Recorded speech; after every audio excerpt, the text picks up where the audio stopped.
Engines are fired from the Motorsports Country Club of Cincinnati, and it's time to go racing here at the CKNA Summer Nationals. For those of you guys joining us here for the Heat races, we're excited to have you guys always. My name is Caleb Vieska. Alongside me here in the booth all weekend long, Mr. Alexander Searle. And again, throughout the lunch break, talking to various different people, we're expecting this track to grease over towards the end of the first round of Heat races. We'll have to wait and see, right? Because I think already, comparing what the track looked like visually from what it was yesterday, there already was some major differences. And to me, if anything, it got grippier this morning. But I touched on it this morning during warm-up and said, listen, like this track tends to have that tendency where as the day gets on, if it's too hot, it could grease over a little bit, and that'll obviously add a bit of a wrench in things for drivers that were trying to figure out how to grip up their go-kart. All of a sudden, maybe they'll have to free up the go-kart, figure out a way to maybe grip up the go-kart a little bit as well. But we'll have to wait and see. Obviously, the Vega Red's a very, very sticky tire, and if anything, if the track greases over a little bit, it could play to the advantage of drivers that, were struggling with too much grip. So, again, I think we have a pretty fun qualifying order in most classes. I mean, in comparison to what we saw in Happy Hour. So these races are going to be awesome, and I think no matter what, even if you were quicker than the rest of the field by a bit or off the pace by a bit, the layout of this racetrack and the way that these 206s race, it's going to bring you into play, and really you're kind of racing to the last corner. And then from there, you get that drag race to the line on the last lap, or even drag race at turn number 1, and that's when the race really begins. So a lot to look for here. I think the junior class is going to give us a pretty good idea, Caleb, of what we can expect for the rest of the afternoon and into tomorrow's main events. Oh yeah, we're excited to see it. And again, speaking of drivers, just throwing everything right at their cars to try and to get themselves freed up. Heard from various different drivers, right? Changing hubs on their karts, right? Going from longer hubs to shorter hubs to try and free themselves up a little bit, as well as changing rims. Either you're on some different rims. A lot of drivers going to the MXC rims, which is the OTK. It's actually available over at Shop AKR, as well as the new Micron 6 available to order today on Shop AKR, the official partner of Kart Chasers Live Action. Scan that QR code and order your Micron 6 today. And again, apparently you can make phone calls on the thing, you can FaceTime, all jokes aside, but there are a couple of new features on the Micron 6. If you want one, order it now at shopakr.com. Scan that QR code and get yours today. That being said, we get set to take the green flag, the Heat 1 odd group for the junior class. Coming out in a couple of moments here, Alex. It's been a pleasure. Look, we've seen practice yesterday. We saw warm-up. We saw qualifying today. Racing action. We talked about the draft. We talked about it all. What else can we expect to see here whenever we get into racing action? Chaos. I mean, this racetrack, we've touched on it in the past. It can be difficult to pass on, but I think with the 206 class, it's going to be a little bit easier, just because you're going slower. So naturally, you're going to have more chances to pass because the corner's not coming up on you as quick as it would be in a faster engine package. Number 2, the draft's going to play a big factor, like it does in other classes. But again, the slower you go, the draft plays more of an effect. And with that, I think we're going to see, quite large trains. Obviously, we're splitting up the races here, so we're going to have a little bit more field spread throughout. But I think the fast drivers will always find their way to the front end of the field, the pointy end of the field. And so with that, you're going to have 3, 4, 5 kart trains going at it. And in situations where you're going to have to kind of make late lunges to make passes happen, you're going to see drivers try to hold the outside, probably not going to work as often, right?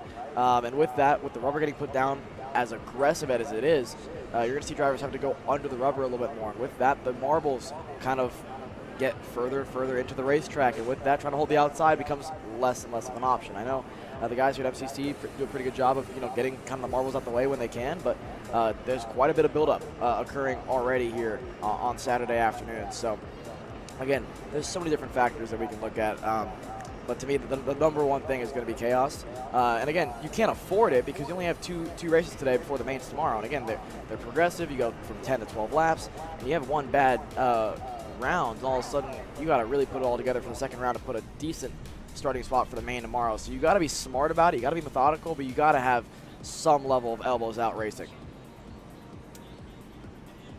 Here we go, it's almost time, and again, every time we come here, right, yeah, the grass always perfect, always green. In the morning holds that moisture in it, right? just enough to soak your toes while you're walking through the grass, setting up cameras in the morning. As well, perfectly cut. The asphalt nice and, you know, asphalty, if you want to say. But this place is amazing. And later on today, I mean, hard to miss Jason Burgess while he's up there on the flag stand. All eyes are going to be on him here today. What a suit. I wonder where he gets those things, man. I'd really like one for myself at some point. But here we go. Here's the starting lineup for Heat race number 1 in junior. The odd group: Carter Barkus, Derek Wargo, the driver line comp card on row number 1, with Isaac Payne and Anthony Lewis on row number 2. Isaiah Maxey and Tegan Schneider on row number 3. Back to Eli Furnish and Brady Shad. And then rounding out your top 10, Marcus Wolf, Sawyer Chambers. You go to Randy Harvey and Leighton Mole on row number 6. Seth Tozer, Kellen Wise on row number 7. William Richard, Tyler Hansen on row number 8. Beckham Lewis and Sydney Miller on row number 9. Jackson Kervenho and Cooper Mole, your top 10 rows, your top 20 starters. Go back to the last 3 drivers that make up the first half of the junior field. Jake Boris, Carson Benjamin, Ryder Nesbitt, the 23 drivers. You see the wave there from Derek Wargo to one of the cameras. You can see where his focus is at here. You see how what that tells me though, Caleb, if a driver is able to actually locate the camera, wave to it as well, they're relaxed, they're calm. And if honestly, I'd love to see that if I was you know, working with Derek Wargo. It's like, all right, you're not kind of in your head. You're not overthinking it at all, because it's easy to do so, especially even in the junior class when they're still young enough to where these type of things maybe can give you those butterflies a little bit more. But nonetheless, 10 laps the distance here for the first heat race, hand in the air. You don't want to go too quick, and obviously for Derek Wargo on the outside, you can't really cross the stripe before the likes of Carter Barkus. The second Carter goes, though, the rest of the groups can go. Here we go. All eyes to the red, white, and blue of Jason Burgess. All eyes on the green flag when it gets set to fly here at MCC. Next lap around.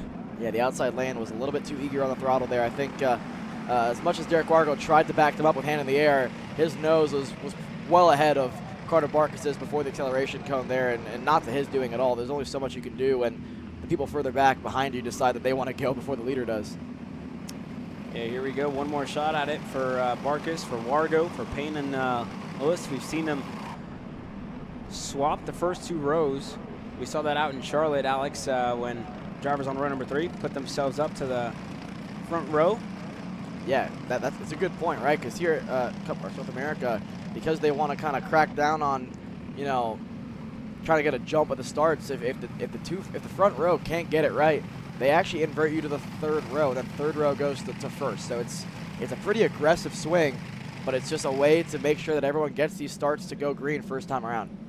Here we go, taking the cut through this time by Barkus on the comp cart there on the inside as well. To Derek Wargo on the outside to try it one more time.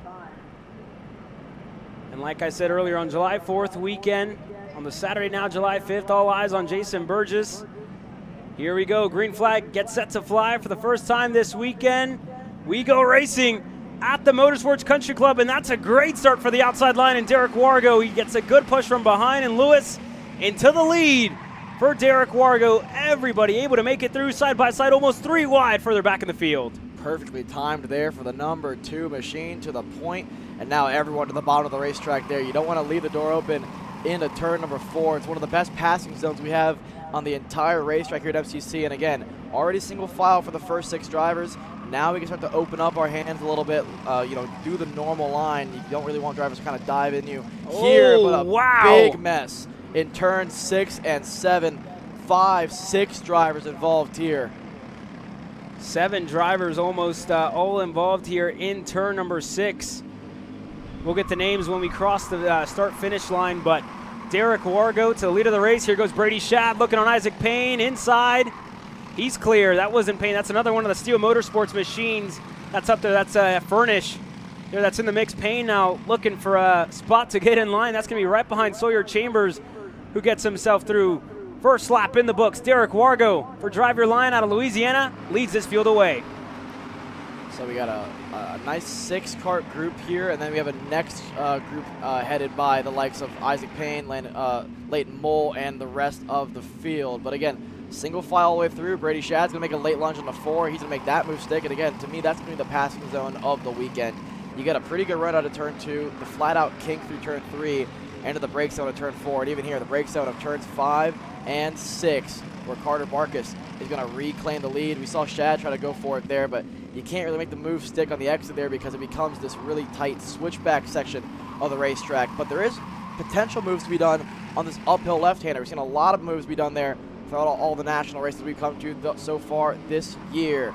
Inside and through for Wargo, for Shad, for Lewis, and Shad's going to have to fall back in line to third. Good job to hang on the outside there to not lose any more spots there for Brady Shad, but that's the toughest part about this racetrack to me, is if you're on the outside of that long left-hander, you're in a really bad position because then you're probably going to be on the outside here as well, like Derek Wargo is. So now, new leader, Anthony Lewis. Shad goes to second. Wargo wanted the crossover there. He's going to look for it, but Shad's going to go for the lead here. Couldn't lunge enough in a second in turn number 2, and now he's on the back foot here through 3. And again, this is the name of the game, Caleb. It's just putting yourself in the right position. And I think we're going to start to see a lot more of this. Anthony Lewis, bottom of the racetrack, decides, you know what? That's it. No one else is going to go down the inside here in turn number 4. Are we going to go bottom here again? He wanted to, but Shad's going to go lower. Inside and through. Wargo's going to push himself through as well. And now here comes the likes of Schneider. Started, I think, outside the top 5, now taking up the 3rd. And this has brought about 15 drivers into the mix. Lewis looking on the inside on Payne.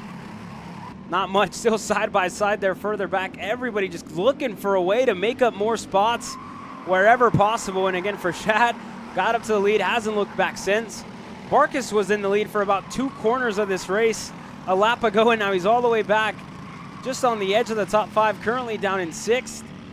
And again, just an all-out brawl in this mid-pack here. You see drivers shaking their heads, looking over at each other. It's like, hey, what are you doing, man? What are you doing?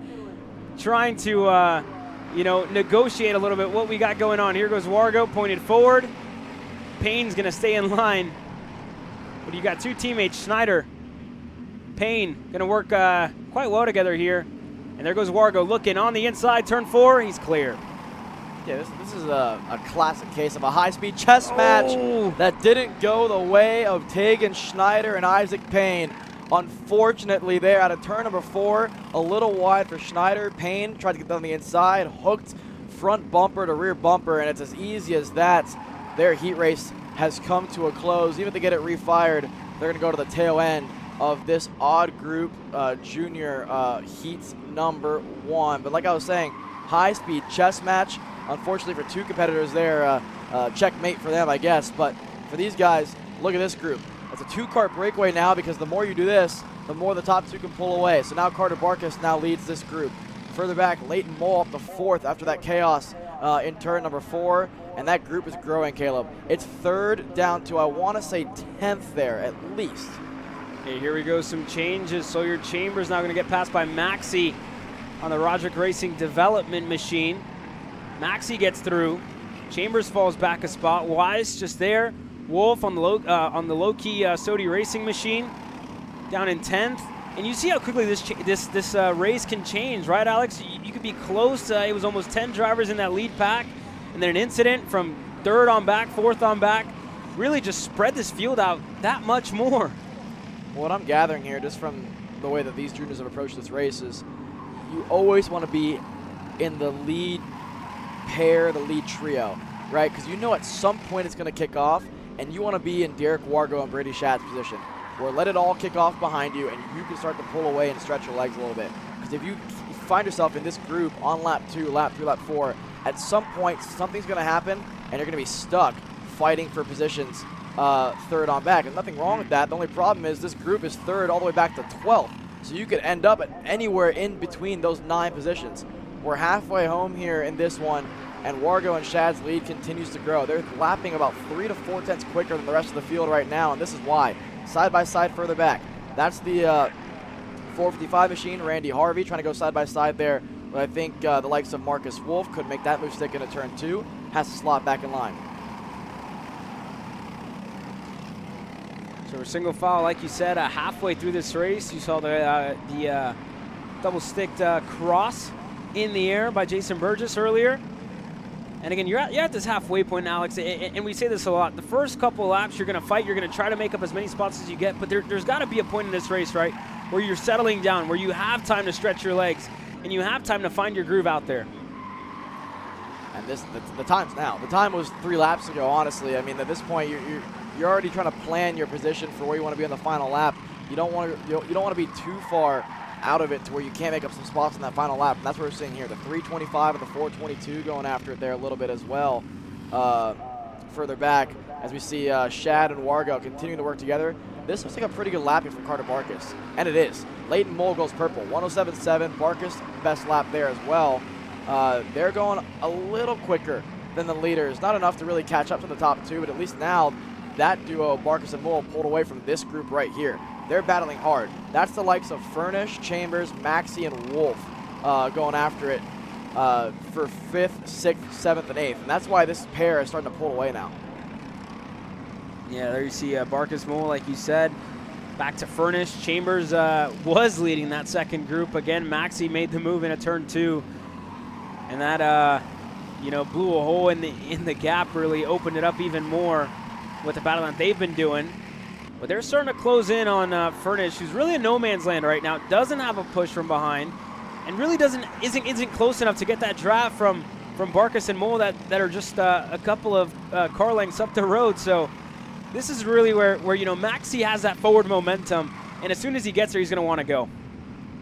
Yeah, and remember, I mean, Maxi showed his pace a lot in that qualifying session out of the slow group, made it work, and now the pace is really there for Maxi across the stripe. Let's see, a big shuffle in the order. Maxi to 5th, Wolf to 6th, Furnish down to 7th right now, and then Anthony Lewis, who actually led parts of this race early on, down to 8th. Chambers and Harvey, your top 10, as 3rd and 4th start to battle. There goes Leighton Mole, inside and through, around Carter Barkas.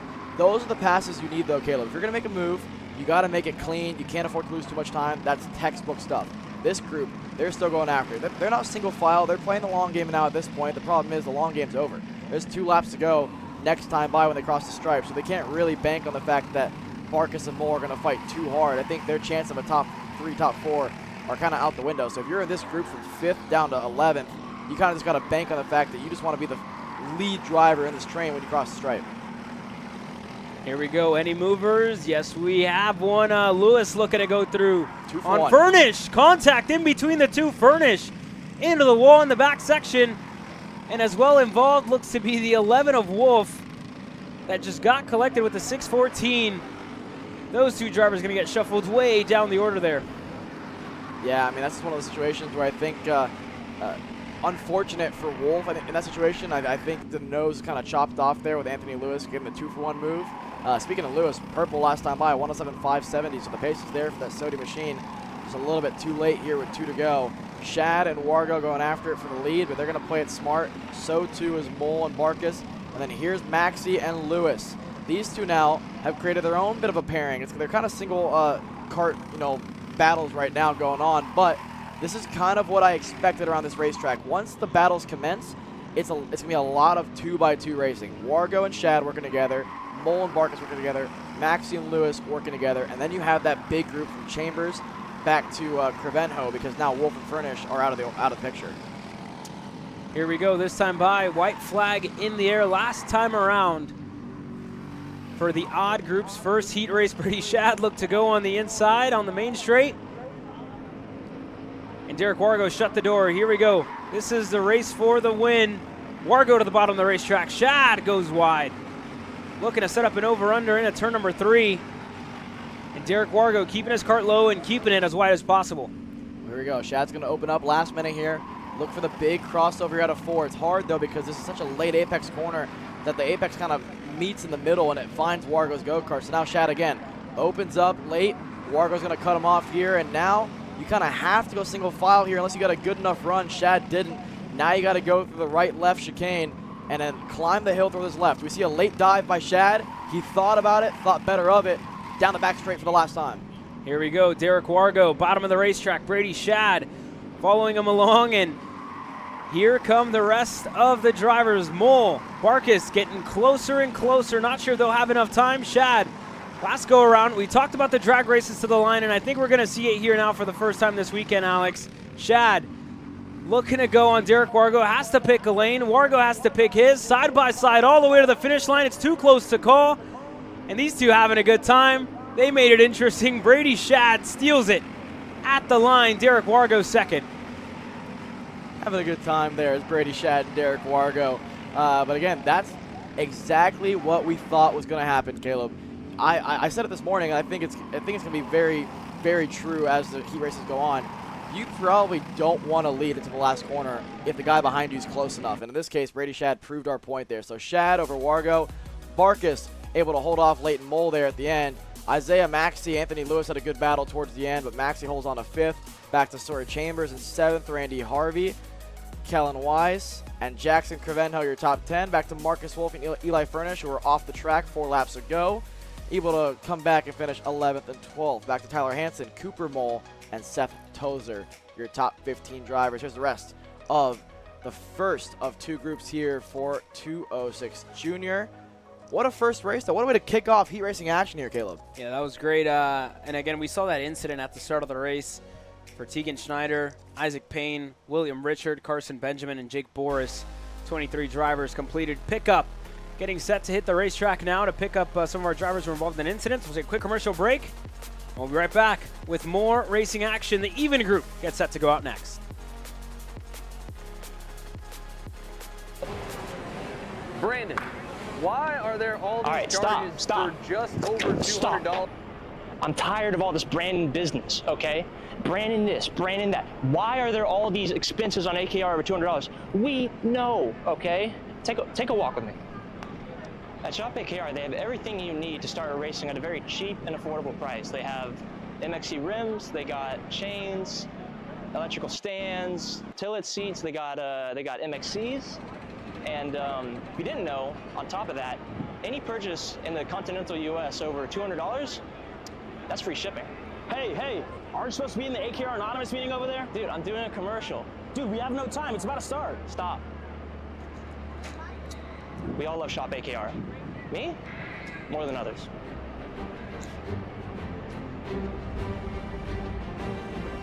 What do I get at Shop AKR? MXC rims.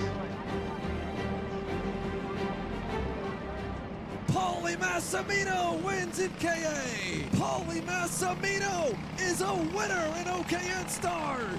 Take your driving to the next level with one-on-one coaching from 2024 OKN Stars champion Paulie Massimino. Kart rental options are available if you'd like to keep yours at home, and drivers in all classes are welcome. From Briggs 206 to Mini to K100 and X30 with in-depth data analysis, onboard video footage review, and lead follow on-track sessions. Each private coaching session will see you end as a more complete driver than when you started.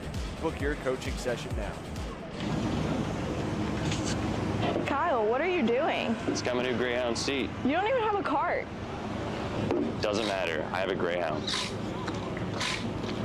Who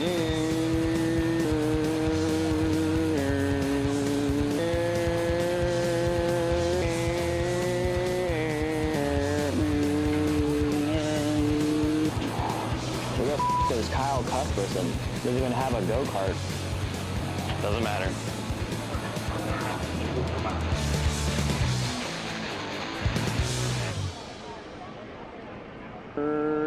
Cuthbertson through on Turney. Turney in the dirt.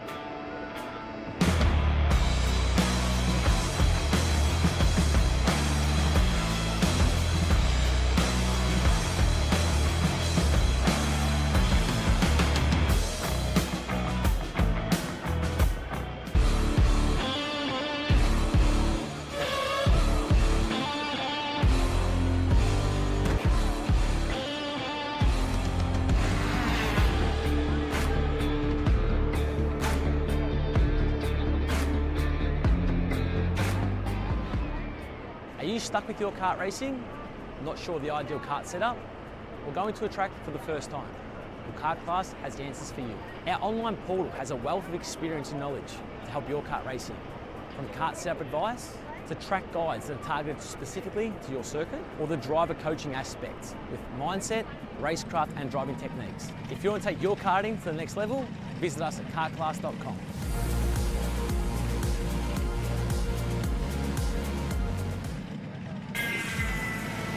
Florida Kart Racers, you asked for it and we're going to bring it. Introducing Florida Karting Championship, FLKC, a brand new racing series coming to Florida in 2026.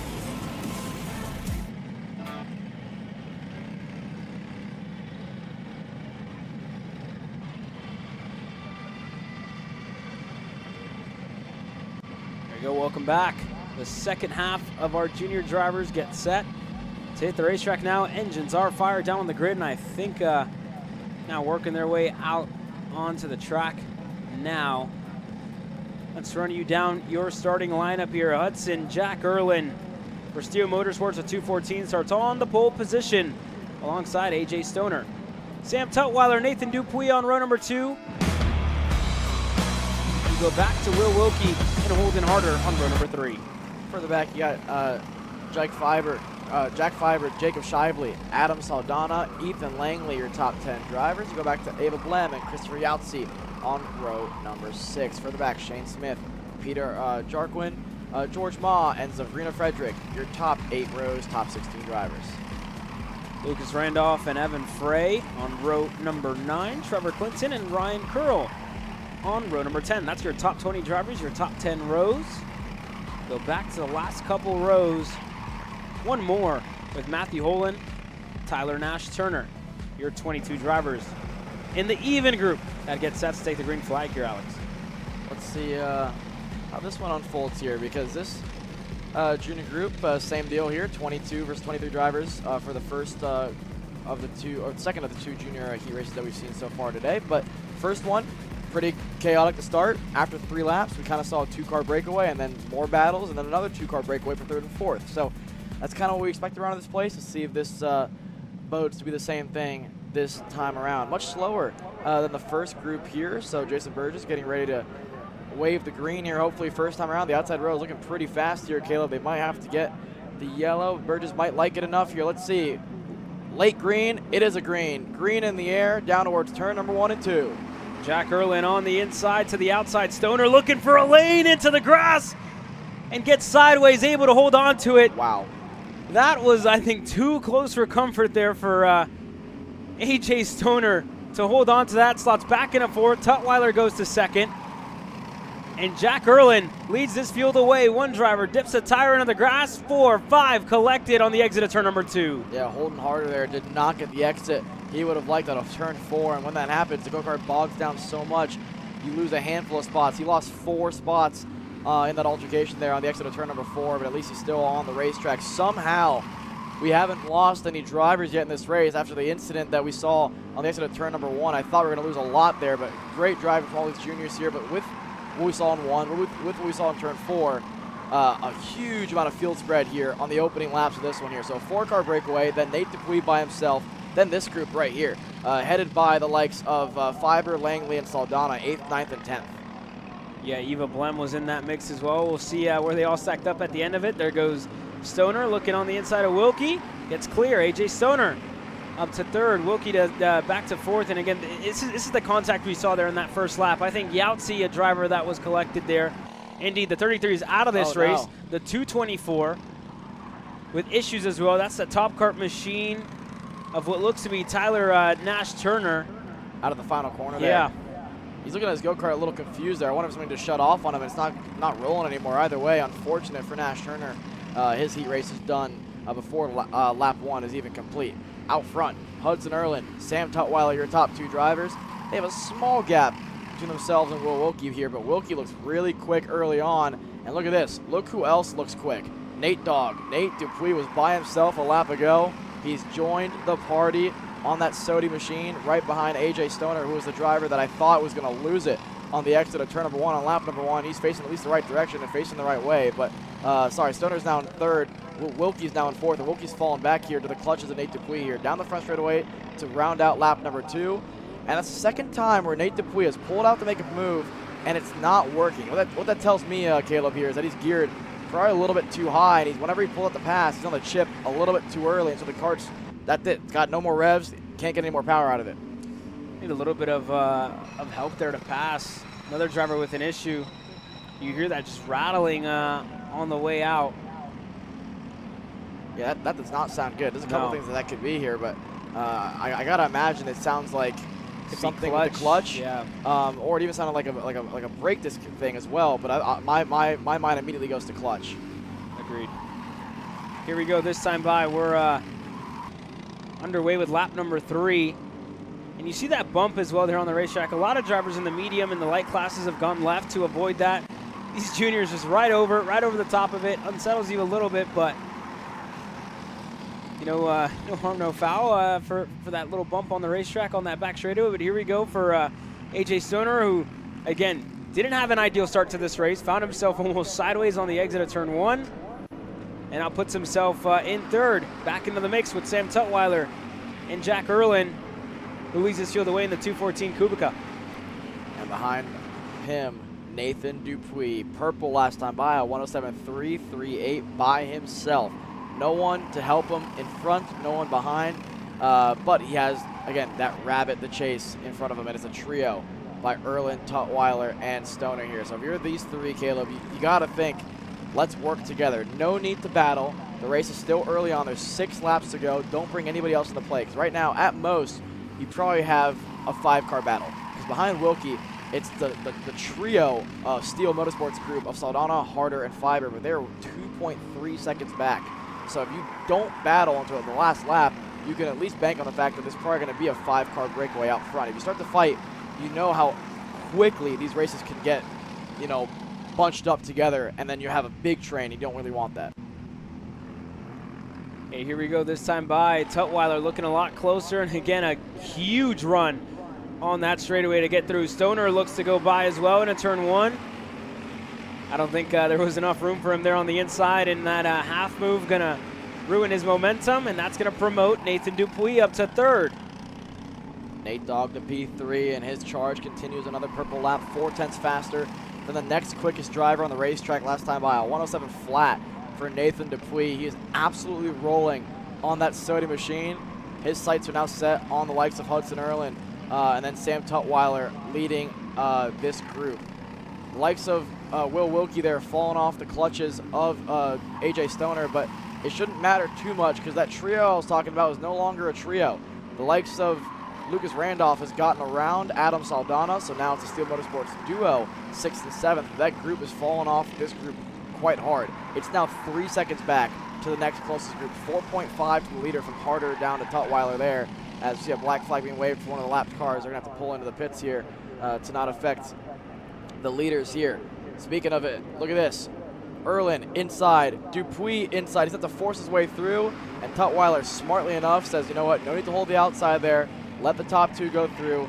You're almost in a better spot this way anyways if you're Sam Tutwiler. Yeah, Tutwiler, again, he gets to kind of plan his race out, right? We're getting close to the end. We're just at the halfway point, starting lap number 6. And this is really where you start to get thinking. You just saw the previous race from the fence line with Brady Shad, with Derek Wargo. So just put yourself in a good position. I really think it's almost better to be in second, like you said, going into that last lap. But it's a lot different. It's not a 2-car breakaway. It's a 3-car breakaway with the driver in 4th and Stoner not too far behind. Still very much within a shot to steal one here. Look at this group. So this is the likes of Jack Fiber, Lucas Randolph, Holden Harder, Adam Saldana, Trevor Clinton now has joined this group as well. As we see a move here, Holden Harder back on the inside of Lucas Randolph and puts him way outside the line there. That's going to cause Randolph a spot. You see the hand in the air too. I don't think he's very happy with Holden Harder's move there, but I mean, that's just part of it. And now Harder's got a pretty good run here on Jack Fiber if he elects to take it. But again, teammates, you don't really need to battle too hard. So again, now we're back to a Steel Motorsports 6, 7, and then 9 there. Saldana, Randolph still at least in the 8th place spot as a late move from Nate Dogg to reclaim the lead. Nathan Dupuis' charge through the field is now complete, and can he hold on? He's got 3.5 laps to do it. Further back, Erlin now fighting with Tutwiler. You can't afford to do this too much, though, because while the field won't know the lap times Dupuis putting down, you can probably get a pretty good idea of how quick that Sodi machine has been all race long. Yeah, Tutwiler has been in this position before. A couple of strong runs across the year. He was impressive out in Charlotte as well at the Grand Nationals for the 8th edition last year. And again, the same thing for Erlin, who again, is a name that we say every time we come here to Cup Karts North America Racing Action. And Nathan Dupuis, who's been super busy all year long, flying from pretty much coast to coast all year long, the California to the East Coast. He's been strong in 206 Racing Action as well this year on his low-key Sodi machine, but that time by Erlin just that little bit stronger with the push from Tutwiler, the 2 of them able to get through. So now the games continue here. So now if you're Nate Dupuis, you know you got to get back to the drawing board and do it all again. But I honestly think that you're in a better spot here. If you're Tutwiler, if you're Nate Dupuis, this is the spot you want to be in, especially if you're Sam Tutwiler. If you have a driver in third who's going to be cooperative with you, you have a really good chance to win any race you're in. But right now, Dupuis is not going to cooperate with Tutwiler. He's going to slot back in line here, but I think Nate Dogg has this sight set on a win himself. Doesn't really want to help Tutwiler get a win here. So we're going to enter 2 to go next time by. And so now it's likes of Erlin over Tutwiler, Dupuis, Stoner. Will Wilkie's fallen off the pace quite a bit here. So he's 2 seconds back from this group. He'll be fine in 5th because it's 4 seconds back to the next closest driver in Holden Harder. So as long as he doesn't put a foot wrong there, Will Wilkie can at least bank on the top 5 here. But to the stripe, around the kink, getting ready to see Jason Burgess with the flags. 2 sticks in the air, 2 to go. Do we see a move to the inside from Tutwiler? No. We could see a late lunge into 2 if he elects to take it, but I think he might wait till turn 4 here. Here we go. We'll keep an eye on it for Sam Tutwiler. And again, I'd be really surprised after just watching that last race if he'd want to go on the inside to have control of this race at the end of it. And again, we're just kind of speculating here of what we're expecting to see out of Tutwiler. He hasn't made the impression that he's wanted to pass yet, Alex. Yeah, you're kind of in a rock and a hard place though if you're Tutwiler, right? Because you know that Nate Dupuis wants to be in your position. Yeah. So it's one of those situations where, okay, the smart thing to do is probably be patient, wait behind Erlin. The only issue is when you have a guy behind you who wants to do the same thing as you, he's going to pass you, then you're in 3rd. So would you rather be first, controlling the pace, or would you rather be 3rd in the last lap?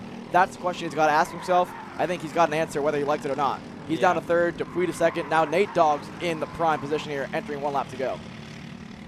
Yeah, I mean, you saw that coming, right, from Nathan Dupuis. And I tell you what, I didn't see this coming. To the lead of the race, Tutwiler may just be in good position to get himself back to 2nd. He's clear. Erlin now to 3rd.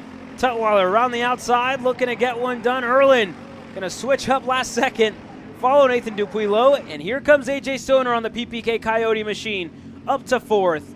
Dupuis to the low side. Erlin going to follow. Tutwiler in 3rd, looking for a lane with AJ Stoner. Nate Dogg driving in his mirrors right now, all the way to the bottom of the racetrack. Now opens up the corner. Look at this outside move attempt from Erlin. It's not going to work. Tutwiler out of P2. So when it's all said and done here, Caleb, I think Tutwiler got the position he wanted up to P2 when it matters. Dupuis going defensive in 11 here. That's going to cost the exit, but I think it might have worked. He backed up the group so much that now we're side by side for 3rd. Stoner's going to have to back out of it. Erlin pointed him forward saying, listen, let's work together. We have one more chance at it here in the final 2 corners. Nate Dogg low, Sam high there on the last corner. Erlin's going to go inside. That might have just cost the run there for Tutwiler. Yeah, that didn't go the way for that Sam Tutwiler would have wanted. That's a huge gap from 1st and 2nd. It's going to be a big one to close down. But we get close to the line. Nathan Dupuis holds on in the end.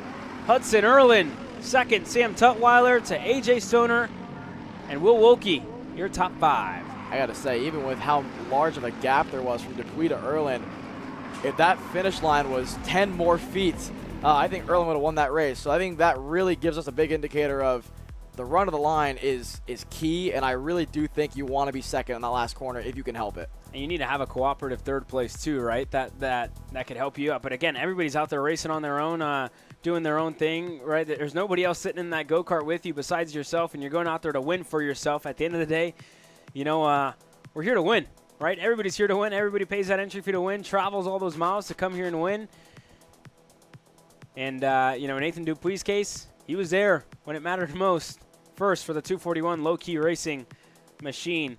Hudson Erlin, Tutwiler, Stoner, Will Wilkie, your top 5 in junior. What a race there. Those couple of drivers. Eva Blum getting herself into the top 10. Trevor Clinton, Adam Saldana, Jack Fieber, Holden Harder.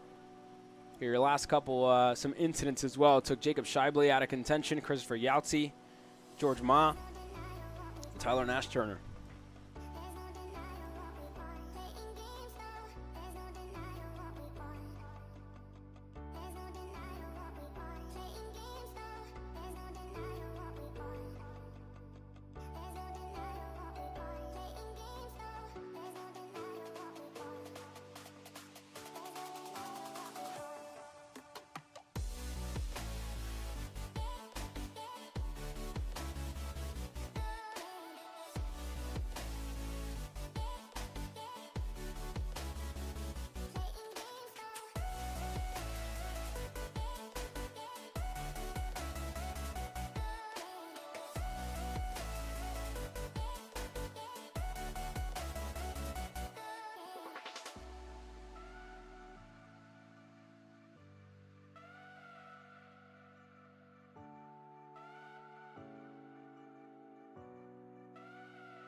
Engines are fired in Cadet for their first heat race of the day. Ruben Greer and Spencer Height on row number 1, with Wayne Huntsberger and Caden Taruno on row number 2.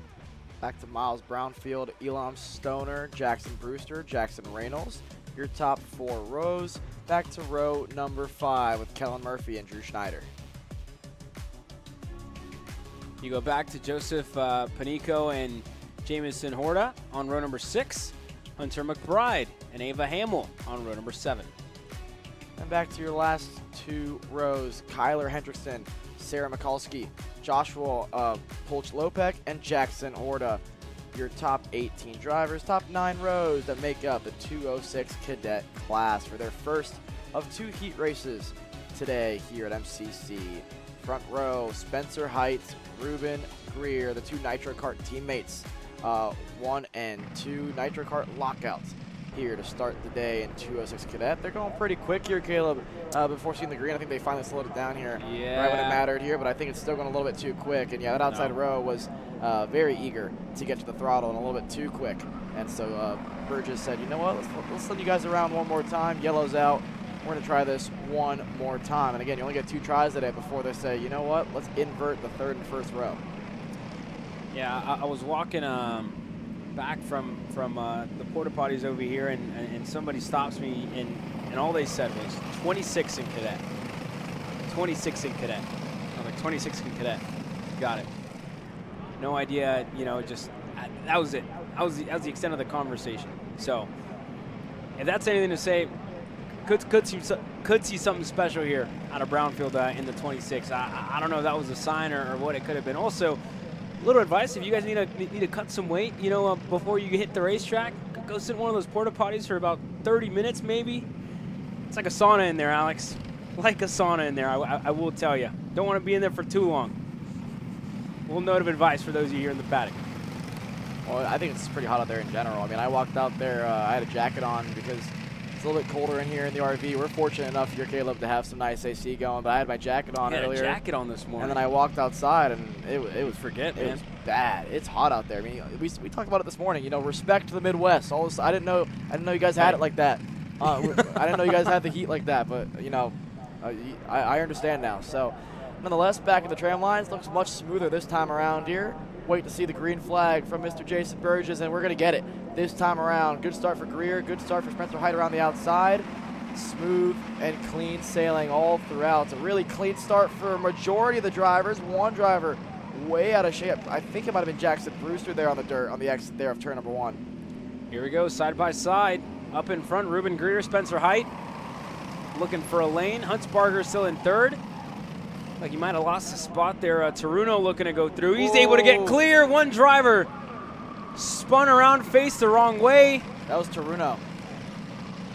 That's the 42 of Taruno there. Spun around on the exit of turn number 4 and 5. And honestly, an impressive pirouette and to get back in the throttle and to avoid any contact at all. That was kind of a heart and mouth moment for I think all of us here. I had to kind of almost get up out of my seat for that one and just, pray for the best. But Taruno there off the racetrack and gets back on it nice and safely. Really good stuff there for all the drivers to avoid that. But nonetheless, back up front, the 333 and the 111's going after it here. That's Murphy there in 9th at the moment. And Huntsberger, his bad start has continued now in the Magic Machine. He's down there, I think, in 7th. Yeah, unfortunately, just got stuck on the wrong side of the racetrack, got shuffled back, got shuffled down the order. Unfortunate there for Huntsberger, down in 8th. Just ahead of him, Reynolds. They're on the Nitro Kart, but up in front, Ruben Greer with a good start. Spencer Height as well with a good one, and Brownfield at 26, up to 3rd.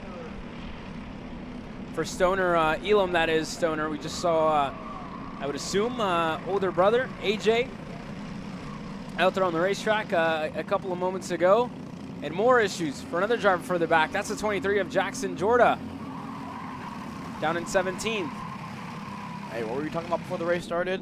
Number 26, Miles Brownfield up to P3 now and on the move and on the bumper of the 2 Nitro Karts, which looked almost untouchable here in qualifying. But now the race pace is different. We know everything changes when you get into heat racing action and obviously main event action tomorrow.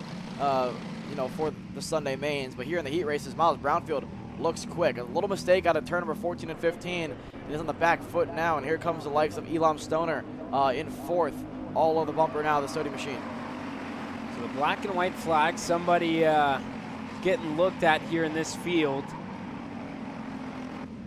So that's, again, not a penalty, but it is a warning, I would say, for a driver, or it could be a penalty, whatever that board says. Again, we can't see it from our angle, but here we go, side-by-side action. Stoner, Brownfield, looked to trade that third position. Brownfield's able to hold on, and it looks like Height just got tripped up a little bit in one of the corners. His gap to Greer opened up by about 2 car lengths. Here we go, down the back straight. Look at the run here for Spencer Height. Out of turn number 11, what a great run. Does Brownfield follow him? He doesn't, but a new leader. Spencer Height to P2. A little wide there for Ruben Greer. Brownfield to P2.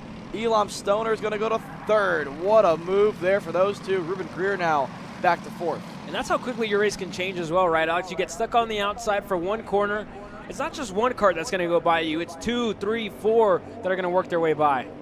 Especially in that corner, the long left-hander. If you're on the right side, if you're getting past, it's better off to try to bail out of it on the entry and try to slot in line. Because if you try to hold the outside, like you said, that's when you can start to invite more and more go-karts down the inside, and it gets really, really tricky. But smart stuff there for Ruben Greer to at least get back in line and live to fight another day. I think he's already back up now into the top 3 spots anyways.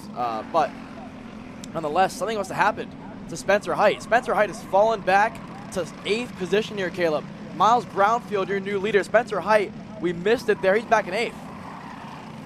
No idea what happened to the 31 to fall that far down the order. There's that's a 24. Not sure where. Oh, there he is.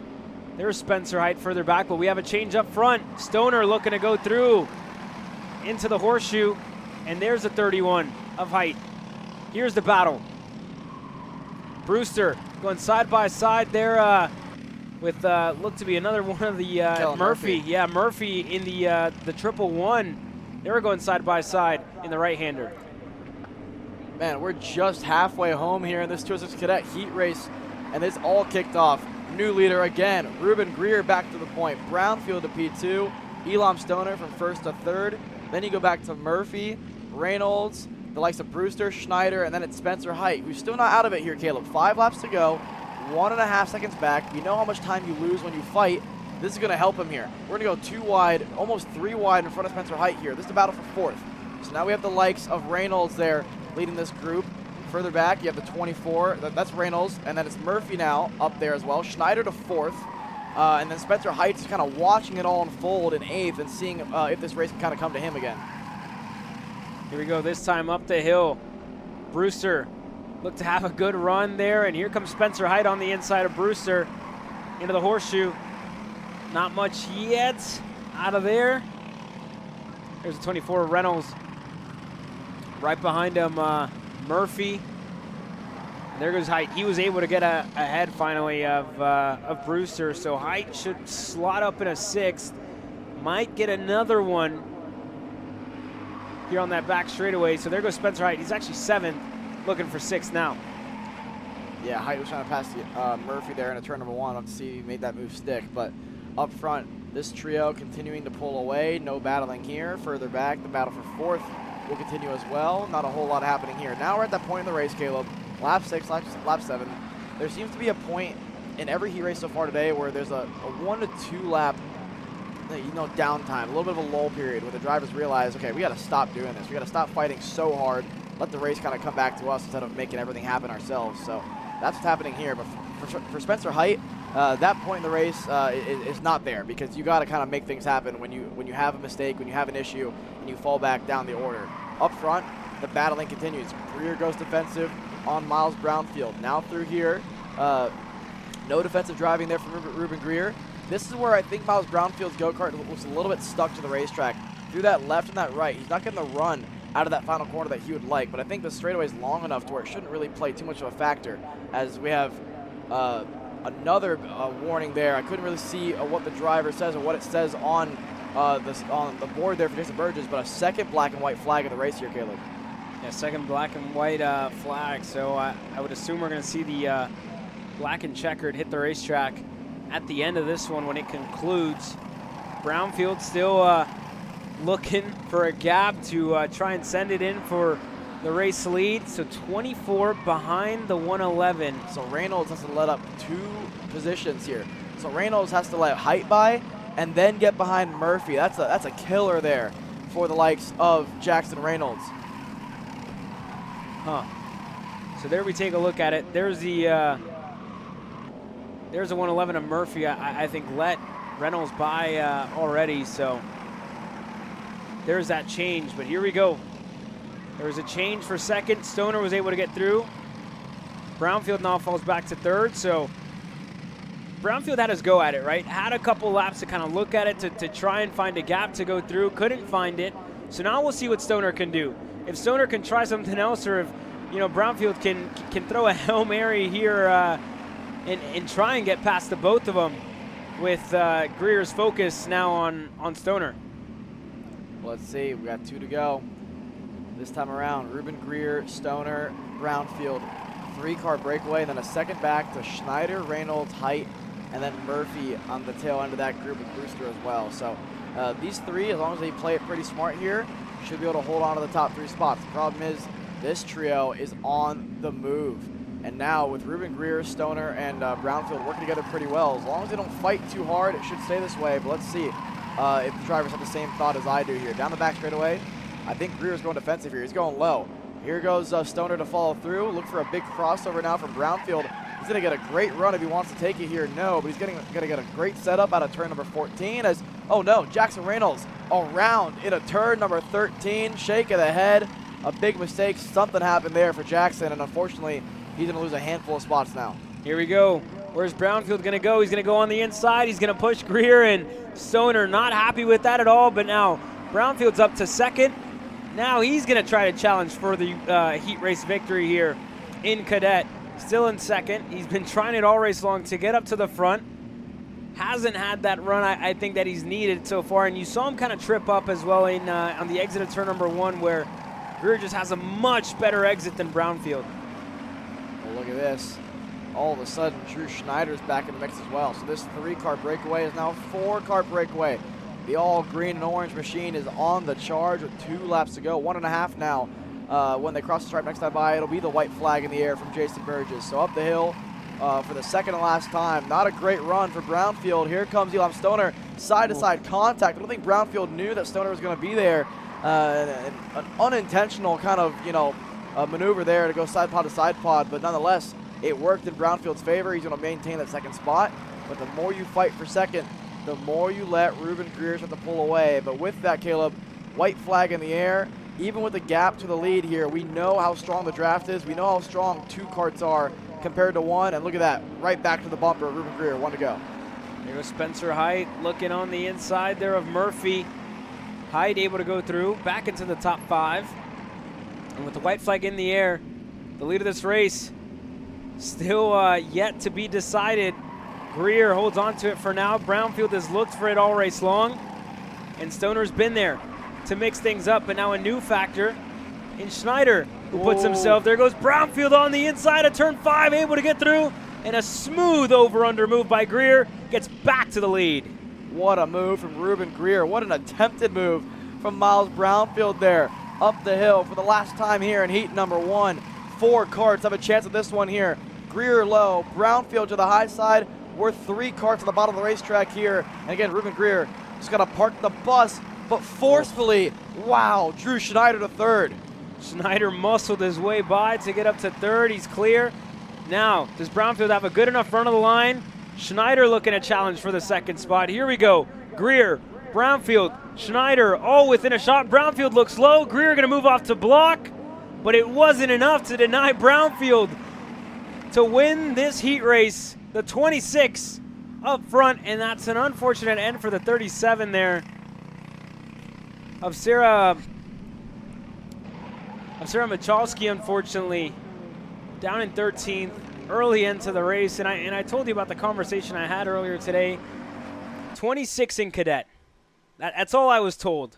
Walking back up here into our production trailer, and The 26 in Cadet just won heat race number 1. How about Miles Brownfield to get it done to start off the day here in Cadet? Ruben Greer, Drew Schneider, Elam Stoner, and Spencer Height.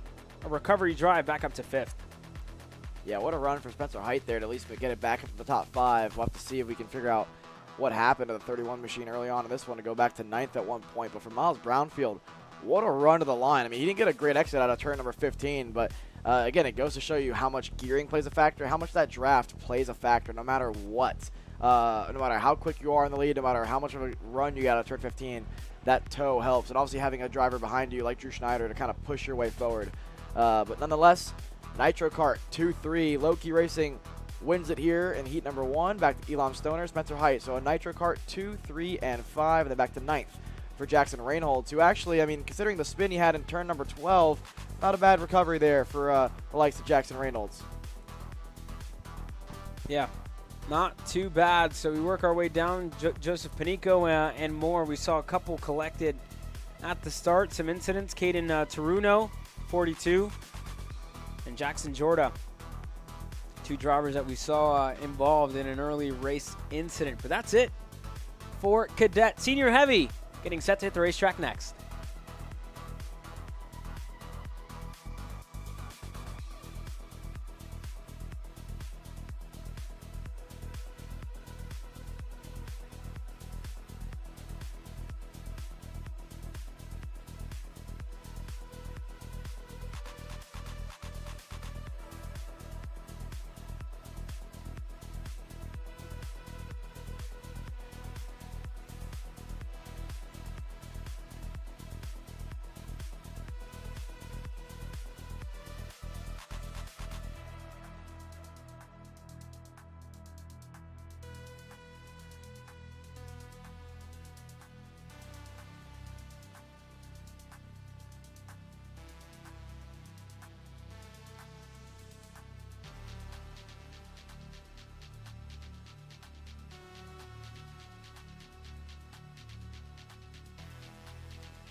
Welcome back here to MCC.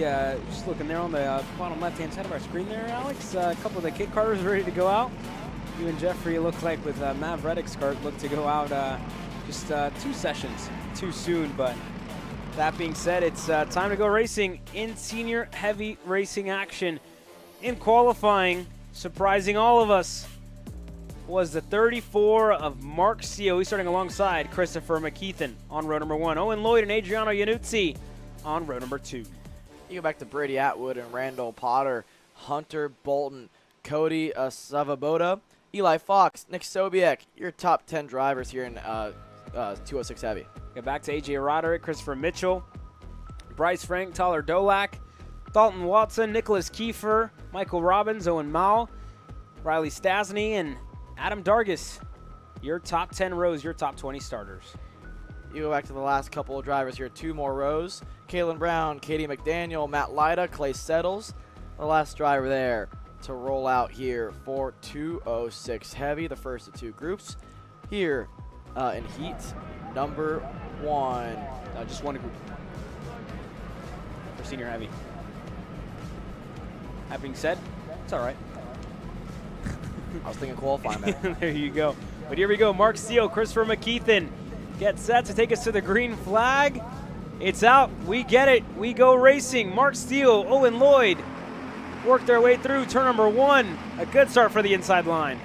Yeah, great start for the inside row there. The first time all weekend so far where we've seen the inside row really get the big jump on the outside rows. Atwood doing a bit of off-road work, Oh, and way wow. over top, and a heavy contact there for one of the VLR machines. I think Nick Zobiak. Stobiak.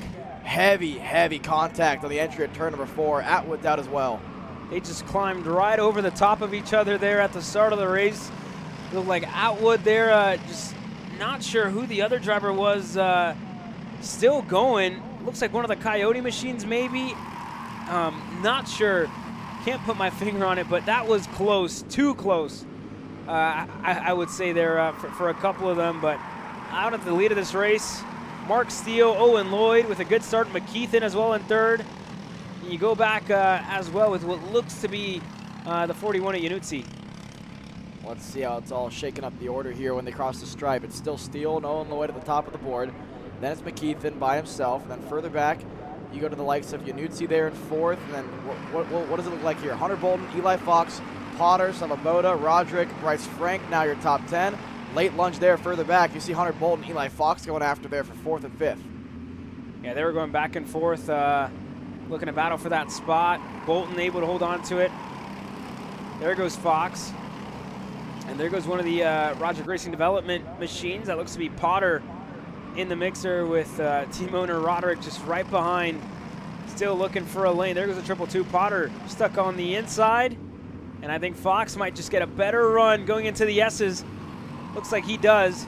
Fox is able to stay ahead. I'm not sure if that's the 05 of Zavaboda or...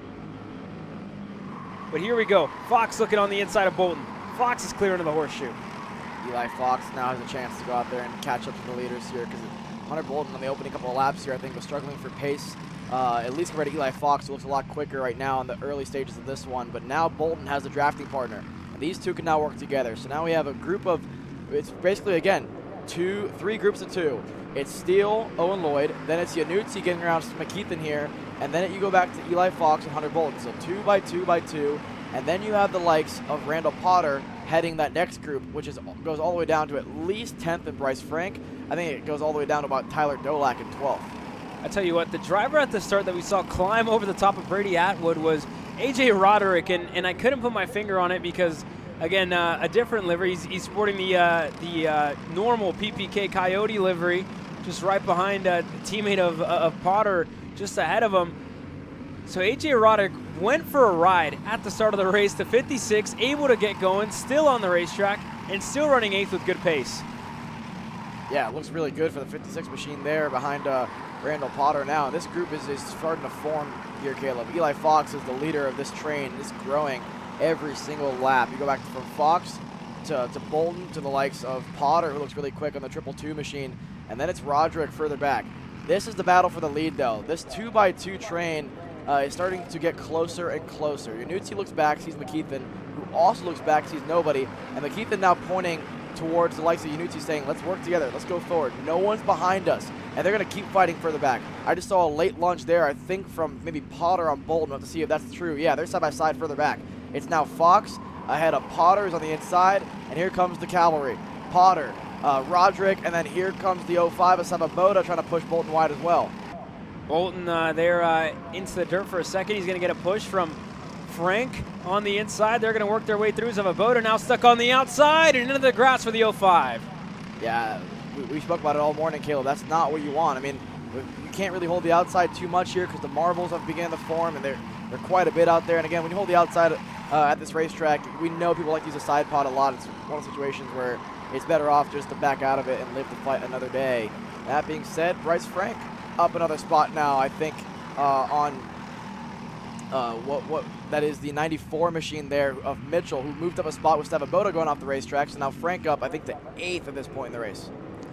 Yeah, there you go. Just some differences there for a couple of drivers in line on the exit. And now Frank, I think that's just gear more than anything else, right? You saw Mitchell just went right by him on the outside. Now Frank going to get passed by another one. There goes Dolak. Nicholas Kiefer's on his way as well. And Frank just left out to dry pretty much on the outside there. Yeah, I mean, this is just, you got to stop the bleeding if you're Bryce Frank at this point. But the problem is he couldn't slot back in line. Once you're on the outside in turn number 12, you're pretty much on the outside all the way through turn 1, 2, 3, and in Bryce Frank's case, you're on the outside of turn number 4 as well. And so it gets really tough when you start to fall backwards and you get that backwards momentum. You got to re-find your footing in a 206 race. But nonetheless, we're halfway home. About to see lap number 6 in the books here. 4 to go. Next time they cross the stripe, Steele still leads, but that group is now formed. It was 2 karts in the lead. Now it's 4 karts. Yanutzi has brought McKeithen to the party. Here we go. Mark Steele still in the lead of this one. Owen Lloyd's been more than content to push him along for the opening stages of this race, but once we reach the halfway mark, Owen wants to go. Looking on the inside, side by side on the exit of turn number 1. Lloyd going to have the bottom. Going into 2, he's clear. Mark Steele back to second. Yanutzi still there in the 3rd spot. McKeithen a lot closer, and you saw Yanutzi think better of a move on Steele and left the door right open for the Grand National champion from 2 years ago to get clear and up to 3rd. McKeithen now is slowly putting himself in a prime position to get a win here. You're up to 3rd. We know the spot you want to be at is 2nd going into the last lap, because then you can kind of control your own pace. If you're Owen Lloyd, you're almost a sitting duck in the situation, right? Especially when the 3 behind you all want to get around you. It's not like he has a teammate up there really with him, right? You have Steel Motorsports, MGM, then you have a Roderick Development, and then you have PPK Coyote. So again, it's 4 different teams going after here in the top 4. No one really wants to help anybody. It's kind of unwritten agreements you're banking on at this point. Lap 7 now in the books. 3 to go this time by, or 4 to go, should I say, this time by. So Owen Lloyd over McKeithen. Look at this group. You got Fox, Potter, Roderick, and then a big gap back to Bolton, and then a huge group led by the likes of, I think Nicholas Kiefer's in this one as well. Yeah, he is. That's Bryce Frank. Then you got the likes of Owen Mall and the 324 machine. Christopher Mitchell is the last driver in this group as well. Yeah, the number 5 of Kiefer tucking on the main straightaway. I think they all just ran out of room to go 3 wide there on that main straight, and everybody's just looking for some space to get through. Mal, the driver there. Here goes Mitchell now looking on the inside on Zavaboda. Clay Settles there, working his way through. Matt Lyda able to get by on Zavaboda. Yeah, Clay Settles started last in this one, so he's up to 15th there from back row of the grid, up about 10 spots there for Clay, so good run for him. And McKeithen, great run for Christopher, up to the lead of the race. You almost got to think, Caleb, is that too early if you're McKeithen? Do you want to be the one leading the train here? I don't know if you do, because you have 3 karts behind you that all want to be in the same spot as you, and the more you race, the more that group behind them starts to get a little bit closer. The gap was 2.7. It's 2.8 now to Fox, so I guess they're losing a little bit of ground here, but you can't afford to race too hard if you're the lead 4, because that next group is on its way. It's a trio of Fox and then the 2 Roderick Racing Development drivers, Potter and Roderick as well. Well, they're racing back in that second group as well, right? You talked about Fox, Potter. Look like Potter now is a driver that's leading that group away. AJ Roderick was in there as well, and I would assume he followed his teammate on by, and I assume correctly, because Potter now leads that second group with Roderick and Eli Fox. So that's the second group. They just traded that. Fox was in the lead of that group, and now it's changed. So we'll see what they can do, right? And again, they're going to need a lot of help. They're going to need a lot more of this to go on as Lloyd goes through on McKeithen. Mark Steele looking to go by there as well. Not enough room for the 2 of them. McKeithen just shut the door. And Yanutzi just sitting patient in 4th. We haven't seen him, even try to go up to 3rd yet. He's let the fight kind of unfold ahead of him, but he really can't wait for too much longer, Alex. Yeah, well, here we go. 2 to go. This helps. McKeithen through, Mark Steele through. Owen Lloyd's going to try to hold the outside. Not going to happen. He's going to have to back out of it. Yanutzi now up to 3rd. Like you said, Caleb, I think he's just letting the race kind of come to him here. Yanutzi said, you know what, let you guys battle it out. I'll just, pick up the pieces here. So Adriano Yanutzi now up into the top 3, and now if you're the likes of McKeithen, you wanted to be in the lead, you chose to be in the lead, so let's see what you can do with it. Further back, Bryce Frank still holding on to 11th here, or 12th now, as Clay Settles moves up to 13th from last on the grid. Here we go, McKeithen, Mark Steele trying to set up a good run as we get to the back straightaway. White flag will be in the air this next time around. McKeithen on what's I believe his first national start in the heavy class here this weekend. It's a good debut for him in the 390 class here this weekend. Here goes Steele. Now looking for a run. Yanutzi. Now we saw him sit patient. The race has definitely come his way. Now it's time to take the race a little bit here. He's going to stay on the bottom side of the racetrack. Mark Steele opens up. I don't think he opened up enough. He's still stuck on the outside. Yanuzzi looking to go by. Steele might get some help, or he might get a shove from Owen Lloyd, who's looking to go through as well. Yeah, Mark Steele opened up. I don't think he realized the run that Yanuzzi had out of the final corner.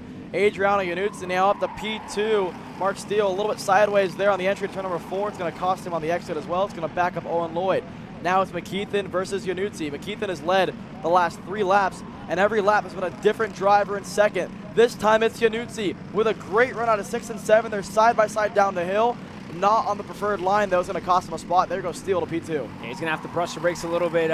You definitely don't want to find yourself going side by side into the S's. Very tight and technical section of the racetrack, but here we go. Bottom of the racetrack for McKeithen. Steele opens up. Looking to go even lower than McKeithen in the second and last corner. Can't find a lane. Yanuzzi, does he look to go on Steele? But now it's a drag race all the way to line. Steele already side by side with Christopher McKeithen. Who is Yanuzzi going to help? Who is Owen Lloyd going to help? Side by side, everybody with a pushing partner. You can't call it too soon. McKeithen, Steele to the line. It's McKeithen who wins heat race number 1 in senior heavy. You've heard the phrase under a blanket. But wow, the top 4 by a 1/10 of a second, top 3 by 800ths of a second there. And McKeithen, I got to give him credit because I thought for sure going to the lead that early was not going to work out in his favor. But for the first time today, the driver that leads the last couple of laps actually wins the heat race. McKeithen over Mark Steele, over Yanuzzi, over Owen Lloyd. And then further back, that next group, Potter, Fox got around Roderick there for 6th. Hunter Bolton holds on to 8th by himself there. Nick Kiefer and Tyler Dolak, your top 10 drivers. Back to Owen Mall, Clay Settles from last on the grid, Cody Savaboda, Bryce Frank, and then Matt Lyda, your top 15 drivers here in 206 Heavy.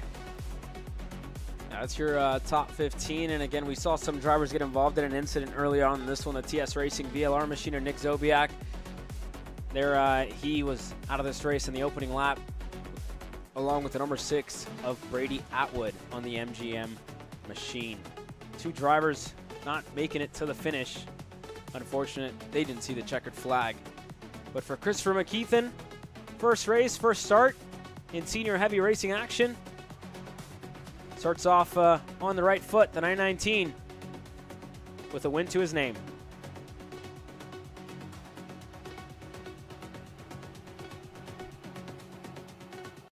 All the way up to the finish line. Who is it going to be? It's Sean Perez, who wins in Crescent. Ty Fisher wins $1,000 in KA100 Junior. Bob John Bird for TV Kart USA on home soil. They take the win in Amarillo. Amarillo Kart Complex is now the official distributor for TV Kart in the continental U.S. Become a dealer today. Champions aren't just born on the kart track.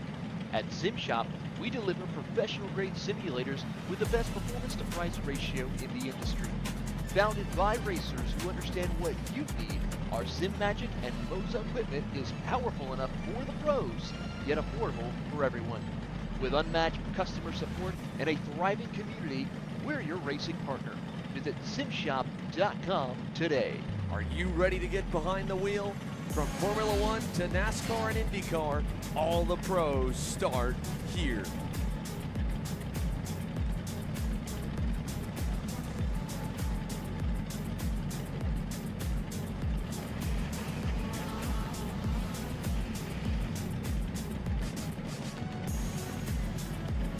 For more information, check us out online at mcckarting.com or call us and go racing today.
It's time to go racing in Legends. Todd Bolton, Jeff Chalmers on row number 1, Tim Schutt, and Michael Wells on row number 2. Go back to that third row with Eli Yanko and Doug Cook. Scott Moncia and J.D. Gunn back to row number 5, the top 10 starters. Chris Gorman, Todd Davis.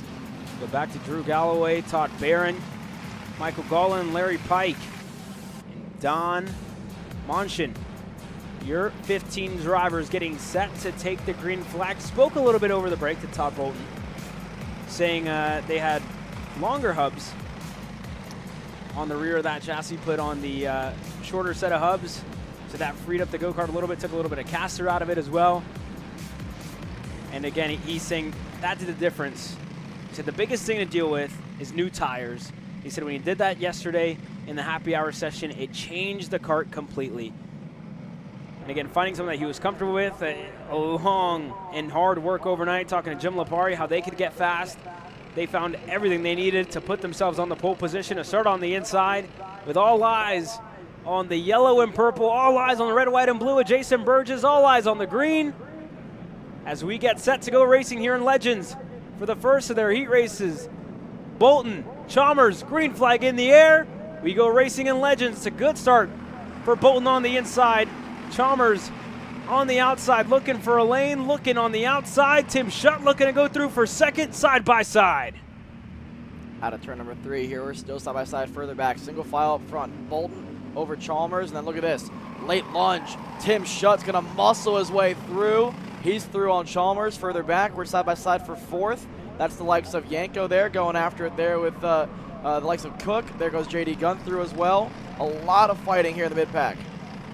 Here we go. J.D. Gunn made up a couple there at the start, was in 7th. It looks like he's up to 6th, maybe 5th even. But here we go at the front, Todd Bolton. A little sideways there on the exit. That's going to give Tim Schutt the run he's going to want. Eli Yanko now looking on the 12 of Chalmers, who's currently in 3rd. Yanko with a good start to make up a spot to get himself up to 4th. Everybody else further back. Here we go. Bolton onto the main straight. Tim Schutt. How long does he wait here, Alex? How long does he sit in 2nd? When does he go to the lead of this race? Remember, Tim Schutt was the driver that put it 3rd in this qualifying session on 1 lap. A one and done qualifying for Tim Schutt. He felt confident enough on that Timmy Tech Kart machine, and it's looking good so far. Up to P2 on the bumper of Todd Bolton, but again, this is where experience comes into play, right? A lot of these drivers have some of the most, if not the most experience we see on the entire grid, on the entire national scene as a whole. And so again, you recognize that there's no real point to race too early on. We're only 2 laps into a 10-lap heat race here. No need to fight too much, especially when the top 2 are starting to pull away here, Caleb.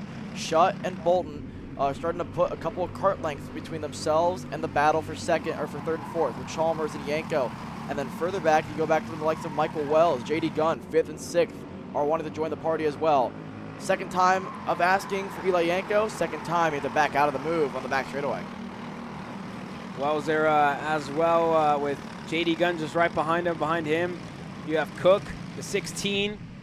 Looked to go on J.D. Gunn as we got to the second and last corner there into the left-hander, but this time looks like everybody's just inching closer and closer together as we get onto the main straight. Bolton still leads with Schutt just right behind him. Chalmers, again, closing down his gap bit by bit, lap by lap. With Yanko and company, again, just it's anybody's game here right now, Alex. It's just a matter of Chalmers having the run that he needs to get up to the rear bumper of Tim Schutt. Yeah, Tim Schutt, Todd Bolton, bumper to bumper, 1st and 2nd. That's how you're supposed to approach these type of races. I mean, the closer you can remain to each other, the harder it is to get around you, because you basically got to pass one long go-kart rather than, a single, length go-kart, right? Because if Tim Schutt has no intention of passing Todd Bolton, it'll be tough for anybody else to get around Schutt as a whole. Further back, you go back to Chalmers, Yanko, Wells, J.D. Gunn, Doug Cook. Nothing's really shuffled there, but then I think you go back to Scott Monson there and Chris Gorman. That's where things get interesting. Chris Gorman last time around went purple, 108.783, and then Scott Monson. Those two have been kind of going after a little bit further back, and they're starting to catch up to the rear bumper of Doug Cook. So again, single file, line of stern all the way throughout, and then further back, the last 2 drivers in that group, Scott Monson and Chris Gorman, are hanging on to the coattails here of this lead group. and they're there to pounce if anything happens up front. Yeah, Bolton's been really consistent so far in this race. You know, I would say earn the respect, but I mean, I feel like he's done that long time ago in this class with the amount of wins that he has to his name. And even then, right, you have Shutt, who's okay with himself being in second. He's okay following because Bolton hasn't put a foot wrong so far this race. So as long as it stays that way, Shutt's going to be more than content to follow. He's going to be more than content to sit there in second and push Bolton further away from third on back because, again, consistency and I would say cleanliness in driving and on the racetrack, being consistent, that's really what separates, you know, a race win to finishing third, fourth, or fifth. At what point does this trio behind the top two play a factor in this one as the meatball flag has come out for somebody? It hasn't been waved just yet. Jason Burge is waiting to show it to the driver that it belongs to, and I think it's going to be the Sodi right here. Yep, there it is. That's the 516 there, and yep, the rear bumper, the right rear bumper bolt there has come off, and unfortunately when that happens, you have to come into the pits. It becomes a safety hazard. It's just not allowed. You can't drive with it as much as you'd want to. As much as maybe it doesn't affect anything in the moment, you add too much risk out there, and so you have to come in. Yeah, unfortunately there for Gollin, that's going to be an early end for the low-key racing machine. Yeah. That's a heartbreak, unfortunately, there for Gollin. But again, here we go. Further back, the 60 machine. Wells wanted the inside. The only problem is Yanko had the toe off of Jeff Chalmers, and so even though the run from Michael Wells was probably better than the two in front of him, he couldn't do a whole lot about it. I think Jeff Chalmers' go-kart's starting to go away a little bit. You see the helmet tap from Yanko, saying let's work together.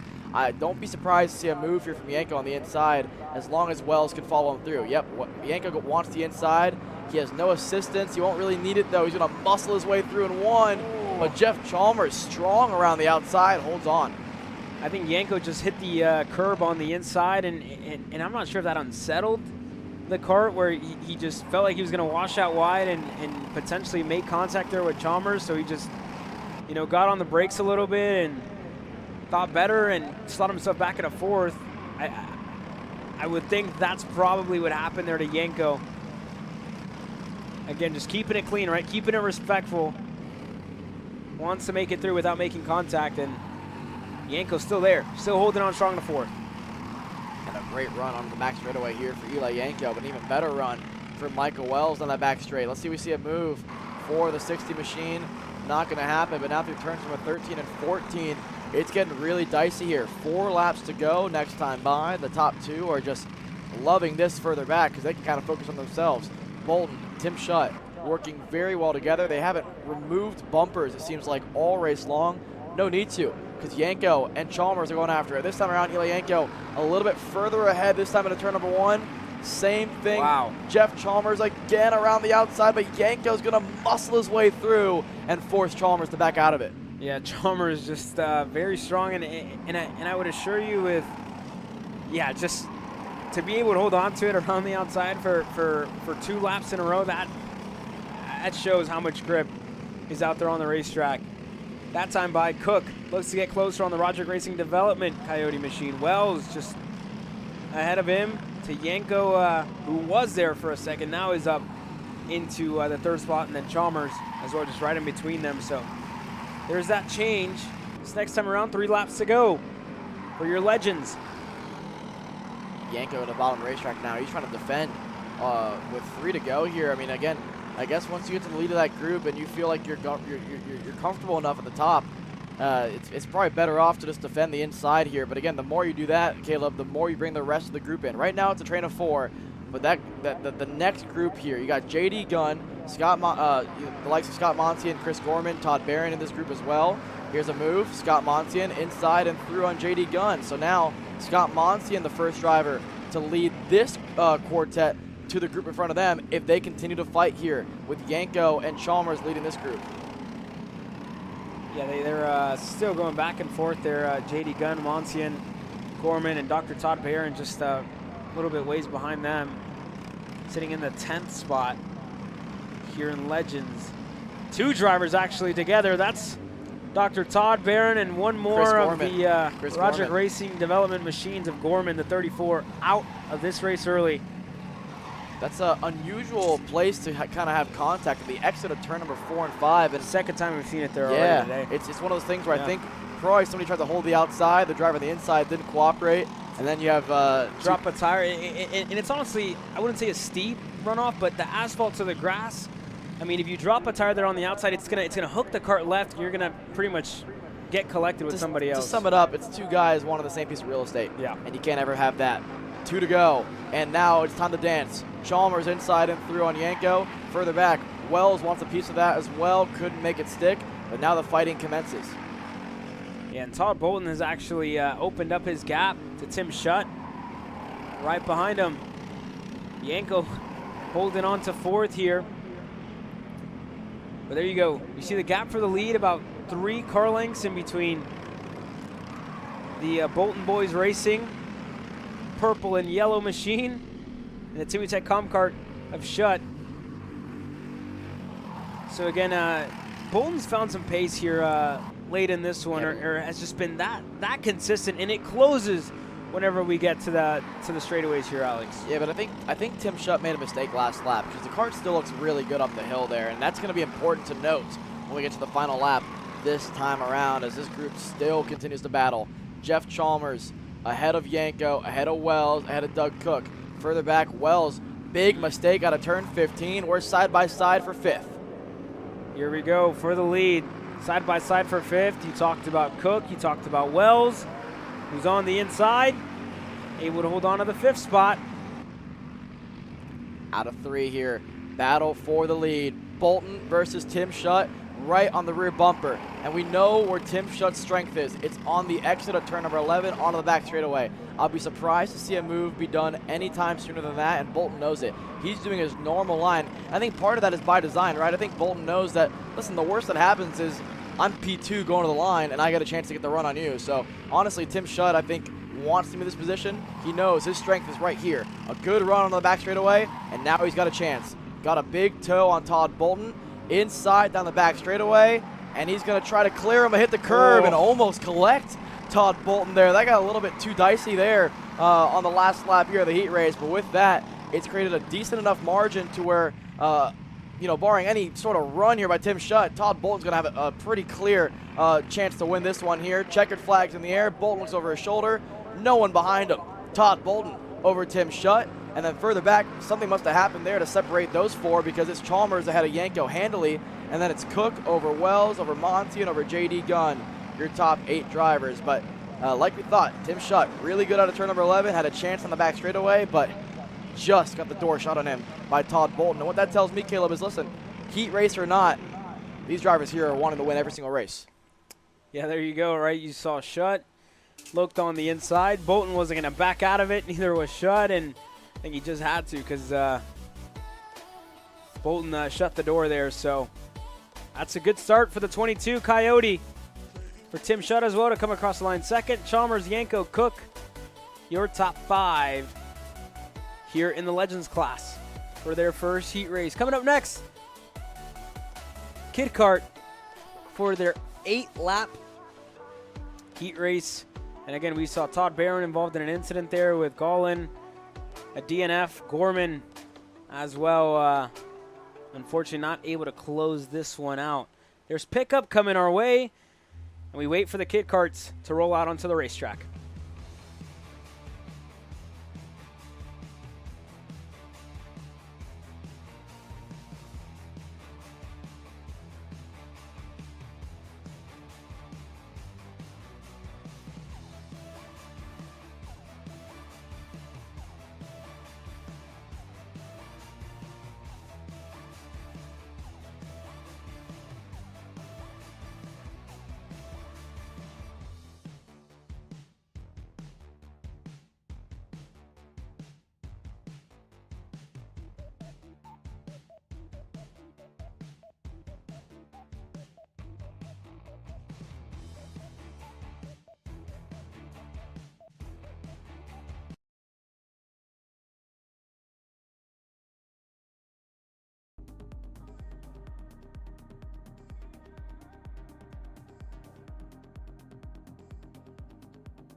time to go racing here in Kid Kart. That being said, I'm going to line them up on the grid, and let's run you down your starting lineup. Maddox Nieves, the 23, starts on the inside alongside Maverick Reddick, Liam Vaughn, and Aubrey Babcock on row number 2.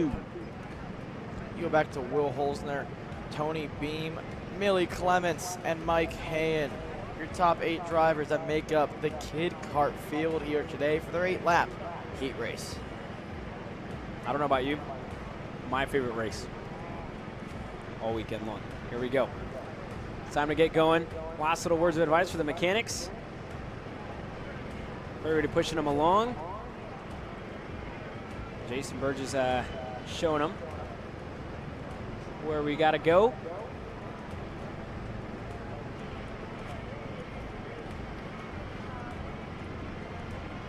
But here we go, onto the grid.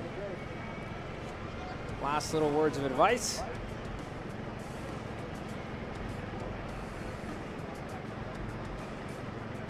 You got to think, right? No matter how many times as a young kid that you've done this, maybe in the Kid Kart class, it's got to be pretty nerve-wracking sitting there on those tram lines, just waiting for the green. You're getting all these words of advice. Everyone's trying to talk to you and tell you, what to do, and everyone's pointing at you, and there's so many directions you have to follow, right? So you just want to go driving already. Yep. There you go. That's a handshake from Jason Burgess to all the young Kid Kart superstars. We get ready to get going. Engines are fired now.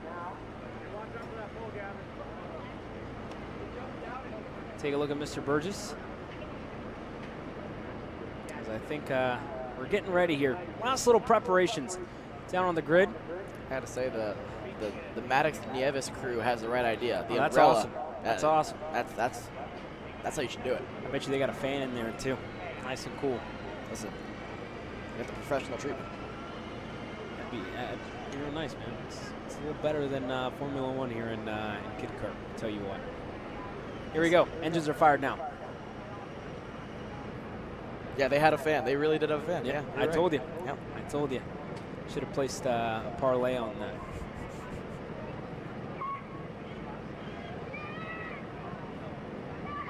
See you and Jeffrey there had to pop the visor open on Maverick to make sure that he got all the words that he wanted out, and then close the visor. Got a nice little firm handshake there from Maverick. Here we He's go. locked in and ready. I know it. It's time to go racing in Kid Kart. We're into the tram lines now. Wait for the green flag. It's in the air, and it's a good start for Nieves. Reddick around the outside looking to get a move. Liam Vaughn is well in third. Slots himself in a line. It's a good start for your top 3. They're all pretty much lockstep. A good start there for Maddox. Nieves on the exit of turn number 2 extends his gap just that little bit more over the 75 of Reddick. Yeah, Reddick didn't get a great run out of turn number 2, and now Liam Vaughn all over the rear bumper of the 75 machine there. And look at Maddox going a little bit defensive on the entry to the corner, now opening up here for turn number 5 and 6. Maverick there getting a pretty good run out of 6 and 7, but Liam Vaughn keeping him honest here. These are the top 3 from qualifying. These 3 were really, really quick all day yesterday into qualifying today, so no surprise to see Liam Vaughn all over the bumper of Maverick Reddick there. And Caleb, we spoke about it earlier today, but I mean, again, I want to touch on it. His dad, Liam Vaughn's dad, came up to us with Liam as well, introduced us. Good to meet the young kid. He was a little bit shy at first, but again, good to see the kids, kind of opening up to us, and just, we're no strangers. We're no strangers. It's a good time. I always want to meet everyone here in the paddock as well. So speaking of which, Liam Vaughn with a crossover move, didn't get a great run out of the final corner there, but again, feeling racy early on as the all-green MGM machine. That's the mean green machine. Mean green machine for a kid, I think, who's far from mean. The number 10 of Liam Vaughn. But here we go. He's currently sitting third. A lot of these kids just looking to get on the podium this weekend, right? I mean, that would mean a lot. Get up there, a set of tires. I believe that they give away cups, cheese balls as well. I think was part of the giveaway. That's the best thing. I know our Dave Mack loved the cheese balls as well and giving those away. But here we go, still battling for second for Reddick, for Vaughn. They've gone back and forth here and there throughout this heat race, Alex. Yeah, right now Maddox Nieves is starting to really stretch his legs early on in this one, a 1:22.6 to start the race. Just really starting to grow that lead nice and steady here. Maverick Reddick putting together some nice consistent laps there to hold on to P2. Liam Vaughn in third. Further back, there's a pretty good battle forming for the battle for fifth. You go back to Aubrey Babcock in fourth, and then Tony Beam and Will Holzner really strong there. Fifth and sixth, a pretty good battle between the 99 and the 222 machine. Yeah, there's the 99, and here you go further back to 222 of Beam. Holzner, I would say if we were given awards for best looking kart, best looking livery, could go to the 111. Even the number plates are gold as well. It's sick. I can see the reflection here. I can almost see us in the reflection of that. I don't think that's how reflections work, but you know. Be a nice little mirror. Do my hair on grid if you need that. Yeah. Okay. That being said, this kid's having a good time here to me, right, you learn more going to different racetracks. 100%. Learning, right, adapting, quickly as well, right? Because you only have one day to practice. Day two, you're over here racing, right? And it's just a matter of how quick you adapt, how quick you can learn as well. The new track, its nuances and everything that's different with it. Because, I mean, a lot of these kids learn how to drive at their home tracks across the nation that are all different. And then you come to a racetrack that's brand new for the majority of these kiddos who I'm sure haven't raced here before. So it's a whole new learning experience to learn to adapt, to get better as well. Is definitely important as well for the development of drivers, right? A lot of these kids, they range from about 5, as young as 5. I know Maddox is, Maverick is 5 years old, and again, these kids go all the way up to 8. So it's very, very early stages, right, of learning, of adapting, of learning how to race, and having a good time as well, right? If you're not having a good time, you're not gonna want to come back out to the racetrack. I know you started when you were quite young as well, Alex. Yeah, I was 7. And the biggest thing I said it this morning during warm up, right? I mean, the biggest reason for this class is it kind of lays the groundwork for you, right? It lays the bricks down, then you can build from there. You got to make sure, one, the kid likes it, enjoys what he's doing, has a fun time. That's the #1 rule. And then from there, like you said, different racetracks, learn the racing, learn the line, and once you get there, then you can start battling for wins in the kid kart class. But nothing beats this. Seat time on a racetrack that maybe you've never been to before, and a battle here for 4th. You got Aubrey Babcock, you got the likes of Beam and Holzner there going after it as well. Not very often you get a chance to race this close to one another for so many laps at one time, and that's nothing's gonna beat that level of experience. Especially depending on how many kids you have, racing at your local club, or if they're on a different engine package or whatever, right? It's really cool to come out here and be a part of I would say, something bigger, and get out there and see new places, right? Tracks, get out there, enjoy it, especially in the summer, right? You're not gonna keep these kids locked away. A lot of them playing on iPads nowadays and whatnot. Watching Netflix or Miss Rachel maybe. If I don't know that they're probably outgrew Miss Rachel at this age, right? Where they're playing with some go-karts now. But the battle for the lead looks a lot closer. Looked like Reddick was on the rear bumper of Nieves there. Look at this. But here we go, further back. Yeah. It's getting really dicey up front. What a move! What a run for Tony Beam. Looking on the inside here of Aubrey Babcock on the inside of turn #2. Do we have the move there? I couldn't really tell if we did.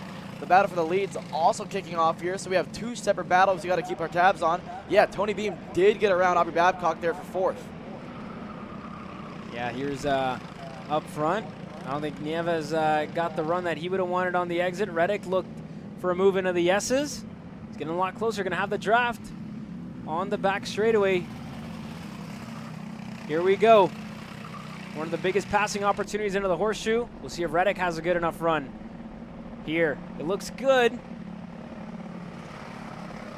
Again, the hardest part in kid kart is always, first of all, getting the run, and then actually making the move stick. I mean, it's so difficult with how low horsepower they are to really, pull out, complete the pass on the straightaway, and then, trying to teach the young kids it's okay to go for the late lunge, go for the inside move, right? I mean, oftentimes, again, they're all buddies off the racetrack. You don't want to do anything wrong, and so you want to pass them as clean as possible, and that's always great. And that's also why you don't probably see a lot of late moves into any corner with the kid kart class here. But nonetheless, further back, Tony Beam, like we said, got around the likes of Aubrey Babcock, and now further back, Will Holzner wants to see if he can get around Aubrey as well. Just couldn't make it stick at turn 1. That was close. Aubrey able to stay ahead in the 99 or Nitro machine. Holzner just staying in line. As we tune back in, a little quick look to the lead of the race with Nieves, with Reddick. And again, you were talking about momentum. A lot of these drivers, for some of them, they don't even have their microns uncovered. They're covered up, right? You want to focus on driving. And they leave them little messages. I was walking around looking at a Reddick's actually Micron 6, and it said white, tight, wide. Just some notes of what you need to do. And again, for those of you at home, in order your Micron 6 today, scan that QR code and get yours today. A lot of these kiddos already sporting that Micron 6 on their steering wheels here this weekend. But here we go. To the line this time by 2 laps to go. 2 to go here for Maverick Reddick to see if he can get anything, do anything to get around the likes of Maddox and Nieves here. Into turn number 1. The run isn't there yet for the CRG machine, but down towards turn number 2, let's see if there's any sort of line differential, any sort of late braking here from Maverick Reddick. Not going to be there, but I got to give Maverick a lot of credit in this one, because at one point, Maddox had a pretty sizable lead over Reddick and Vaughn, but since then, Reddick's put his foot down, put his head down, and I guess listened to the little sticky note on his micron there and put it all together, and now the lap times are coming together. He's been consistent. He's been matching the times that Nieves has put together. I'll give Maddox some credit here as well. Personal best last time by. But Maverick Reddick has been the driver. He actually has the purple lap of the race, a 1:21.244. So now that's the next thing when you're so young, is learning how to get a good lap and then how to do it again, how to replicate it. That's going to be the next step for all these young kids. And as well, making those milestones, right? I know for a lot of the younger drivers, it's like, I just set a new personal best in that session. And that's great, right? It's probably not, the fastest out there, but as long as you're improving session by session, that's the coolest thing I think for me to see, and for parents, for coaches, that's the most fulfilling thing as well, right? Seeing that the kids want to go faster, they want to improve. I really enjoy seeing that here as we get closer to the end of the race. Hayen, Clements, the 170 and the 78. Their gap's starting to close in between Nieves and Reddick. White flag in the air this time by. White flag in the air. Maverick Reddick looking for some way around Maddox and Nieves there through turn number 1. The gap's starting to open up again. Last time by, Maddox a 10th quicker than Maverick again this lap around. But through this section of the racetrack, Maverick looks really quick. Again, he's trying to just poke a nose, see if he can get around these lapped cars here. Maddox way around the outside. And unfortunately for Maverick there, had to back out of it, but for Maddox Nieves, what an opportunistic move and using the lapped cars to his advantage. How about Nieves to get that move done around the outside? That was, that takes a lot. That takes a lot to make that stick. That was huge out of Nieves, and Reddick just unfortunately got the bad end of that one. But there you go. Up front, Nieves, I think, going to get the gap that he needs to close this one out. Yeah, that's most likely the race-winning move there from Maddox Nieves. He had a decent enough gap already to Maverick, but did whatever it took to make sure that he claimed this heat victory. He looks back, looks to see nobody behind him. Reddick's in the distance. Maddox Nieves sees the checkered flag first. He wins heat number 1 here in Kid Kart. Back to Maverick Reddick, the 75 CRG machine P2. The number 10 all green MGM machine, Liam Vaughn, rounding out your top 3. And then further back, we'll have to wait for the 222 machine of Tony Beam. Aubrey Babcock, Will Holzner, I gotta say, are actually quicker last time by than Tony Beam. So this battle for 4th might not just be over yet here.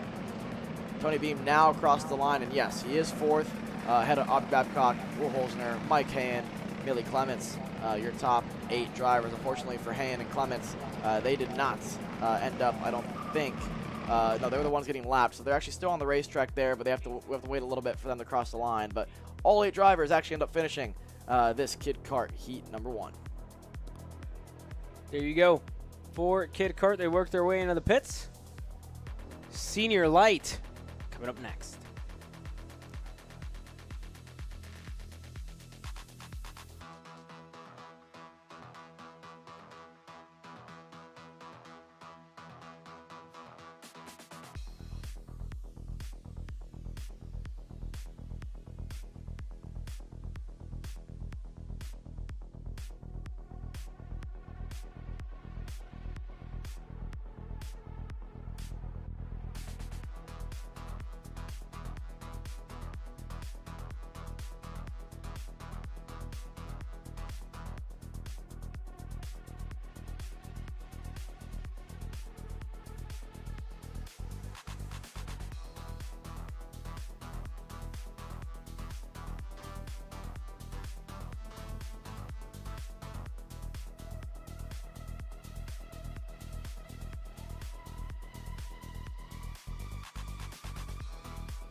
It's time to go racing in senior light, and the young lady that stunned all the boys, Addison Ianello, starts on the inside on row number 1 on the pole position. Alongside her, little sizzle with a 75, Isaac Malkut on row number 1. Christopher McKeith and Aiden Lorenko and all PPK Coyote, row number 2. You go back to Carter Kilgo, Colin Warren on row number 3, Cade Yeager, Tyler Koshorn there on row number 4. Back to Nicholas Capolongo and Max Francischelli on row number 5.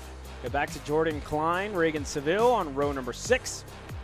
Dylan Callahan, Braden Heber on row number 7. You go back to row number 8 with Ryan Miller and Eric Hubert, Tyler Desrosier and Caleb Jarvis Comey on row number 9. Back to the top 20, Max Schwartz and Alexander Zacosilo. And that's it. 20 drivers total. 10 rows getting set to take the green flag, but everybody with eyes on Addison Ianello, who was impressive in qualifying racing action. And for a kid who's been really impressive so far this year, Isaac Malkut with Mark Steele and Steele Motorsports on the outside. We get ready to take the green flag in senior light. It's Ianello, it's Malkut on row number 1. Here we go. We look at the green. It's away.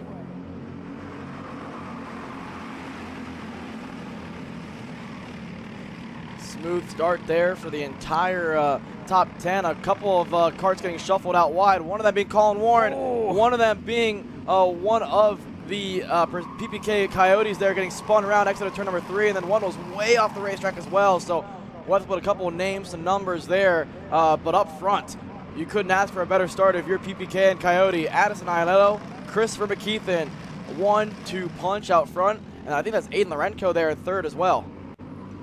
Yeah, Aiden Lorenko had a good start up to third. Isaac Malkut didn't. Fell back to fourth. There goes Cade Yeager, Colin Warren. And I think one of the drivers that was inside on the top 5 to the start was Kilgo. He's down the order. There goes Warren on the inside of Yeager. He's clear, side by side, further back. A little bit of contact. You see drivers start to hop a little bit in the left-hander there, Alex, but everybody able to make it through. Well, that's the thing, right? That corner is naturally already gripped up, got a lot of bumps on the inside, and as the rubber gets put down even more, you get more and more situations where you're going to be hopping. You're getting inside that rubber, and if your go-kart's not freed up enough, you have to just dive down the inside, and you're going to really lean on that right side tire on that corner. So I expect more and more of that as we get situations where carts and drivers are going later and later into the corner to make those lunges work. Nonetheless, up front, change in position.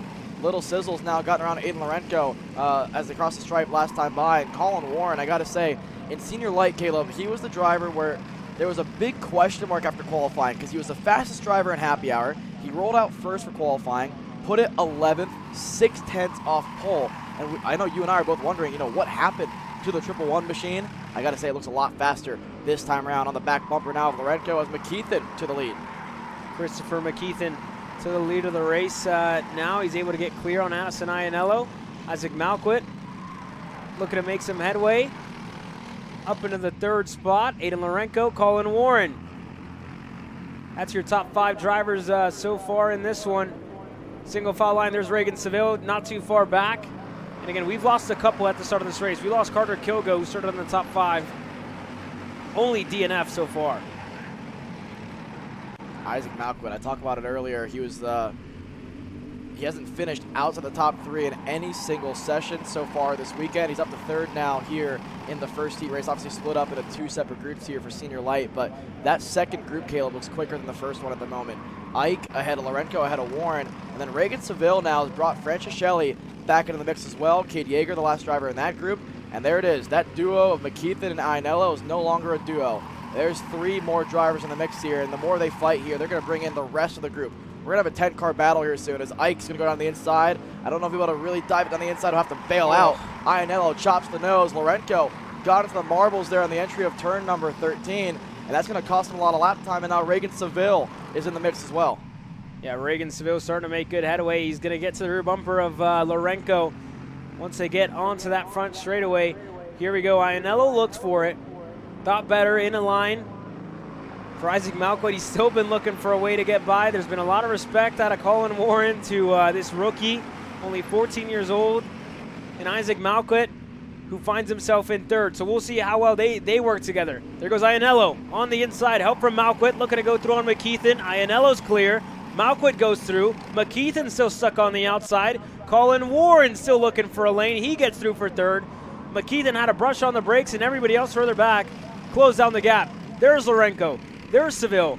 And further back, Frances Shelley has joined the party. Kate Yeager as well. Addison Iannello is here to win. I don't think she really wanted to move McKeithen too far down the order, but she had to because Isaac Malquit is rolling right now at the moment. So you got to do what's best for you in situations like this as much as you want to help your teammate. We're 4 laps into a 10-lap heat race, and this group is just forming larger and larger. There's Kate Yeager. There's the likes of Cole Shorn, Heber as well in the mix. 10 drivers in the lead group. I think Warren went off the racetrack there in turn number 14, got passed by McKeithen, so now it's a 3-car breakaway. Ike, then you have Iannello, McKeithen, then Warren ahead of Lorenko, ahead of Reagan Seville on the GFC machine. Here we go, pass for Lorenko, looking, Colin Warren. Lorenko gets through, Seville gets into the side of Colin Warren. Warren gonna give it right back.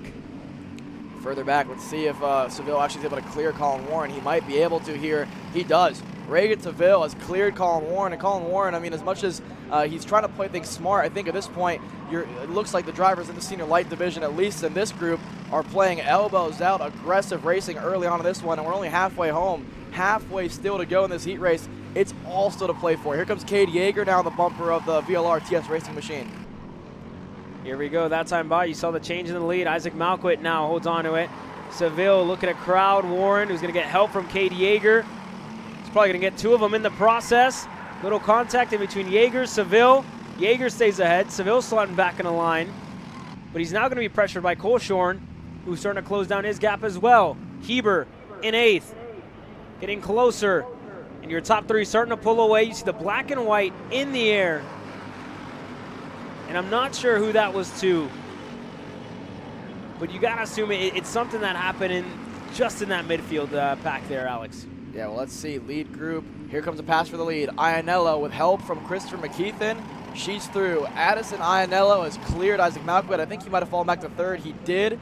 Here comes Aiden Lorenko, and it's such a tough spot to be in if you're a little sizzle right now because your stealth motorsports machine is rolling, but you have a PPK Coyote behind you and 2 in front of you. So it's a Coyote 1, 2, and 4. You're all by yourself. If you're Isaac Malquit up front, you got to do it all yourself. Yeah, here we go, and even then, right, it's more of every driver for themselves as soon as that white flag hits the air.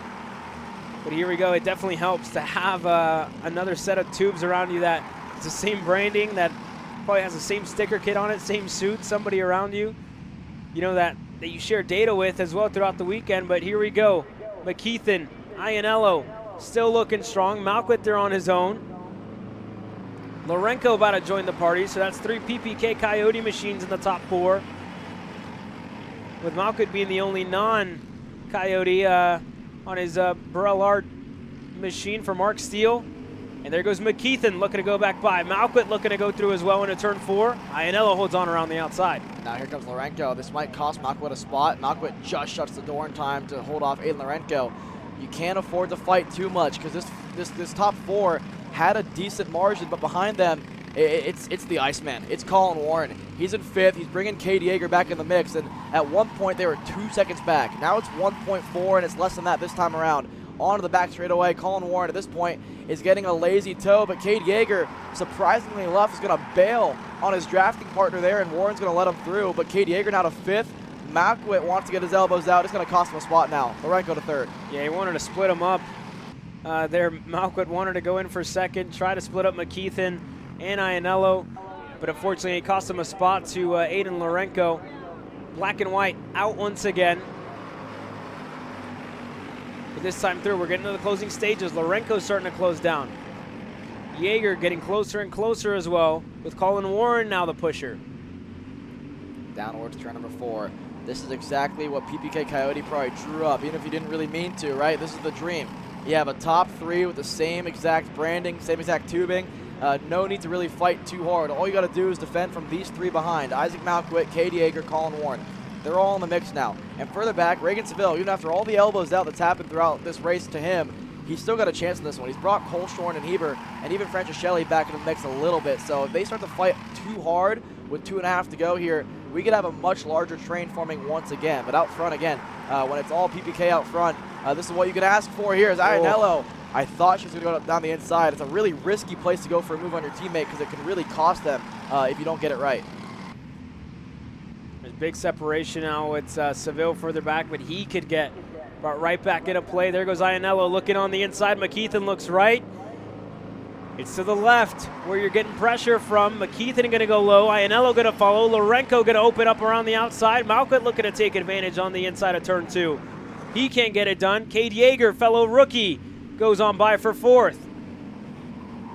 You see Colin Warren kind of point Isaac Malkut through. I mean, I think it was one of those situations, like you said, sign of respect to Ike, and one of those where it's, there's no need to fight too hard when you already have a decent margin of the group behind. I think Warren knows, like, listen, I love racing, I love what we're doing here, but this group behind us is catching. Seville, Kolshorn, Heber, they're going to be there the more they fight up front. 1.5 laps to go for Christopher McKeithen. We saw Iannello go for 2 moves last time, last lap around, so let's see what she wants to do this time around. Cade Yeager finds himself in 4th. He's the first non-PPK Coyote in the top 6 here. He's kind of the biggest chance that the next group has of creating separation for the top 3 here with a lap to go. Yeah, we're about to find out here for Isaac Malkut, for Colin Warren there as well, just looking for a gap, looking for a lane to go on by. McKeithen still low, white flag in the air last time around. Kolshorn looking to go by on Seville. Look at Lorenko on the inside of Addison Iannello in turn 2. They're going to get tripped up a little bit. Everybody behind going to have to check up, and that's going to give a little bit of breathing room to Christopher McKeithen, and maybe even more with Lorenko looking on the inside into turn 4. I'm surprised with how aggressive Aiden Lorenko was with his teammate Iannello, and it almost cost Isaac Malkut and Yeager there with the contact they had on the exit of turn number 4. But with all this battling, Christopher McKeithen has such a sizable advantage now over the rest of the field. Lorenko, Yeager, Iannello, Malkut further back. Who ends up in 6th after all this? It's the likes of, I think that might be Kolshorn there. It is. It's Kolshorn. Then it's Warren. Then Reagan Seville who's going to throw it on the inside of Colin Warren as well. There goes Yeager. Gets up another spot. Lorenko going to go right back. Yeager was ahead by about a second. Gets through. Side by side. Iannello drops a tire into the dirt. Here's the run of the line. It's all about Christopher McKeithen, who didn't run away, on pure pace. He had some help getting up there. He gets it done in heat race number 1. Lorenko across the line 2nd to Cade Yeager, to Malkut, to Kolshorn.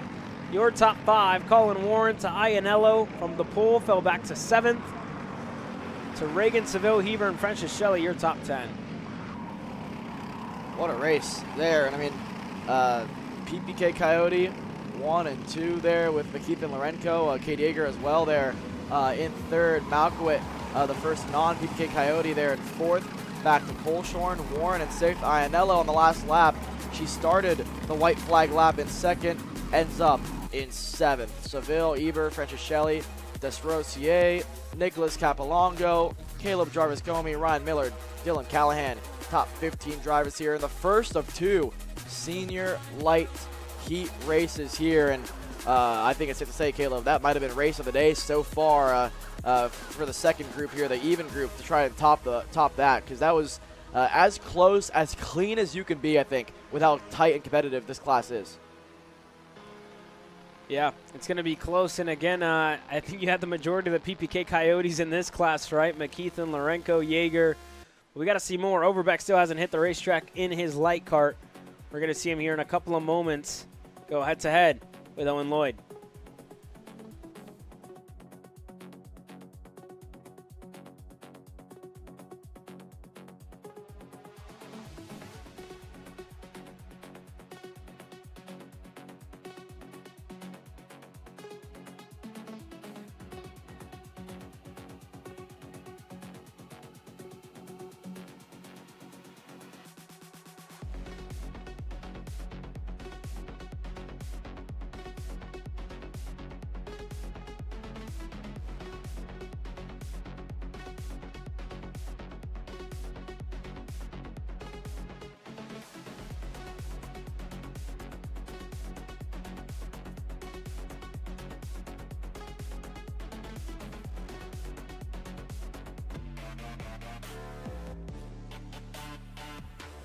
Time to go racing. Again in senior light for the even group. Owen Lloyd and James Overbeck on row number 1. Nikki Palladino and Emily DeMaster on row number 2. Back to Dylan Amundsen, David Baker, row number 3. Kelvin Zing, Jackson Young, row number 4. Back to Josie Chambers and Henry Wheeler, rounding out your top 10 drivers here. Jamie Strubko, the fourth, starting alongside rookie Cooper Perez. Dylan White and Nagisa Yoshikawa. Back to Cameron Reed, Cody Lindstrom, Ryan Soralik, Ian Frankenberger, and Ethan Gray. Your 19 drivers getting set to take the green flag. 19 drivers here for our even group of the first of 2 heat races here in senior light. 10 laps, the distance for these drivers, and I'm sure they're all watching that first heat race and thinking, you know, what can we do differently? What can we do similar to what the PPK Coyotes did? And I think the biggest story of them all, Caleb, is get out to the lead early, at least the front group early, and don't race as hard. You don't want to create a longer train than you already need to. But again, this time around, a lot less teammates together than we did have in the first heat race, and a very slow start here for Owen Lloyd and James Overbeck. This is as slow as we've seen the starts go, and now they're on the gas, on the loud pedal. Owen Lloyd tucked in his steering wheel there. Green flag in the air. We're racing down towards turn number 1. It's a great start for Palladino, for Owen Lloyd as well. Couple of drivers off the racetrack. Emily DeMaster and more go way off. That's somebody's rear bumper that just completely flew off. I think it might have been, it's either Strubko or Lindstrom there. Wow. What a start to this race for this group further back. Henry Wheeler's just in the mix of it. Again, he was struggling what he believed was setup issues, and there's a 72 of White with the rear bumper that got completely ripped off. Yeah, Dylan White missing a rear bumper, gonna have to come into the pits for that one, as well as the 56 machine off the racetrack. Frankenberger through turns number 8 and 9 must have made a mistake somewhere. He's gonna fall back to the tail end of the field here as more shuffling further up front. Owen Lloyd, Palladino up front, and then it's Amundsen. And then you have the likes of Baker, or I think it's Kelvin Zing there in 4th. Overbeck fell back to 5th. Yeah, Overbeck lost a couple. Josie Chambers just right behind with Jackson Young. Side-by-side action further back in this field. Cameron Reed looking to make up some spots. There's one of the invader machines of what looks to be Perez. That's currently running in 11th. Side-by-side with Emily DeMaster. Single file up front. Not a whole lot of battling going on here, and I think a lot of that has to do with the chaos that we saw on lap number 1 here. A lot of drivers probably saw that and don't want to be a part of it any longer here. Play it safe. Guarantee yourself a pretty good spot for the next heat race, and obviously the mains tomorrow. You got to start thinking about that as well, right? Because you only get 2 chances to give yourself a decent starting spot for the main event. On the back straight, though, 3 karts now starting to break away. Overbeck has gotten around Kelvin Zing, so he leads that next group further back. I think that might have been David Baker off the racetrack there in turn number 11. Not the first time that we've seen that. Not the last time we will either, as Dylan Amundsen inside and through on Nikki Palladino. That's the move right there, right? For Dylan Amundsen, he qualified, I believe, 10th overall, put him 5th. And again, the setup he had in that medium kart said it worked out perfectly. When I was talking to him over the lunch break, he said, now we just got to copy it in light. We got to try the same thing because that thing was on rails. So the meatball flag out there, it probably was for Dylan White with the missing rear bumper there. So we'll have to see if the 72 machine pulls off the racetrack next time by. This group is growing. We're up to 6 go-karts now. Then you go back to Jackson Young, who's by himself, unfortunately, for the GFG machine. A second back from this group of 6, and a second ahead of Henry Wheeler there in 8th as Nikki Palladino peeks a nose on the entry to 6 and 7. Owen Lloyd, an uncharacteristic mistake. And now Overbeck's having to bail and go to the grass to avoid making contact with Kelvin Zing. It's going to cost him. He'll go to the tail end of the field. This group, sorry.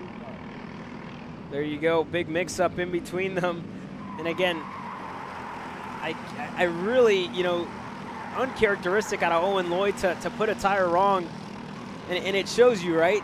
Driver's racetrack, very technical sections, especially in the S's, where if you just open your hands that little bit too much, you're putting a wheel into the dirt and you're losing time. A lot of it as well, whenever drivers are bumper to bumper chasing you down. Let's see, this time around, Jackson Young now has gained a couple of tenths in this group, and the more they fight, especially as hard as they did last lap, we're going to have more and more drivers in the mix. Jackson Young's one of them, a personal best. Henry Wheeler, David Baker, Yoshikawa as well, quick. This is that next group.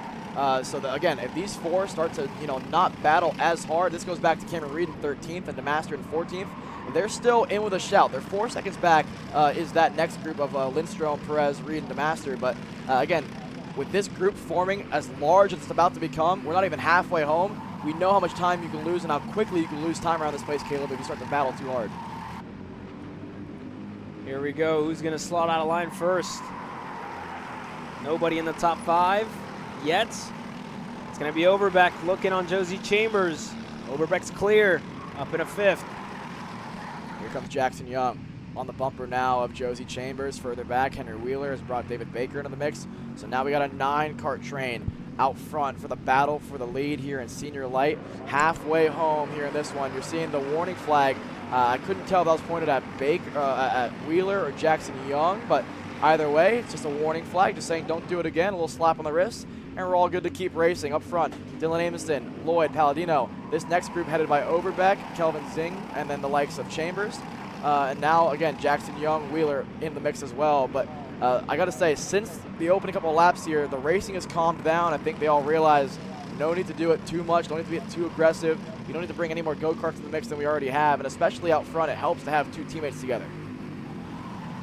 Yeah, it helps a lot, for sure, to have somebody to work with, to have somebody to push.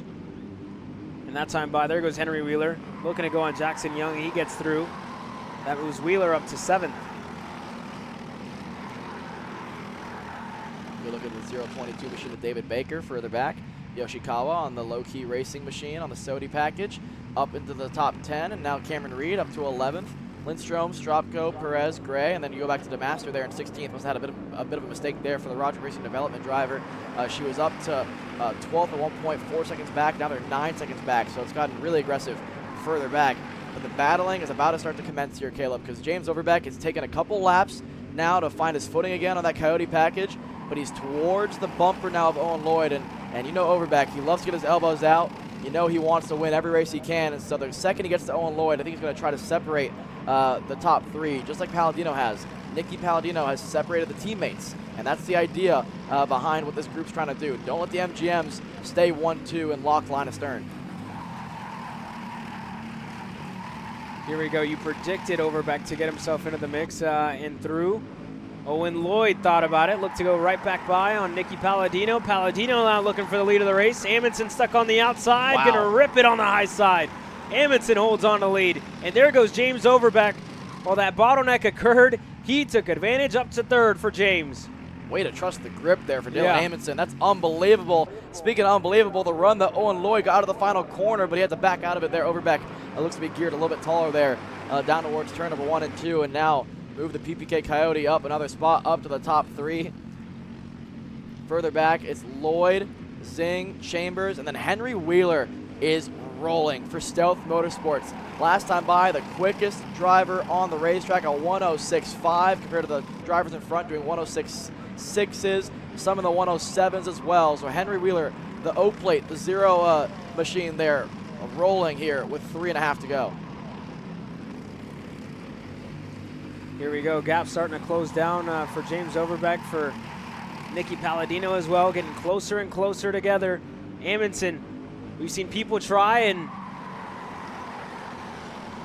they haven't been able to get it done. But again, that battle for the lead continuing.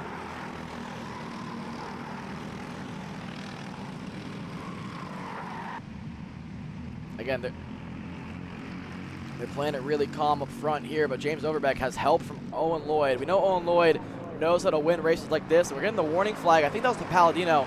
He moved Amundsen up the racetrack just a hair to a couple laps ago before Amundsen ripped the high side, so I think that's why they just gave him a warning, said, you know what, it happens, you got to the back of him, just don't do it again, but that's definitely who it was pointed at.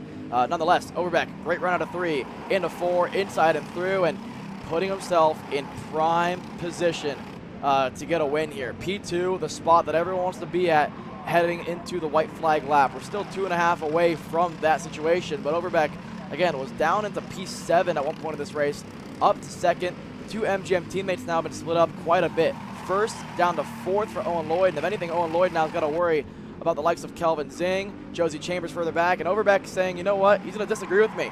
He's going to go to the lead early on. He leads with 2.5 to go. There goes Overbeck. Lloyd looked to go for third.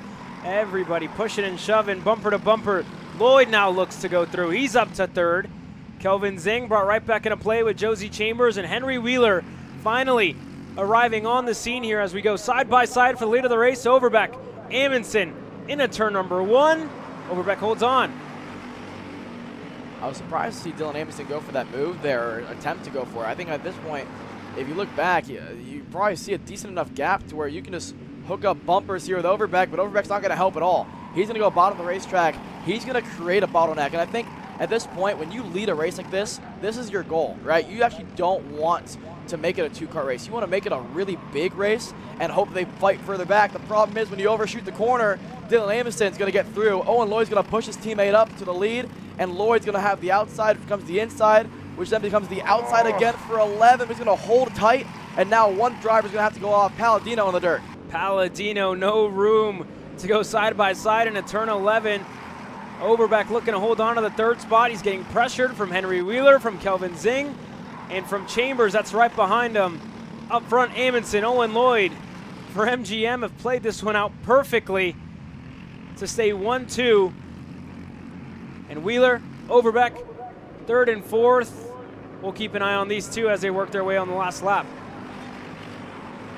Dream situation here for Paul and April Rice. The MGM 1-2 and a pretty sizable advantage too. 1.4 seconds back to James Overbeck and Henry Wheeler. Those two have a pretty good relationship off the racetrack as well. Obviously on the KA side of things, they know each other pretty well, should I say. Whether they drive like that on the racetrack is something to be said or not. But nonetheless, those two now, let's see if they work together at least to try to get back to the lead. They're too far back at this point. But I think you want to play it smart enough to at least get a third and a fourth in this one. Because further back, you got Kelvin Zing, Josie Chambers there. Palladino, his off, puts him back to 7th. Then you go back to Young, Baker, Yoshikawa there. That group has kind of remained stagnant throughout the latter half of this one. But up front, Amundsen extending his advantage over Owen Lloyd. But it doesn't really matter too much, Caleb, because we know that run to the line is pretty long. Yeah, it's a long run of the line there. Zing comes out in front of Nicky Palladino for the 5th spot, but coming to the last lap, it's a pretty significant gap in between Amundsen and Owen Lloyd. Side by side for third as well, Henry Wheeler, James Overbeck. And there you go. Dylan Amundsen wins heat race number 1 in the even group in senior light with Owen Lloyd across the line second, James Overbeck and Henry Wheeler. Third and fourth on the racetrack, Kelvin Zing. Your top 5 to Palladino, to Chambers, to Young, to Baker, and Nagisa Yoshikawa. Your top 10. Couple of more heat races set to come your way. Sportsman, Masters, and Senior Medium to round up the first round of heat races before we get a 10-minute break. But from us, quick commercial break from our side. We'll be right back with more racing action.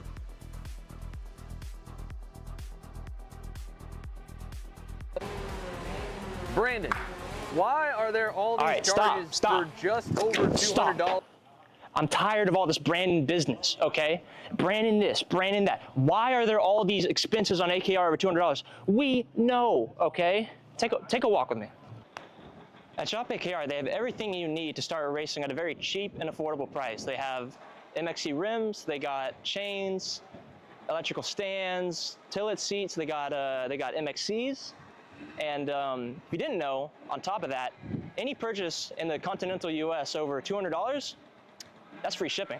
Hey, aren't you supposed to be in the AKR Anonymous meeting over there? Dude, I'm doing a commercial. Dude, we have no time. It's about to start. Stop. We all love Shop AKR. Me? More than others.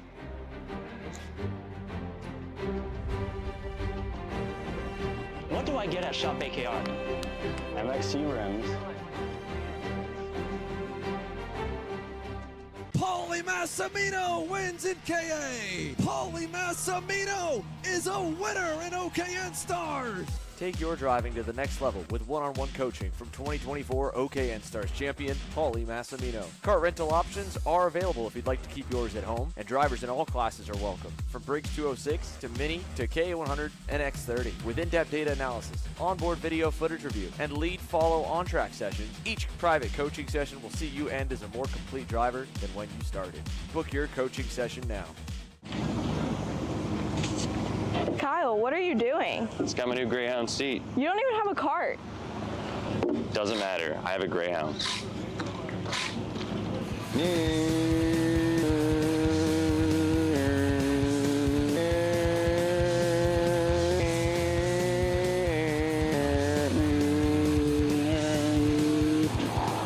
the f is Kyle Cuthbertson? Doesn't even have a go-kart. Doesn't matter.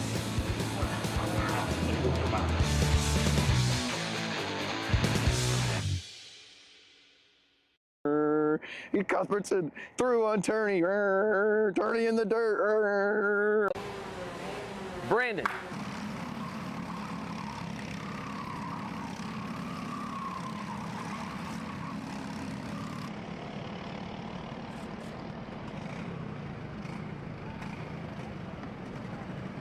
It's time to go racing here in our Sportsman division for their first round of heat racing action. Real quick down the starting order: Hayden Lawson, Laney Thickpin on row number 1 with Chase Thixton and Will Feidinger on row number 2. Logan McCloskey to Daniel Dragunov on row number 3. Ryder Thompson and Ryan Hall on row 4. Harrison Bell to McKay, to Liu, to Dyer, to Irwin, to Burklow, to Bohr, to DeCoster, to Golnick, Hendrickson, Root, and Jarvis Comey. Your 20 drivers getting set to take the green flag in Sportsman. Let's see this time around. Nice and slow at the start here. I'll have to see if we get the green flag here from Jason Burgess. It looked pretty good so far. Down towards turn number 1. We'll have to see if we can get the start here for these Sportsman drivers. And Burgess likes it. Green flag into turn number 1.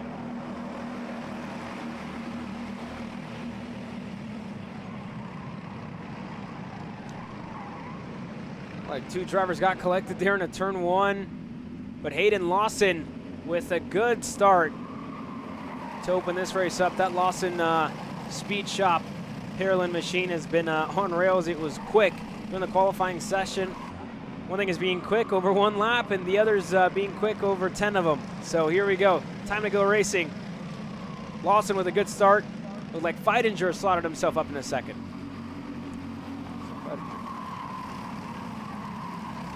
That's 39 at Thixton. Sorry. Yeah, Lawson with a bit of a mistake out of turn number 11 goes wide. Here comes Thixton down the inside. He's through into P1. We have a pretty big group here forming here, Caleb. There's the 210 of Feidinger into turn number 12 and 13. He'll go back to 4th. Ahead of him is the 20 machine, I think, of McCloskey ahead of him. And then behind the 12 of Thigpen. So Thigpen down to 5th at the moment. Yeah, apologies there. Mixed up the helmets with Thixton and Feidinger. But here we go. This time by, it was a good start for Thixton to make up a couple of spots there. And even then in 3rd, McCloskey sits there on the Burrell Art machine for Steel Motorsports. And right behind him for Feidinger and the MPG Academy machine to Laney Thigpen and Thompson, your top 6 drivers. And for the majority of this race, you know, this is actually a really good thing to see, right? To see them this patient, this content, to be in line, to be pushing. You know, it shows you these Sportsman drivers are already, you know, the gears are turning and they're already starting to think long game for now. Because Hayden Lawson wants to retake control of this race. Goes on the inside of the horseshoe. Hayden Lawson's clear up front. McCloskey looking to go to 2nd. He's through. Thixton slots back to 3rd. So now coming back in a frame, 2 drivers get together. The number 5, the 444, Bell off the racetrack for a 2nd. Gavin Dyer and as well. Gavin Dyer as well was collected there. Look at this, late lunge. Feidinger inside and through. That's on the likes of Ryder Thompson. That's for 4th. That's a good move for the MPG machine there. So now his sights are set to the top, 4 drivers up front. The likes of Lawson still leads over McCloskey, over Thixton, over Thigpen. Here with 3 laps in, still 7 to go here. Long race for these Sportsman drivers. And you said it, right? Already the gears turning, trying to think, where do I want to be and how do I line myself up to be in the best position to win this race? Right now, these opening couple of laps are almost as important as the latter part of the race, right? Because you can only get to the latter part of the race if you put yourself in the right position early on. You can't afford to fall back too early, so that's why you're seeing a lot of drivers get aggressive early on to make sure they're in that lead group, even that front 3, that front 2, when it comes time to get the elbows out. Like that. Thigpen through. Takes advantage of the small mistake from Thixton. He's through to P3. Yeah, Laney set that one up nicely to get herself up in a third. Now she's going to be chasing down McCloskey. That time on the main straight. We'll see if she's going to try to go. I'll tell you who is. Will Feidinger looking on the inside of Thixton. Just ran out of room. Couldn't really get alongside the Magic Kart machine. Out of turn number 2 and 3. Look for the run for Feidinger here. Down towards turn number 4.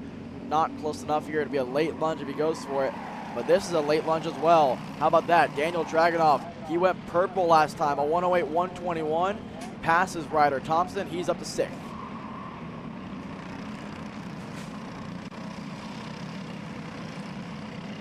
Hayden Lawson still in control of this race, controlling the pace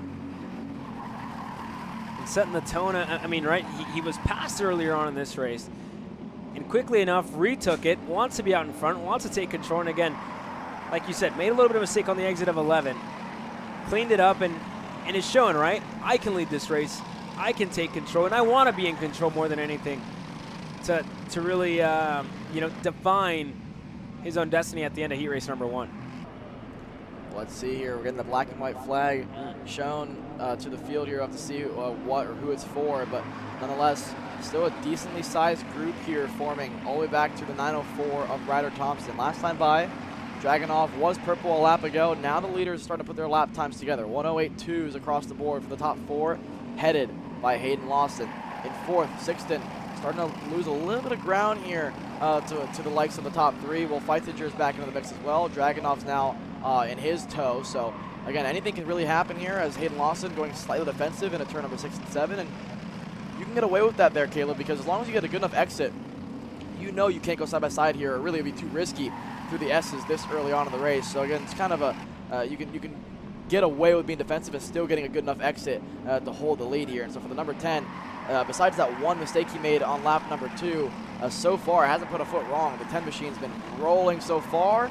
Daniel Dragunov is flying in this one. 5 laps in, 5 to go. As speaking of number 5, the 5 goes behind the 444. We saw the contact between the likes of Harrison Bell and Gavin Dyer, and unfortunately for Gavin Dyer, he sits 9th right now. Harrison Bell's in 13th, and 8th now for Gavin Dyer. So all that good work is undone. He's gonna have to let 5 go-karts by to get behind Harrison Bell. Unfortunate, and if I'm right here, I think that's a direct result of having the cameras around the racetrack, right, to really review everything, to kind of go into depth, and then apply that penalty during the race, right? So it's not applied after. So there you're starting to see, you know, the camera systems coming into play. And, you know, personally, I like that a lot, right? Well, I'm a fan of it for a couple of reasons, but the biggest reason is if you're Gavin Dyer, right, you give back the positions. That means there's no post-race penalty. You can still work your way back up to the top to the top group. But if you let it go, then you're going to get a penalty, and you're going to finish behind the 444 wherever he finishes. Nonetheless, a lot of shuffling here at the top of the screen, top of the board. Lawson still remains your leader, but we have a bunch of different positions here. We have Thigpen now the second. The likes of Thigpen's fallen back. I think the likes of McCloskey's there in 4th. Not for long, though. Dragunov has help. Here comes the likes of Feidinger. He's going to help him push him through into turn 1. Dragunov to 4th. Yeah, Dragunov able to get clear. Look like McCloskey, the driver who lost the spots there, and back into 6th. Looks like Feidinger was able to push himself through as well with Daniel Dragunov, who's been making some really good headway throughout this race. Dragunov now sits in the 4th spot, closing in on Thixton. Down towards turns number 7 and 8 with 3.5 to go, and the top 2 getting a little bit of separation now. Hayden Lawson, Thigpen, but Thixton, what a run out of turn number 11. Kind of like a rocket up the hill here. Not a good enough run to get by any of the top 2, but puts himself back in position to stay within the top 2 drivers. Lawson again with a tighter line through turn number 13 and 14, and it's going to cost him here on the exit, because now the number 12 of Lainey Thigpen's got a pretty good run if she elects to take it here. Down towards the front straightaway, 3 to go, and she does. She pokes a nose inside. She might have some help here as well. Here comes the likes of Thigpen. Here comes Thixton as well. Here comes the rest of the group. Dragunov, Feidinger, and all of a sudden from 1st to 5th in 1 straightaway. That's how fast it can happen, Caleb. Yeah, I don't think Lawson expected Thixton to go on by as well, and whenever he tried to turn into the corner, just got surprised, but there goes Dragunov again, looking to go for second. Overshot the corner just a little bit. That's going to give Feidinger the run that he needs to get himself up to second. Now Lawson chipping away at it once again, looking to go for third, side by side with Dragunov. Dragunov there, hand in the air. I couldn't really tell what exactly the signal was. I think it was just to say, listen, like, back off a little bit. We're going to go side by side through this section of the racetrack. But, I mean, obviously these drivers are racers at heart. Oh. They're going to race no matter what. Feitinger, what a lap in number 8 it's been for the 210 machine. Will Feitinger started this lap in 5th. He's up to P1 with 2 to go. How about that for Feidinger to pick him off one by one, gets clear, and now has control of this race, coming to the 2 sticks in the air, 2 laps to go. Left in the first heat race here in Sportsman. Dragunov starts to close down his gap to the rear bumper of Laney Thigpen. Along with him, race leader and pole sitter Hayden Lawson, looking to get back up to the spot that he owned for the majority of this race. Feidinger now in control. Here we go. We'll point to go defensive here. Not defensive enough for Dragunov. Lawson back to 3rd. And again, if you're Hayden Lawson, you're slowly laying the bricks again for getting a good finish. You want to be in 2nd on that last lap. We know that's the place to be. 3rd's also pretty good. Anything past that, and it gets pretty difficult. That being said, last lap, Feitinger from 5th to 1st in 1 lap, so we know anything's possible here. But with all the racing that we've seen on the last couple of laps here, the top 2 have a decent advantage, but up the hill towards turn number 12 and 13 here, a good run from Lawson is going to put himself back in a decent enough position to make something happen. Feitinger goes bottom. Thigpen's going to have to follow through, but Lawson's going to move himself into P2. And now, at this point in the race, if you can put together a good couple of corners here with the help from Dragunov, they're going to have a really good chance in this one. Hayden's in a good spot, but not good enough because Dragunov looks to go on the inside of turn 1. Help from Laney Thigpen, going to get him through. Lawson, again, Thixton looking on the inside of 2. Thixton's clear. Lawson falls back to 5th. Lawson back to 5th, and it could be worse than that as well. McCloskey's back in the mix. Ryder Thompson, a personal best last time by.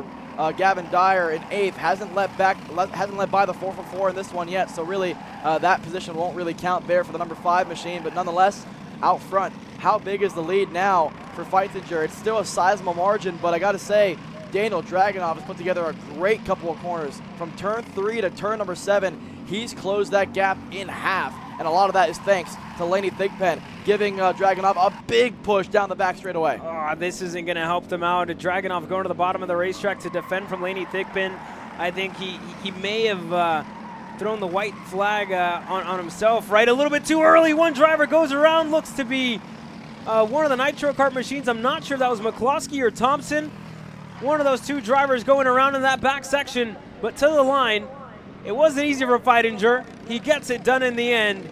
Heat race number 1 goes to the MPG Academy. Dragunov across the line 2nd to Thigpen, to Thixton, and Hayden Lawson, your top 5. Further back, McCloskey, Irwin, Dyer there in 8th. We know he's let by the 444, so that's going to be a post-race situation to deal with as well. Christian Liu, Jonathan Bore, your top 10 drivers. Back to Harrison Bell, Ryan Hall, Harrison Burklow, Ryder Thompson. That was 904 Ryder Thompson. He goes back to 14th on the final lap there. And then your top 15, Trip Golnick.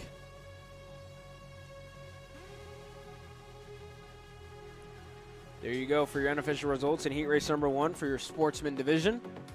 Coming up next, Masters.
Time to go racing here for the first heat race of your Masters division. Michael Dittmer and Tim Schutt starting on row number 1, with Jamie Bradford and Eli Yanko sharing row number 2.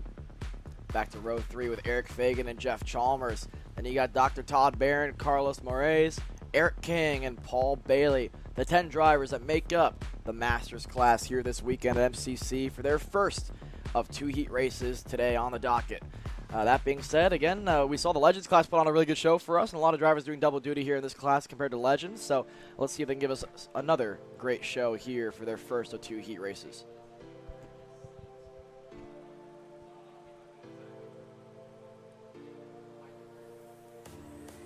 Nice and slow through the last couple corners here. The turn 16 kink that heads on to the front straightaway. The eyes of the drivers are looking at the flagman, Jason Burgess, on the all blue suit with the red tie.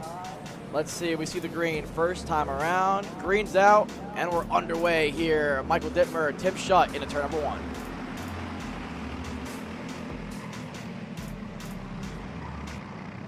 Outside lane did not get a great start there. Tim Schutt had to back out of it there because we had the likes of Jamie Bradford and the likes of Eric Fagan pushing their way forward. Tim Schutt down the 4th. What a late lunge further back here. That's one of the Sodi machines, one of the low-key racing machines there. That's the likes of Eric King trying to make a move. He made and contact. Unfortunately spun around in turn number 4. Yeah, that's King. Wow, that's a lot of smoke. Yeah, major issue here That's for Eric definitely King. That's got to be a burnt clutch. Yeah, I mean, it's going to fizzle out here, but it's going to be a really rough situation to drive with. I mean, if I'm Eric King at this point, I'm looking back, and I want to have some damage limitation if I was him. Just got to manage that. Got to manage that look on a heat race number 2. Here goes Eric Fagan looking to go on Jamie Bradford. He's able to get through. Fagan up to 2nd. Dittmer in the 77, now in the lead of the race. Or has been in the lead of the race, sorry. But now we got a new driver in 2nd place there. So we have the likes of Eric Fagan on the gold cart. Up to P2 to start this one. Jamie Bradford up to 3rd. Tim Schutt. And then here's Eli Yanko back in the mix. You can never count out the Canadian in 5th position. Going to help Tim Schutt back to the top step here. So 5-car breakaway. Then you go back to the next gold cart. Dr. Todd Barron leading that next group. And it's not really much of a group. It's just himself and then Carlos Moraes and then no one else in front or behind them. So the 11 of Todd Barron's going to have to do a lot of the dirty work here to try to get back to the top 5. Here we go, Eric Fagan still sitting there in 2nd. You got to think he's going to want to go for the lead of this race here any time now. And just like that, Eric Fagan looking on the inside. On the back straightaway, he's clear before the horseshoe. Yanko looked to go on Tim Schutt as well. Schutt able to close the door there and stay ahead. And closing in, Dr. Todd Barron in the gold card in 6th place, starting to close down his gap to the top 5, as well as Moraes on the Yellow Star Motorsports CRG. Here comes Eli Yanko down the front straightaway as well, but again, ran out of gearing in a turn number 1. So if you're Tim Schutt, you know that the driver behind you that you thought was going to work with you doesn't really have much intention to work with you. He's just doing it to help himself, which is, well, that's part of racing. That's how it kind of all works together no matter what. But 3 laps in, 7 to go here. This group is starting to spread out just a hair. Eric Fagan leads over Dittmer. Bradford there has remained in 3rd for the entirety of the first couple laps here in this one. But for Tim Schutt, the pace is coming back now for that comp car machine. And now look at the roll speed he's able to carry through turns 6 and 7. I think now that the tires are back in a decent window for Tim, the kart looks pretty good. And now we know he has the pace to put it on the front row. He did it for qualifying in the heat number 1. But now the pace in the race is always different than your 1-lap pace. It looks pretty good now for the Tippy Tap comp kart. But up front, it's still Eric Fagan ahead of Dittmer. This group is now formed into 5. It's about to be 7. Todd Barron has brought Moraes into the mix. Further back, you look at Paul Bailey on the Coyote. He's a couple of tenths off the pace of what the leaders are able to run, but he's still got a chance in this one to kind of make it interesting if these guys continue to fight like this. Yanko, again, wanted the move, ran out of gearing. You also saw the point from Tim Schutt saying, stop doing that. Let's work together. Go forward. It's not helping us when we're side by side, and I think Eli Yanko thought better of it. Yanko going to stay in line for now, and again, they're starting to close down a little bit to Jamie Bradford in the 3rd spot, so little by little, lap by lap, they're going to start to reel them in. And again, you got to expect that Dittmer's going to go right back on Eric Fagan closer to the end, closing stage of this race. That's going to bring you right back into play. So why fight it? Why open that gap up more than what it needs to be? Stay in tow, stay in line, push is the name of the game right now. This is exactly what's going to help him out. Bradford now looking for a move on the inside of Dittmer. Didn't have the run into the corner. Yeah, teammates going after it there. I think Dittmer dropped a slight tire out of turn number 11, and Bradford kind of had to go for that move, even though he didn't really feel like going for it. You never really want to pass your teammate in a situation where they're second and third working together really well, especially with a decent gap now to Tim Schutt. This is what you want to do for your teammates, though. Working together. Dittmer through. Bradford wants to go through, and he's going to force his way through. Fagan's going to try the high side, has to bail out of it before the breaks down to the turn number 2. We're halfway home here in this Masters Heat race number 1, but all that racing has brought Tim Schutt, Ilayenko back into the mix. Further back, Todd Barron is still there, a little bit off the pace of what the top 5 are able to do, but the more they fight, the more it brings the 11 machine back into the mix.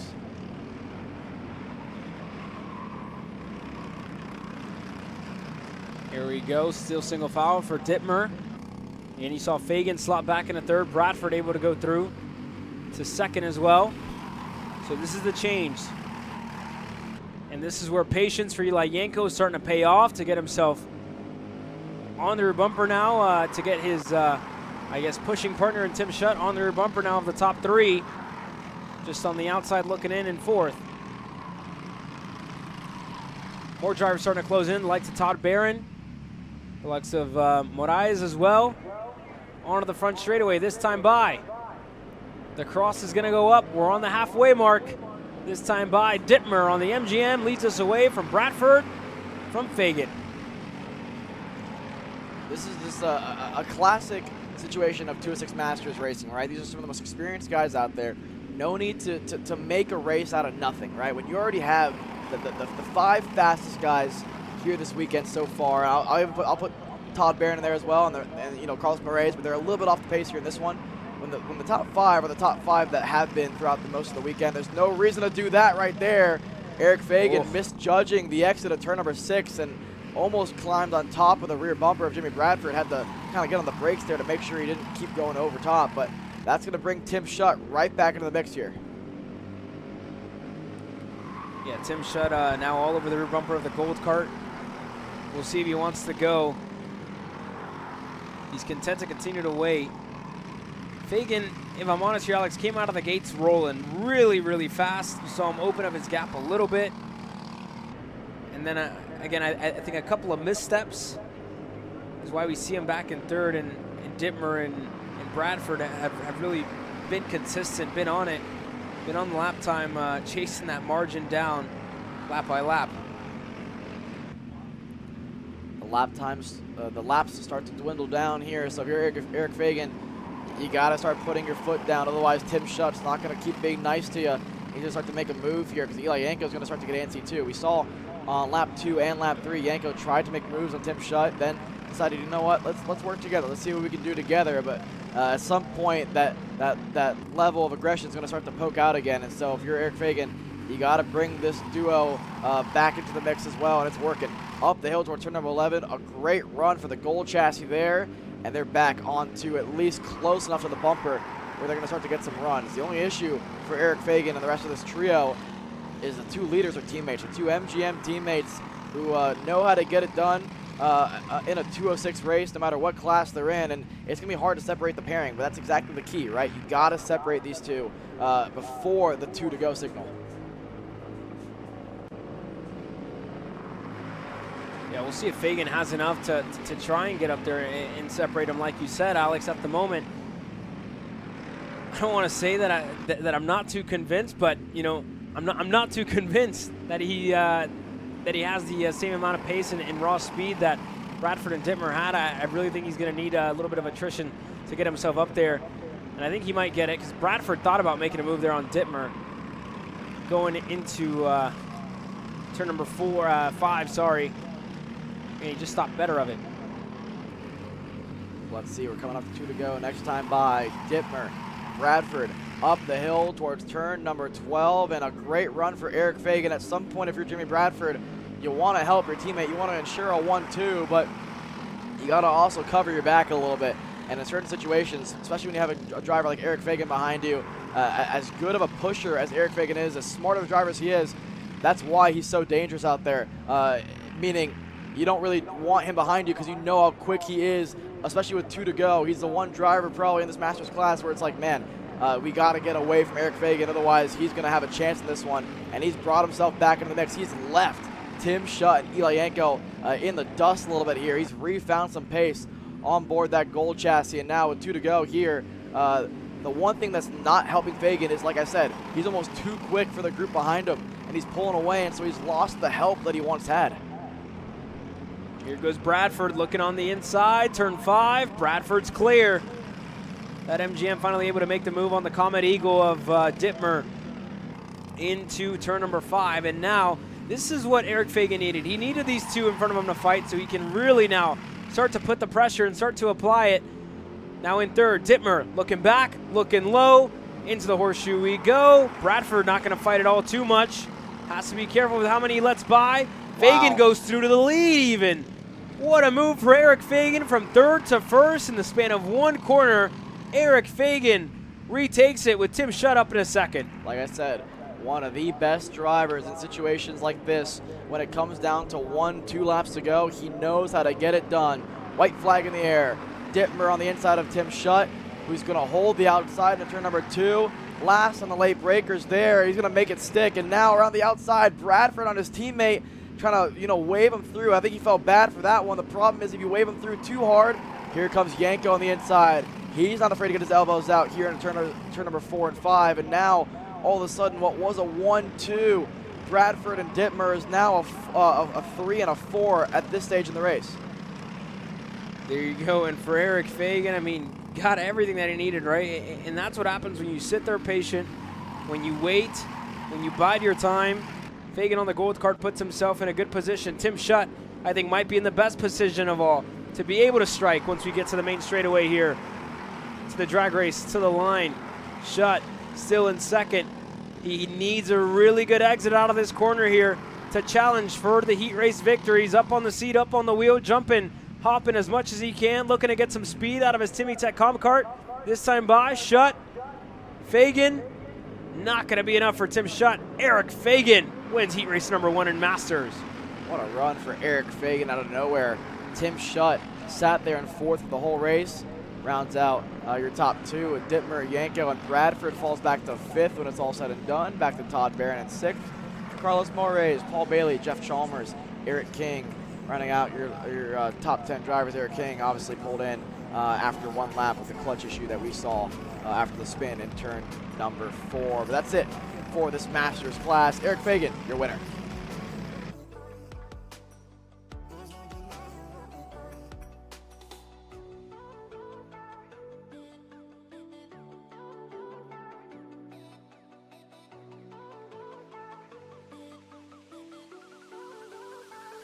Quick commercial break from our side. We'll be right back with Senior Heavy.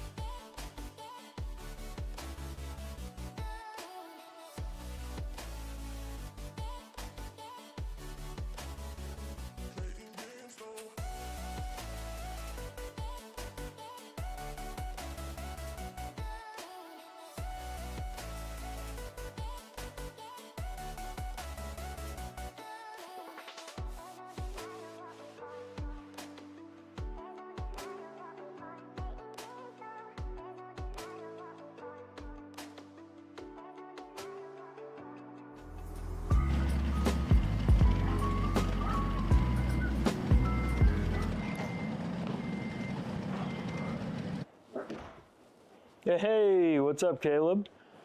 What's up, Brandon? You sound defeated. A long day at the office? Yeah, got stuck at a cat food marketing meeting for like 3 hours. I don't know a thing about cat food, and I don't even work in marketing. And then I got sent on a coffee run like I was some sort of intern. Then at the end of the day, when I want to go get gas, I just realized everything is so darn expensive nowadays, man. Yeah, you got that right. Like, do you have any idea how much we're spending on Netflix? That's like $20 a month. Do you know how much we're spending on cable? That's like $50 a month. But you know what isn't expensive? Tell me. Kart Chaser Premium. For only $9.99 a month, you can watch all the American karting action live from coast to coast. Subscribe and become a member today.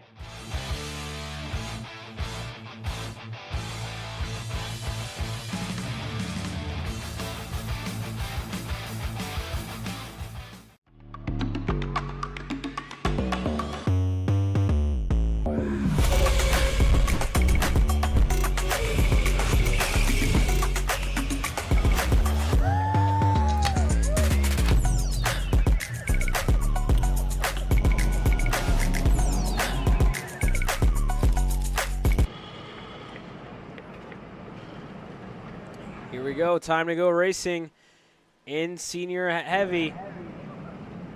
Dylan Amundsen, Colin Warren, starting side by side with Eli Fox on row number 2. Eli Warren alongside him. Here we go.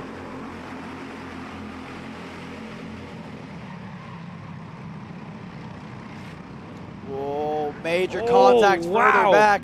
4, 5 drivers involved out of turn number 3. It's a good start up front for Amundsen, for Colin Warren.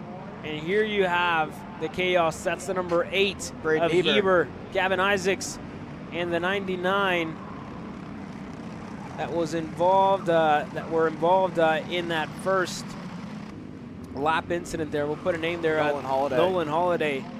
Unfortunate start for him. And we have more. Eli Warren, Cade Yeager get together on the exit of turn 5. And that's going to put him way down the order here, Alex. Oh, no. Yeah, Cade Yeager cannot get it fired up. Now he can. But, again, just carnage to start this one here on the odd group of senior medium. And this is going to really shuffle the order here, Caleb. So down the front straightaway here for the first time of 10 laps here. Let's see. It's the pairing of Dylan Amundsen and Colin Warren. We've become accustomed to seeing that over the years here at CKNA Racing. But, again, look at the shuffling down the order. McKeithen, Fox, Roderick, Gensheimer, Zing, Bolton, Josie Chambers, down to Brady Atwood in 10th.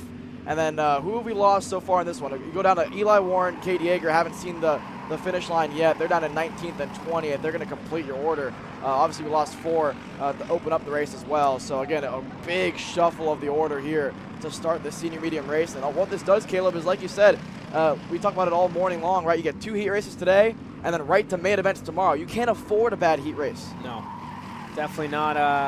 Not in the cards here today to have a bad heat race. And 2 longtime friends up in front, Colin Warren, Dylan Amundsen, and you see the maturity there, right? Gonna let them by. Going into the horseshoe. Well, what that tells me is, because I've known these 2 for long enough to know how they drive and know that this is kind of like their goal every single race. This probably tells me that Amundsen feels like he's a better pusher and would rather Colin Warren lead them away. It wasn't I'm being nice to you and I want you to lead. I want you to lead because I feel like my go-kart's better to push us away from everybody else. And we're seeing it here. Down towards turn number 1, hooked up, bumper to bumper. And again, I think it proves my point. Dylan Amundsen says, you know what? My go-kart probably on a taller gear, better through the straights. Colin Warren's going to pull him through the corners. And this is going to help as well, right? Here goes a move. Eli Fox inside and through on McKeithen. AJ Roderick's going to try to go through as well. And the more you fight for third, the more these 2 are going to pull away. And you can guarantee that those 2 won't poke a nose until the last lap. Oh, there you go. The 919, Gensheimer gets moved to the wayside. Atwood as well, looking to go over the curb with Josie Chambers. Both of them just running out of room into a left-hander. Atwood and Gensheimer again off the racetrack on the exit of turn 11. You can't hold the outside around this place. You're going to get put in the dirt every single time. He's learning the hard way, unfortunately, there for Ryan Gensheimer there. But for Eli Fox, same deal. Held the outside, got pushed to the wayside. He'll fall back to 5th. Here we go. We're on the front straight now. Everybody single file line, and Warren Amundsen working very well together, pushing each other away from Christopher McKeithen and AJ Roderick, who are there 3rd and 4th. Eli Fox and Kelvin Zing, the next 2 MGMs, one of them for Bradford Racing, the other one for the AR Academy. Lockstep in line, content to push the 2023 Grand National Champion away. Your 2 leaders, again, no surprise to see them not even attempting a move, not even thinking about it. They looked over their shoulder, saw the gap continuing to grow, and it's up to 2 seconds now back to McKeithen. So this will be the fight they're going to have to watch here for the next couple of laps. McKeithen versus Roderick versus Fox versus Kelvin Zing. And then further back, we have another group forming. Josie Chambers leads that group of Hunter Bolton, Brady Atwood, and the likes of James Sullivan there in 10th.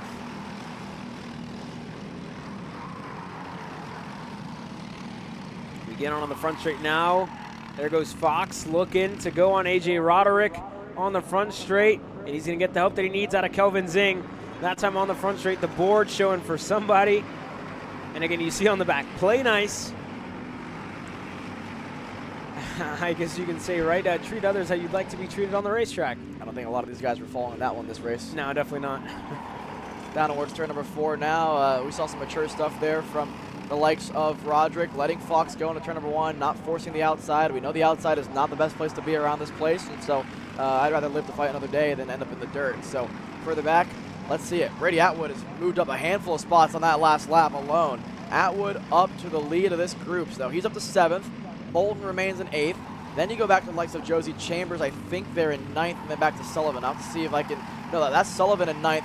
Josie Chambers there in 10th, and about to lose another spot there, I think, to the likes of Jack Grote there in 11th.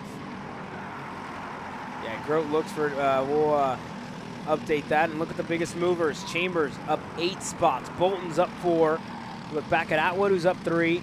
Up 9 for Grote. How about that for the Wicked Racing GFC machine? There's a look at the 171. You see him pointing the finger there to Jordan Klein, saying, let's work together. Don't pass me. Jordan's not going to listen, though. Klein down the inside. She's lost 6 spots so far this race. So at this point, it's just one of the situations where it's kind of regain the spots that you lost after the chaos in the opening couple of laps. But for Jordan Klein, back to 11th now. Here's a move for 5th. Kelvin Zing on AJ Roderick. There you go for the 666. Able to work his way on by. Now we tune back into Brady Atwood, Hunter Bolton, Josie Chambers, and then right behind him, it was Grote for a second, I think. But that's changed since. Yes, now we got Chambers, then it's Sullivan, and then it's Jordan Klein, and then it's the likes of Cole Nelson and Jarvis Comey there. So I think on this lap alone, there is the likes of Jack Grote. So he's fallen back to 14th on this lap. So from up 9 to up 5 still in this race, but again, the forward progress has been halted for that GFC machine. Here we go, no moves up front. Chambers thought about it on Hunter Bolton, just at the end of the straightaway. What does Bolton do? Does he go? Does he wait? Continues to be patient here, but you can't be too patient, right? We talk about this class often, but so draft dependent. It's pass or be passed. And if you're not going for moves, you're going to see this go right on by you. Chambers goes through. Sullivan now side by side with Bolton. Jordan Klein, she's right there looking to go on Sullivan. She's clear. This group is growing larger and larger the more they race. Atwood versus Josie Chambers. Bolton lost a spot there to Chambers. Further back, Jordan Klein continuing to charge her way back forward. She lost 6 spots at the largest amount this race. Back up to a net loss of, I think, 3 at this point now. Here's a move. We saw Chambers up to Hunter Bolton. Further back, Cole Nelson's going to dive down the inside, but the inside becomes the outside. And here comes Jack Grote now going to muscle his way through. Jack Grote looking to go through, and I think he's not going to have the momentum. Not better than Cole Nelson, who got him, who got his nose in there and mixed things up. We continue on. Atwood still pushing Chambers along. This is all 7th on back, just on the edge of the top 10. And then the next 2 that are further up the order is Kelvin Zing and AJ Roderick. They're 5th and 6th, respectively. And you have to go up a little bit to find McKeithen and Fox. And then up front, Colin Warren and Dylan Amundsen just haven't put a foot wrong, right? That shows you what, you know, the power of friendship does out here on the racetrack, Alex. I mean, just to give you an idea of what they've been doing lap time-wise, right? Last time around, Colin Warren, a 106.845. Dylan Amundsen, a 106.846. When they start the lap versus when they end the lap, they are bumper to bumper for 95% of the lap, and that's why the gap to McKeithen is 2.9 seconds and growing. 2 to go, and again, I guarantee you, no one's going to think about a move until 1 to go. There's no need to. At this point in the race, you've guaranteed yourself a 1-2. The order isn't guaranteed, but as long as you race the way you're racing right now, Warren and Amundsen know what it takes. McKeithen and Fox are doing the same exact strategy. The only problem is it took them about 6 laps to get to this point, and that's why the gap is 3 seconds. I tell you what, we're missing one driver that couldn't even make it out onto the racetrack. Owen Lloyd didn't work his way out onto the racetrack due to a broken pull cord. So he didn't even start this. And when you talk about averages for a kid who's been very impressive on his South Georgia karting MGM machine, that's not going to help his points finish at the end of the day. Unfortunate there for Owen Lloyd, but here we go. Fighting for the lead of the race. Teammate Dylan Amundsen going to go through on the number 1 plate of Colin Warren, the reigning Grand National champion. Dylan Amundsen now wants to lead in this one. White flag in the air. Warren's going to go back through on the inside into turn number 1.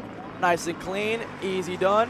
The TS Racing Machine back to the point here. And again, I think at this point, you've earned the right to have some friendly battles. You have a 3-second advantage here as long as you don't make any silly mistakes, which these two trust each other not to do. They've earned this right to go have some fun out there and battle in the last lap. We have Colin Warren now in the lead. Amundsen looking to surprise into turn 5. Gets into the side of Warren for a bit, and they're able to hold on to it there. That gap opens up now to about 3, almost 4 car lengths in between Warren and Amundsen, and I think it could be even more than that. That's a pretty sizable gap in between Amundsen and Warren. McKeith and Fox, not too much fighting for them. Zing going to defend from Roderick there further back in the 5th spot. But Colin Warren, who you could say has found the pace in medium, the number 1 plate looks strong here at the end of the first heat race. Checker flag out for Colin Warren ahead of Dylan Amundsen further back. We're side by side for 3rd. Look at the run to the line. Eli Fox just couldn't get around McKeithen, but Roderick gets around Kelvin Singh as, way sideways there for Cole Nelson in the dirt. Had to go around the cone, and for a driver that was up a handful of spots there, the 318 machine ends up crossing the line a little bit further back in 12th position. But a 1-2 for Colin Warren and Dylan Amundsen. That was kind of decided on lap number 1 when all the chaos ensued. McKeithen, Fox, Roderick, Zing, Chambers, Klein, Sullivan, and Atwood, your top 10. Go back to Jack Cole Nelson, who was in the grass at the end of that one. Works his way through in 12th. Caleb Jarvis Comey to Bolton to Wheeler. The last couple of starters, Owen Lloyd not able to start this race. Nolan Holiday incident at the start. Same for Gavin Isaacs, for Cade Yeager, for Gensheimer, for Heber, and for Eli Warren. A quick break in the action here. We come back with more. We still have one more senior medium, I believe. Just I don't know if I'm looking at this correctly. I think we're good. We're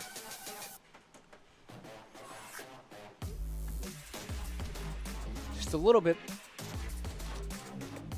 just a little bit behind schedule with all the pickups. But even then, the second round, we were supposed to have a 10-minute break. I think we might go straight into the racing action due to lack of lights here this weekend at the Summer Nationals.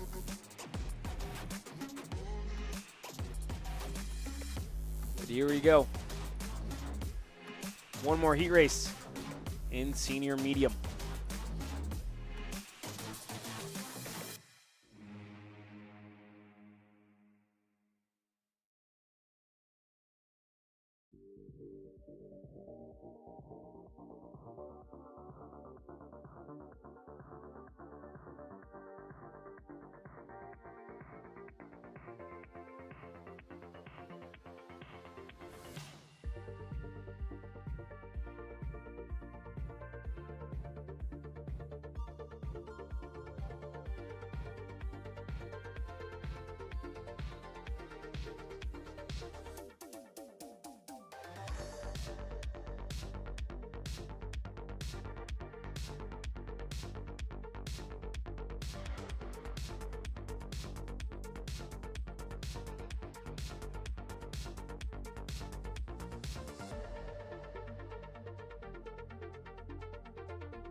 Engines fire down on the grid for the last of the first heat races here in the even group in senior medium. Let's run you down your starting lineup. Ryan Crouch and Addison Iannello share row number 1 with Dylan White, Bryce Frank on row number 2. Back to row number 3, it's James Overbeck and Henry Wheeler, followed by Reagan Seville and Adriano Iannuzzi. And then your top 10 ends out with Ian Quinn and Nick Sobiek. One more row here, row number 6, Aiden Lorenko, Chase Adams. You go to Clay Robbins and Brandon Helton on row number 7, Andrew Hitchcock and Joseph Hewitt on row number 8. Colin Evans and Maxwell Sonnet on row number 9, Jamie Strupko the 4th, and Gavin Dagenhart on row number 10. Your top 20 starters, your top 10 rows. Further back, a couple more rows. Nicholas Kiefer, Anthony Nunez, and Even Smith, Cameron Reed from the tail end of the field here on the CRG machine. She'll have to make it interesting for us here, rolling off in 24th and the last row here for the first heats. The even group for senior medium. Here we go. Last of the first heat races are getting set to go green. Ryan Crouch, Addison Iannello on row number 1. Take us to the green flag. And we're racing in senior medium.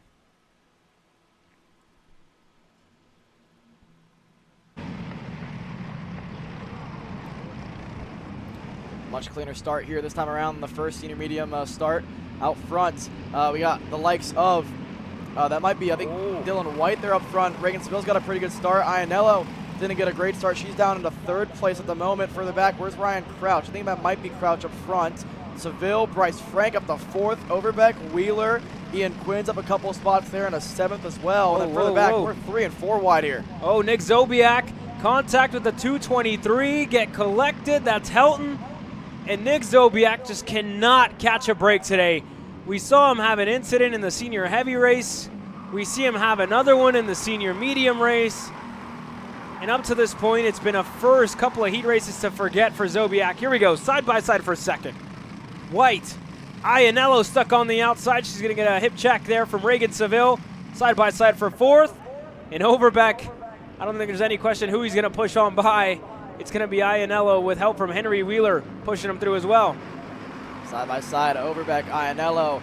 Seville stuck on the outside. He's going to have to hang tight here if he wants to maintain at least a top 5 spot, but Wheeler's going to try to push him wide. Reagan Seville, hats off to him. What a way to hold on to the outside there and only lose a couple spots. Yeah, elbows out racing here for Seville. Again, sophomore in the senior divisions, earning his respect.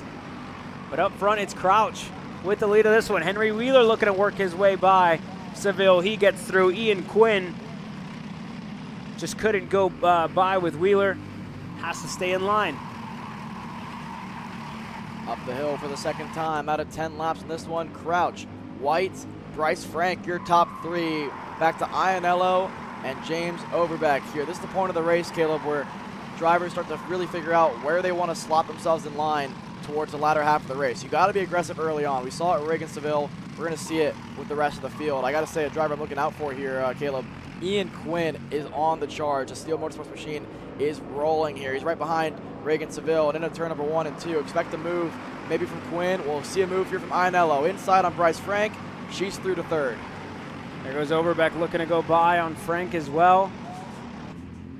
Frank holds on to the 4th spot as they work their way through. Overbeck not going to waste any time. Help from Wheeler.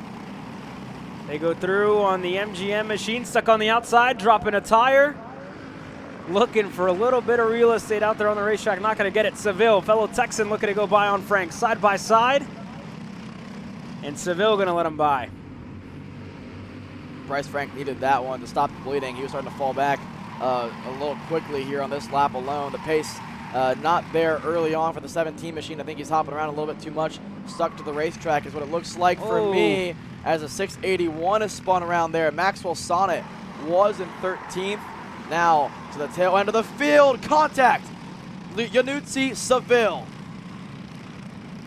Those two drivers facing the wrong way out of this race early. Seville going to be way far behind as we start lap number 4. But up front, so far so good. Iannello looking to go through into turn 2, still side by side with White. And help is on the way. Here comes James Overbeck looking to go through, going to help Iannello by. Can Overbeck work his way through as well on White? White's going to get stuck on the outside. Now, which way does Henry Wheeler go? Outside or inside? He's going to choose Overbeck here. Help Overbeck around the outside, but Dylan White's got the preferred line on the inside. But if you can hold the outside, if you're Overbeck, it actually becomes the inside for this left coming up, and then you can kind of clear him before the right-handers. Let's see. He does. Overbeck through. White at least holds on to remain ahead of Wheeler, and then Bryce Frank, who's at least clinging on to the back of this group. And then you have Ian Quinn, who I thought would be a little bit quicker at this stage in the race than what he has been. Further back, Lorenko in ninth. Lorenko had a pretty rough opening lap, did Aiden Lorenko. He went purple a lap ago. Further back, Cameron Reed from 24th on the grid up to 11th. How about that for Cameron Reed? She's up a total of 12 spots here in this one. Everybody looking for a lane. There's Ian Quinn looking to work his way in front of Hitchcock. They're through, looking to go by on White. And there's Yanutzi, a DNF. We saw him make contact with Seville. He's out of this one early. And again, unfortunate for him, looks deflated there. Hitchcock got shuffled to the wayside there on the exit of turn number 2 and 3, and now all of a sudden this group has been blown wide open. The top 4 has remained the same, but Ian Quinn, all of a sudden out of nowhere, I thought he'd have more pace than this. He's showing it. Up to 5th. Bryce Frank, a smart drive for him, has remained on this lead group, at least for the moment. Up to 6th, and now it's a 2-kart battle for 5th and 6th, because I think, again, with the contact you saw on the exit of turn number 2 and 3 with Hitchcock, it's really separated that group. Meanwhile, up front, Iannello, Overbeck, inside and through on Ryan Crouch. It might be a 3-for-1 here, as Wheeler's through as well. Wheeler's going through. You saw the positions game there for a second. Cameron Reed up 14 spots from where she started. She's into the top 10 on her Reed Motorsports machine. What a drive for Cameron Reed so far. We're at the halfway point. And there's Reed looking to go by on White. This race has just gone backwards for the 72 Burrell Art machine here. Unfortunate. There you have it. 7 spots lost for White. 15 spots gained for Cameron Reed. That young lady is absolutely flying here, Alex. Yeah, she's on a tear, and it helps when the karts in front of you are just kind of like parting the seas for you. And then obviously she's a very, very smart driver as well, and now the pace is there. On the bumper nearly of Andrew Hitchcock here. So there's a couple more go-karts ahead of her that she can kind of claim with 4.5 laps to go. Plenty of laps, plenty of racing left in the action here to get a really solid heat race, considering she had to go to the tail end of the field to start this heat race. Up the hill, entering turn number 12. I think she might have started to poke a nose there, Caleb. Here's the lead group. The 3 have pulled away from Ryan Crouch, but further back, it would not shock me at all if Alexa Cameron Reed has gotten around Hitchcock. She hasn't, but out of turn number 15 and into the kink, turn number 16, expect the move from the CRG machine. Here we go up front, so single file line. Iannello to James Overbeck. There goes Cameron Reed looking for a lane down low on Hitchcock. Just not enough. It was almost a kart's width, but Reed starting to be a little bit conservative here, right? She's been picking them off one by one. How do you stay up front now, right? That's the big question. Again, there are 2 groups here, so currently, I guess you want to say, quote-unquote, running 18th. This is still a great result for Cameron at the end of it to finish inside of the top 10 in group. And again, she's been picking them off one by one. Hitchcock has definitely put up a fight here, though, Alex. Yeah, not making it easy at all for Cameron Reed. And what this tells me, if you're Andrew Hitchcock, is first of all, you're probably not happy with the way this race has unfolded if you're Andrew. But second of all, it means the pace is not there on that go-kart, and you're having to at least fight for what's left of that machine, so you don't let Cameron Reed by. But I think it's almost not if, when, but when for Cameron Reed because of the pace that she has shown. Nonetheless, we're coming to 3 laps to go here for our senior medium heat number 1 for the even group. Iannello looks over her shoulder, sees James Overbeck, sees Henry Wheeler. They're starting to really pull away now from Ryan Crouch. He's putting together a personal best last time by, and if anything, to give Ryan Crouch credit, it's a quicker lap than the top 3 last time by. So that bit of a lazy toe is keeping them in play. So you can't afford, if you're the top 3, to race too hard. You'll bring Crouch back in the mix. And to be honest, Ian Quinn at 2.2 back, if you race too hard too early, he'll have a chance in this one because Bryce Frank has found some more pace on board that MGM machine. I tell you what, Alex, if I'm James Overbeck here and my girlfriend's in first place, I ain't passing. I do not want to deal with the trouble when we get back to the 10. I don't want to deal with the trouble for a week later, for a month later. I'm staying here, and I'm doing everything possible so she can win this race. That's just me personally. non-confrontational here. Listen, I'm with you, but if you're Henry Wheeler, you know that, right? Yeah. So you can be more aggressive on Overbeck here with 2 to go, knowing that Overbeck's probably not thinking too hard about how he's going to pass her. Not that he's going to let her win, obviously, Caleb, but I think, again, you want to make it smart. You got to do what's best for you no matter what. But I think this is a pretty cool situation if you're James Overbeck, right? You get a chance for a 1-2 for the team in the heat race, and obviously it helps that it's someone you're in a relationship with up front as well. That's pretty cool. Here we go. Wheeler being patient, Overbeck being patient, and Iannella running her line, just patient, right? Looking back to James. Everybody patient, everybody single file line. We'll wait. We'll have to talk about this as well later on tonight, right? Of what's going on in James Overbeck's head right now. I'd be nervous. Real nervous, I tell you what. I'd be shaking in my boots.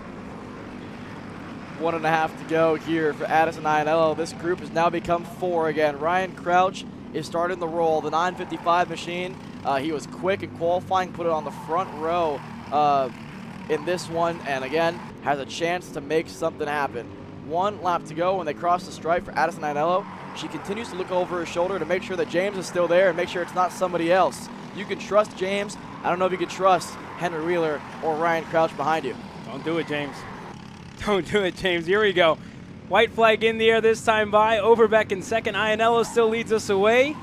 Everybody still single file line. Iannella not going to defend as of yet, and Wheeler seems really content to continue to push these 2 along. And again, you think long game at this point, right? We're in a heat race number 1. This field's been, thrown on its head. You look back at the other heat race on the other side of things. That race didn't go well for a couple of the contenders. Owen Lloyd didn't even make it out. So as long as you finish here in the top 3, you're putting yourself within a top 6 starting spot tomorrow in the main event. And again, you have to think we still have another heat race to go later on today. Iannella still leads us away. Overbeck in second. Wheeler and Crouch, your top 4, still single file line. Very, very patient out of the 4 drivers here on your screen. Let's see, does Wheeler go? Wheeler's going to try to go. Doesn't have the run, doesn't have the help from Crouch that he needs. Through the final 3 corners, Iannella doesn't defend. Wheeler is kind of defending from Crouch here. 2 corners to go. Late lunge from Crouch. Side-to-side contact. We're side-by-side for third, but Iannella out of the final corner with Overbeck in tow. Does he have the run? She's going to see the checkered flag first. Overbeck's going to push her across the line. Addison Iannella from pole to victory here in heat number 1 in the even group. Overbeck, Wheeler, Crouch, Ian Quinn, Bryce Frank, Lorenko, Cameron Reed up 16 spots to 8th. Dylan White, Colin Evans, your top 10. There you go. Iannella with the win. James Overbeck, smart guy, I tell you. Smart guy, non-confrontational for James Overbeck. Henry Wheeler across the line 3rd on his Steel Motorsports machine. Ryan Crouch and Ian Quinn, your top 5. Quick 10-minute break for the hardworking CKNA crew to drink some water, as well for our hardworking camera crew. We'll be right back on the other side of this break. Heat race number 2 coming your way next.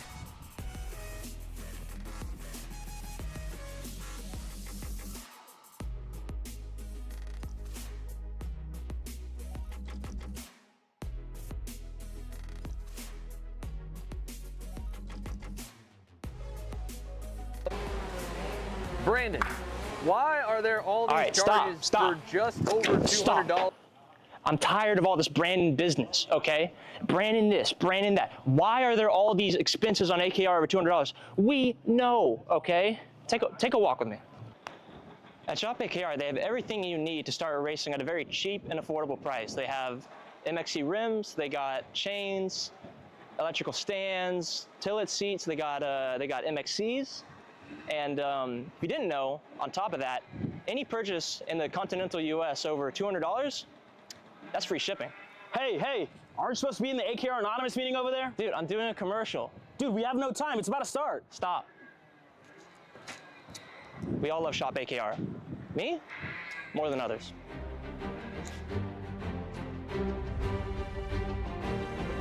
What do I get at Shop AKR? MXC rims.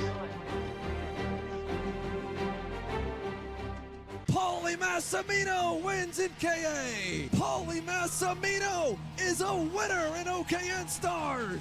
Take your driving to the next level with one-on-one coaching from 2024 OKN Stars champion Paulie Massimino. Kart rental options are available if you'd like to keep yours at home, and drivers in all classes are welcome, from Briggs 206 to Mini to K100 and X30. With in-depth data analysis, onboard video footage review, and lead follow on-track sessions, each private coaching session will see you end as a more complete driver than when you started. Book your coaching session now. Kyle, what are you doing? It's got my new Greyhound seat. You don't even have a cart. Doesn't matter. I have a Greyhound.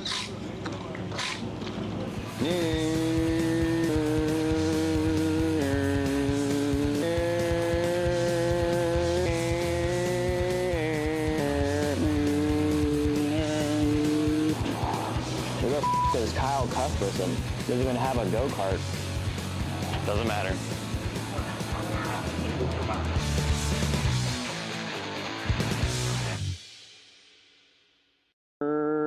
Cuthbertson through on Turney, Turney in the dirt.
It's time to do it all over again. Junior headed out onto the racetrack now. Let's run you down your starting lineup here for Heat 2. For the odd group, Brady Shad and Derek Wargo on row number 1, Carter Barkus and Leighton Mole on row number 2. You go back to Isaiah Maxey and Anthony Lewis, Sawyer Chambers and Randy Harvey, back to Kellen Weiss and Jackson Cravenho, your top 10 starters. Tyler Hansen and Cooper Mole share row number 6. Beckham Lewis and Eli Furnish on row number 7. Marcus Wolf and Ryder Nesbitt on row number 8. You go back to row number 9. Sidney Miller, Tegan Schneider, Isaac Payne, William Richard, your top 20 starters here in Junior Heat number 2. This is the odd group. Odd and evens are going to be how they split up the two groups. A couple of more taking the green flag. 3 more, that is. The 98 of Carson Benjamin, Jake Boris, and Seth Tozer. 23 drivers total getting set to take the green flag in heat race number 2.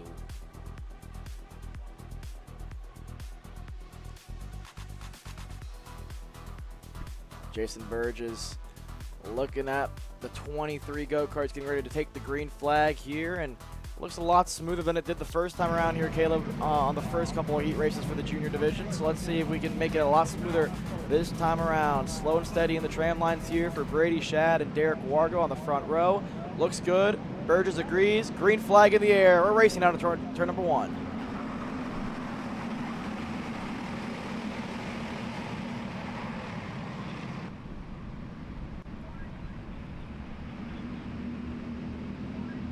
Brady Shad in the lead of this race. That's a good start for the Millwright Racing Coyote machine, powered by PPK here this weekend. Derek Wargo finds himself right behind him in second. Again, we saw those two drivers work really well together so far today, Alex, where they were able to pull away and able to stay ahead of the rest of the field now. Some side-by-side action further back. 2 drivers get together on the exit of turn number 4. Yeah, one of them being the 443 of Beckham Lewis, and then the other being the 32 of Ryder Nesbitt there. So those 2 drivers out of this one early on lap number 1. But that being said, the top 3, Brady Shad, Derek Wargo, Carter Barkus. The 3 that started in the top 3 are the 3 that remain the top 3. Then it goes back to Leighton Mole. Then you go back to the 022 of Isaiah Maxey. So the top 5 that saw the green flag first are the same top 5 that have seen the green flag for lap number 2. Here comes the pass though, the 455. Randy Harvey wants the inside of Sawyer Chambers. Meanwhile, look at this. Big move on the inside of Leighton Mole. So that's going to be Maxey on the inside, and so too is Anthony Lewis. Yeah, Mole gets stuck on the outside there. Again, just looking for somewhere to go. There goes Mole again, looking on the inside of turn 4. Still side by side with the Loki Racing machine of Lewis. Further up, Mole now finally get ahead. There goes Sawyer Chambers, gets clear. And now Chambers sets up that over-under. Nice and neat, goes through. Mole stuck on the outside. 1 driver way off. That looks like the 52 of Cooper Mole. All right, the one thing we haven't talked about yet, Caleb, these heat races are a little bit longer. 12 laps now are the heat races for the second heats this afternoon. And that changes things a little bit, right? It changes your approach by 2 laps, and it also changes the way that you set up the go-kart. Tire pressures can probably go a little bit lower.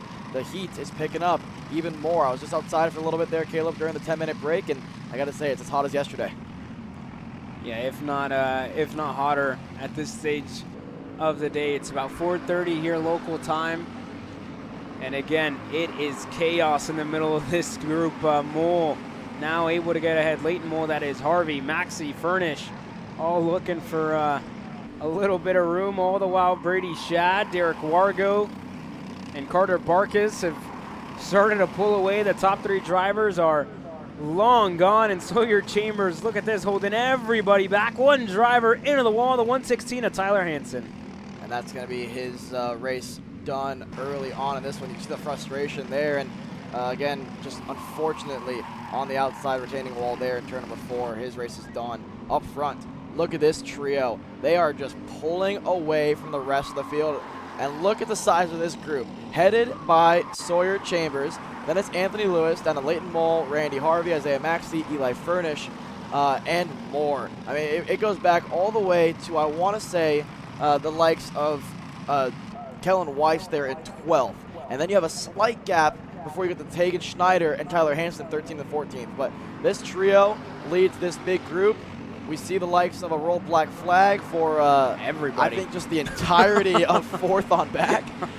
I think that might have been a preemptive rolled black flag from Jason Burgess saying, all right, guys, we already lost a couple of drivers here. I'm just going to give it all to you guys this time around. It's actually not the first time he's done that today so far.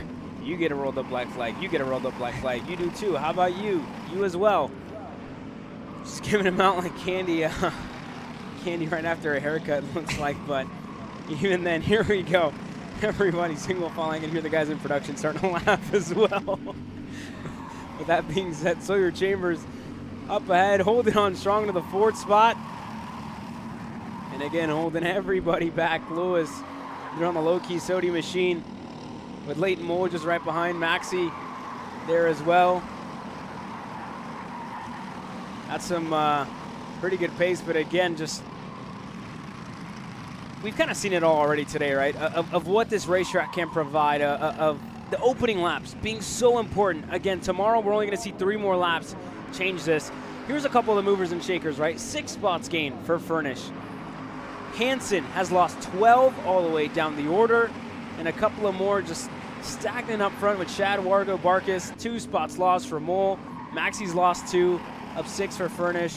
Schneider's gained 6, down 4 for Weiss. Payne is up 5, so just a little bit of a change, but even then, this, like, we've seen it all already today, right? And it all happens, the race is all predicted from the opening laps, from that first half, from the first third of the race here, Alex.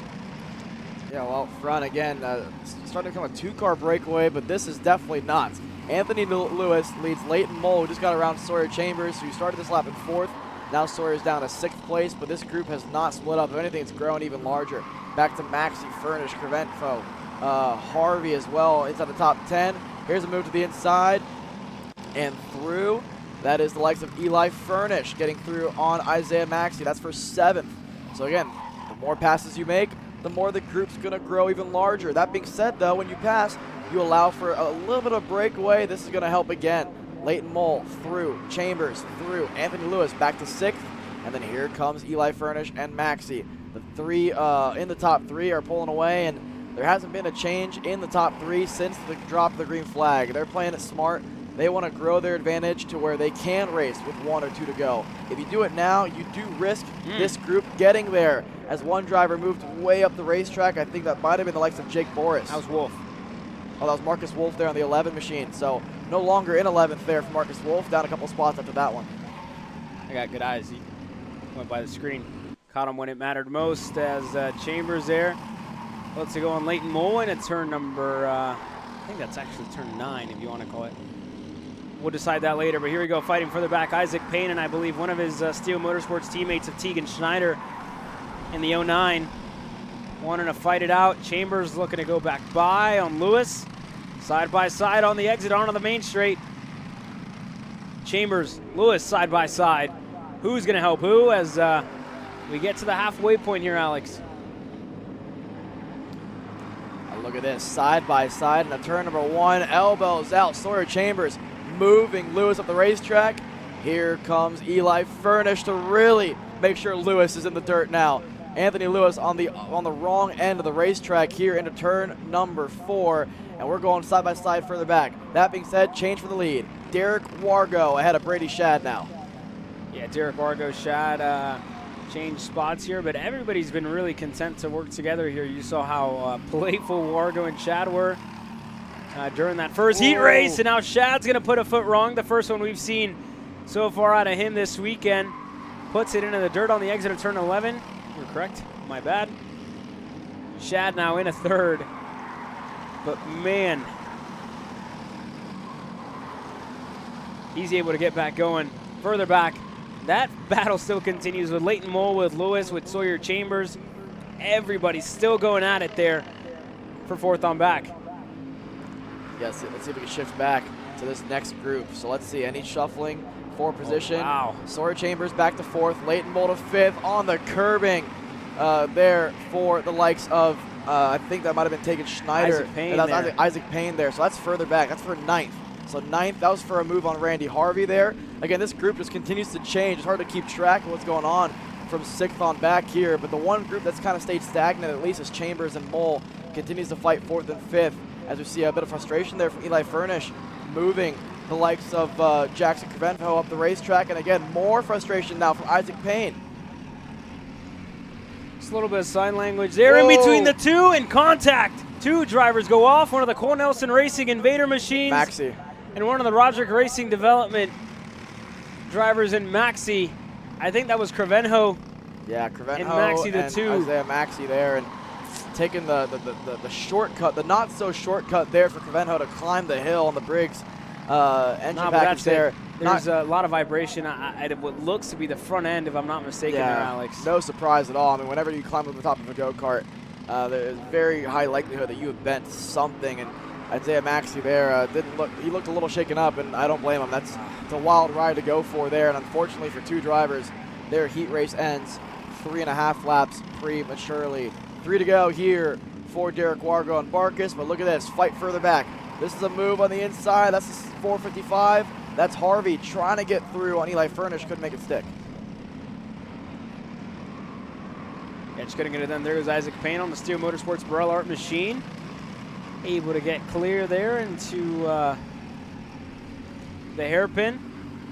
Up another spot. So now with the incident in between Maxi, just has thrown a wrench at things. Isaac Payne up 11 spots in this race. Schneider as well up 9. Maxi down 17, unfortunately, out of this race here a couple of laps too early. And here's this next group.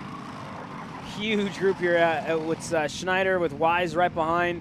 Back to Wolf, back to Lewis, to Tozer, and to Miller. How about it for Seth Tozer there? Up 10 spots. Yeah. Started 23rd, up to 10th in this one on the MGM machine, and continuing to roll forward with 2 to go. One driver around, that's Isaac Payne. Isaac Payne goes around on the exit at turn number 2, facing the wrong way. And all the hard work that Payne had done to get himself up double-digit spots all come undone at the back of the pack. And I think that's going to put him starting almost last in the main event tomorrow, Alex. Yeah, it's super unfortunate. Again, when it's 1.5 laps to go, you never want to have an issue like this. Brady Shad either made a mistake a lap ago. I mean, he crossed the stripe 2.5 seconds back, but there must have been some level of mistake to cause that gap.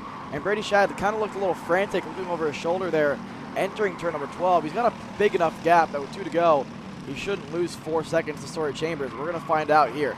The battling continues further back. This is Anthony Lewis. He started inside the top 3. He's down there in 12th right now, racing with Randy Harvey and Seth Tozer there, but 2 to go this time around for the 2 leaders, Wargo and Barkus.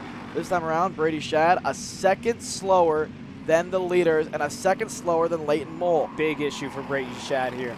Yeah, that gap is now 3.5 seconds. So I wonder if it's an issue for Brady Shad or if, the draft is really that much of a factor. I think it's a bit of both because he looks to be slowing quite a bit as Brady Shad. And again, we saw him on the back straightaway looking over his shoulder frantically. Either he's losing a bit of power here or, again, just when you're by yourself, there is that big of a pace margin. So we'll have to wait and see. But again, a second difference.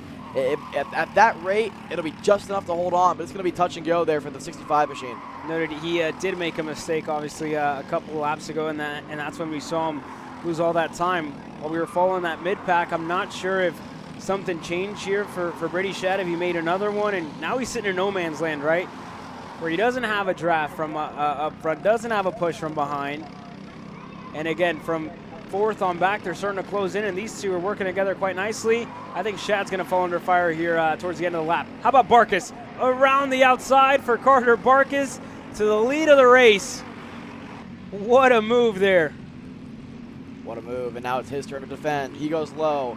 Wargo goes high in turn 4. He wants to go around the outside. Barkas going to run him out of road there. Now, same deal, going low. Wargo wants to tow, and he's going to pull out last minute probably under the brakes. Around the outside again. You can't go wide there, Derek. So now out of turn number 6 and 7 through the single file S's and down the hill before you climb the hill for one last time. Barkas, your leader. Wargo setting up the move out of turn number 11 with a really good run. A perfect exit. Barkas forced to go low here. Here we go, Wargo around the outside. We've seen a couple of these moves work. How about for Derek Wargo around the outside, looking to hold on to it. 2 more corners to go. Can he stay on the inside line? He can't for now. Barkas holds on. A good run on the exit for Derek Wargo. We're going to go side by side onto the front stretch. Barkas able to hold on to lead of the race. Wargo looking for a lane, looking low, looking high, and going to stay in line here. Barkas wins heat race number 2 over Derek Wargo, who I think if the points double, second place finishes, that should put him on the pole position later on today. Brady Shad comes across the line in third. And a couple of mistakes set him down the order. Clayton Mole, Sawyer Chambers, your top 5. Go back to Taken Schneider, Marcus Wolf, Seth Tozer there in 8th, up 15 spots for the MGM machine. Kellen Weiss, Randy Harvey, your top 10 drivers. A couple of drivers like the likes of Maxi, who wasn't able to close this race out. Gonna need a tow back in. That gives us some time. Take a quick commercial break from our side. We'll be right back with more racing action. Heat 2 just kicked off. It's time for the even group in junior to go out next.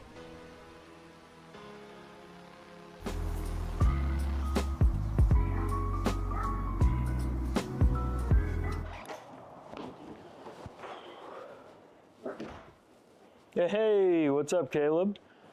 What's up, Brandon? You sound defeated. A long day at the office? Yeah, got stuck at a cat food marketing meeting for like 3 hours. I don't know a thing about cat food, and I don't even work in marketing. And then I got sent on a coffee run like I was some sort of intern. Then at the end of the day, when I want to go get gas, I just realized everything is so darn expensive nowadays, man. Yeah, you got that right. Like, do you have any idea how much we're spending on Netflix? That's like $20 a month. Do you know how much we're spending on cable? That's like $50 a month. But you know what isn't expensive? Tell me. Kart Chaser Premium. For only $9.99 a month, you can watch all the American karting action live from coast to coast. Subscribe and become a member today.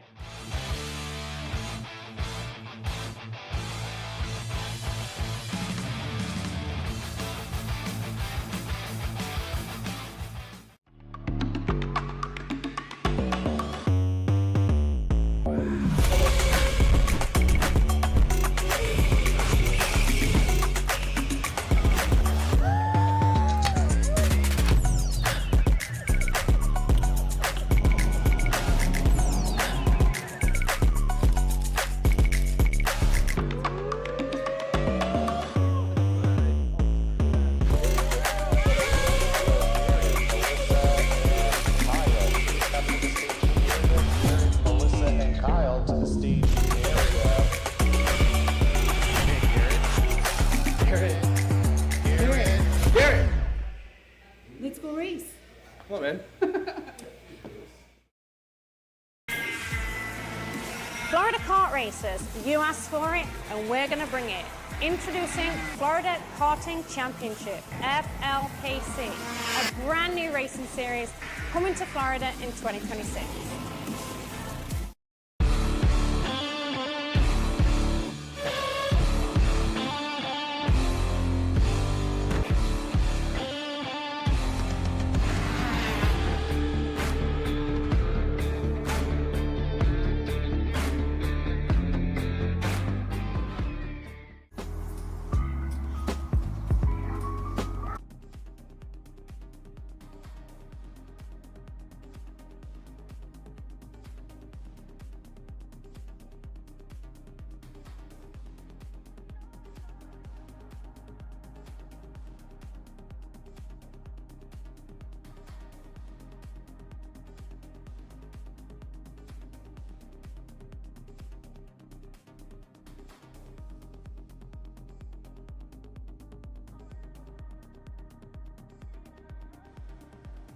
have a little bit of a longer break here until the even group in junior heads out to the racetrack. One driver getting some attention now out on the racetrack, so we'll hope that everything's all right. Sending best wishes to that driver, and we'll wait.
Welcome back here. The second half of your junior drivers getting set to take the green flag. Heat 2, the even side. Getting set to go green. Nathan Dupuis, Hudson Erlin on row number 1. Sam Tutwiler and AJ Stoner on row number 2. You go back to Will Wilkie and Holden Harder on row number 3. Back to Jack Fiber and Adam Saldana, the top 8, to see the green flag here for the second heat race, followed by Trevor Clinton and Ava Blem. You go back to Ethan Langley, Lucas Randolph, Peter Harkeen, and Zarina Frederick on row number 7. Back to Matthew Holland, Ryan Curl, Evan Frey, Shane Smith, Jacob Shively, and Christopher Yautsy, the top 20 starters to see the green for the second heat race here. Back to a couple more, George Maw and Tyler Nash Turner, the top 22 drivers here for the second of 2 heat races here for the even group.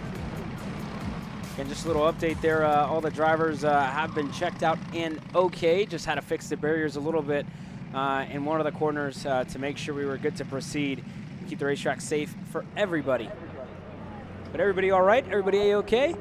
And it's time to go racing once again. Nathan Dupuis and Erlin get set to take us back to racing action. No start, no start, no start. And Jason Berg just thought about it for a little bit and threw the yellow. Yeah, almost a late yellow there, but again, as the flagman, head flagman, as the guy who starts the race, you gotta like what you see. He didn't like what he saw. You got a chance to do it one more time. Otherwise, you gotta invert the first and third rows, and you wouldn't want that if you're on the front row. You earned it. Might as well want to keep it as well. And again, it's so tough when somebody starts to jump to start. You almost want to follow them. You never want to be the one to get jumped, but you have to understand that sometimes, just let it happen. They'll get a penalty for it later on. It's better than going early, and then you have to do the start all over again. But let's see if we can do it. Second time's the charm. Second time lucky here for Nate Dogg, Nate Dupuis, and Hudson Erlin. Yeah, we'll see how the race progresses later on today. Or in a couple of minutes, I should say. Yeah, one driver off the racetrack here. See if we can get a name to that number, but back in line at least, back to where they're supposed to be starting. But I think they were honestly maybe on autopilot mode, trying to just take the normal line instead of the cut through, and then last minute made the cut through. Nonetheless, in the tram lines, looking nice and slow. The outside lane looks a little quick, but maybe we'll get the green. We do get the green into turn number 1. Nate Dupuis, Erlin, 1 and 2.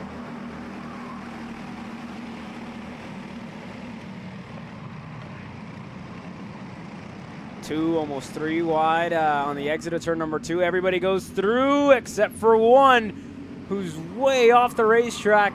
That's Wilkie. And Will Wilkie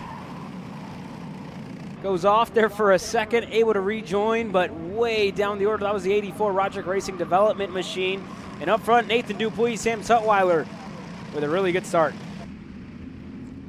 Great start for Tutwiler. You see the multiple hand signals, should I say, down that straightaway, just letting the likes of AJ Stoner know, or that he's going to be, or sorry, Erlin know, listen, I'm probably going to go for a move here soon, just follow me through. But right now, Nate Dogg leads the way. It's a 3-car break away. And then you go back to the likes of I think that might be Fiber there, from 7th to 4th here on the opening lap. What a great start for Jack Fiber. And then you go back to the likes of Saldana and more. This group is continuing to form further back. But let's see how they look across the stripe. Nate Dupuis got a great run out of turn number 15. He's going to get a slingshot, though, to Sam Tutwiler and the likes of Erlin. Dupuis going to try to hold the outside. We know it's possible if you want it, but not really worth it. The problem is if you back out of it too much, then you bring in the likes of the rest of the field. Jack Fiber, Holden Harder, Saldana, Langley, and Nate Dupuis on the outside here. And unfortunately, there's not a whole lot of chances he has to slot back in line here.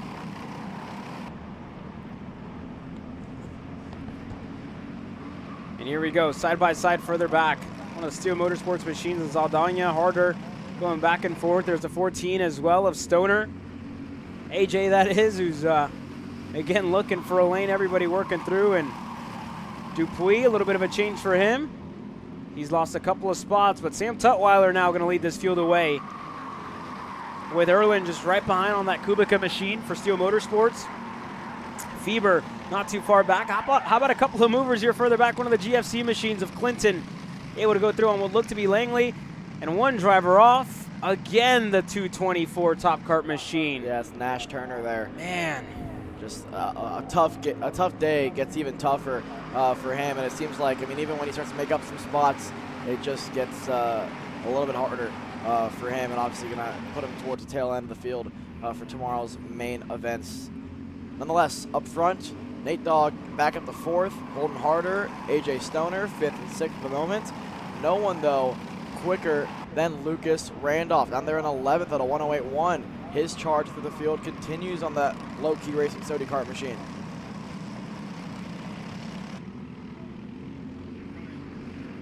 Here we go, this time by single file. And again, very early in this race, you got to think, right? You have 2 more laps here in the second set of heat races, 12 laps. In heat race number 2 tomorrow, when we get into main event action, it's going to be 15 laps. And Dupuis wasting no time, looking to go by on Fieber. He gets clear and up in a 3rd. Nathan Dupuis back to 3rd. We're getting ready to see 4 laps in the books. 8 to go here in the 12-lap heat races this time around. So Nathan Dupuis up to 3rd, and they're starting to pull away just a hair from the rest of the group here. You got the likes of Fieber there, Harder, Stoner, Saldana, and then you go back to Will Wilkie, who lost a couple spots. We saw him go in the dirt on the opening lap. He's back up to 8th. Then Trevor Clinton, Lucas Randolph running out your top 10. But the biggest movers and shakers is actually your leader, Tutwiler, up 2, and then you go back to Fieber, up 3. No one else really up any more spots than that besides George Mall, up 4 spots a little bit further back. But a lot of drivers have kind of either stayed stagnant or lost a couple spots, like Nate Dupuis down 2.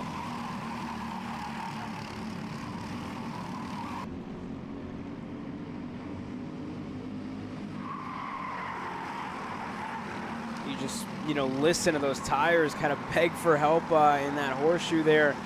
Alex, as Nathan Dupuis goes through. Again, we talked a lot about it throughout the weekend, right? And as well leading up to these sessions. A lot of drivers were kind of predicting this racetrack to grease over about a couple of sessions ago on what they thought was going to be medium, and it was going to last, I think, until heavy.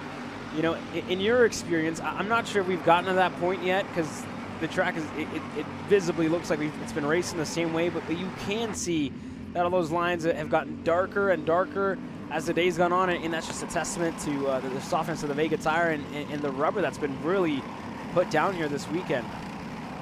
Yeah, it's tough to tell, right? Because we're not out there, but we can visibly get an idea of what we're hearing, what we're seeing, and what we can at least grasp from what we've been watching. And to me, it looks like we haven't gotten to that point yet where it's greased over. Maybe a little bit because of how hot it is outside. And again, we're at the point now where it's just about to hit 5 o'clock in the afternoon here in Batavia, Ohio. So again, at some point it's going to happen. If it hasn't happened already, it won't happen today. And we're getting to the point now where if anything, the track might get a little bit better. It's not going to really cool off anymore. Again, I was outside about 10 minutes ago, and again, feels just as hot as it was at 12 o'clock. Just as hot as it was yesterday at the same time. So I don't expect much better of a racetrack than what we've already gotten. But I don't think it's greased over yet. If anything, visibly, it's gotten more grippy. And it's just again, playing to the hands of the drivers that are able to free their go-kart up. It's worse for the guys that can't. The one benefit is, as you start to use these Vega Reds, they actually start to get a little bit better because they're not so stuck to the racetrack, right? And we've heard that from a lot of drivers. It actually gets really tough to qualify just because those tires are so sticky that if you already struggle with too much grip, the new tires aren't as good. So as you start to use them, it gets better for the drivers that struggle with a lot of grip. Here's a move on the inside of turn number 6. That's Fieber trying to get through. They're still side by side. Erlin's going to hold tougher on the outside. When it comes to the inside for turn 11, he's going to remain in 3rd. Holden Harder's not going to push Fieber wide. He's going to go to 4th. Here we go, side by side for the back. AJ Stoner looked to go as well on Saldana.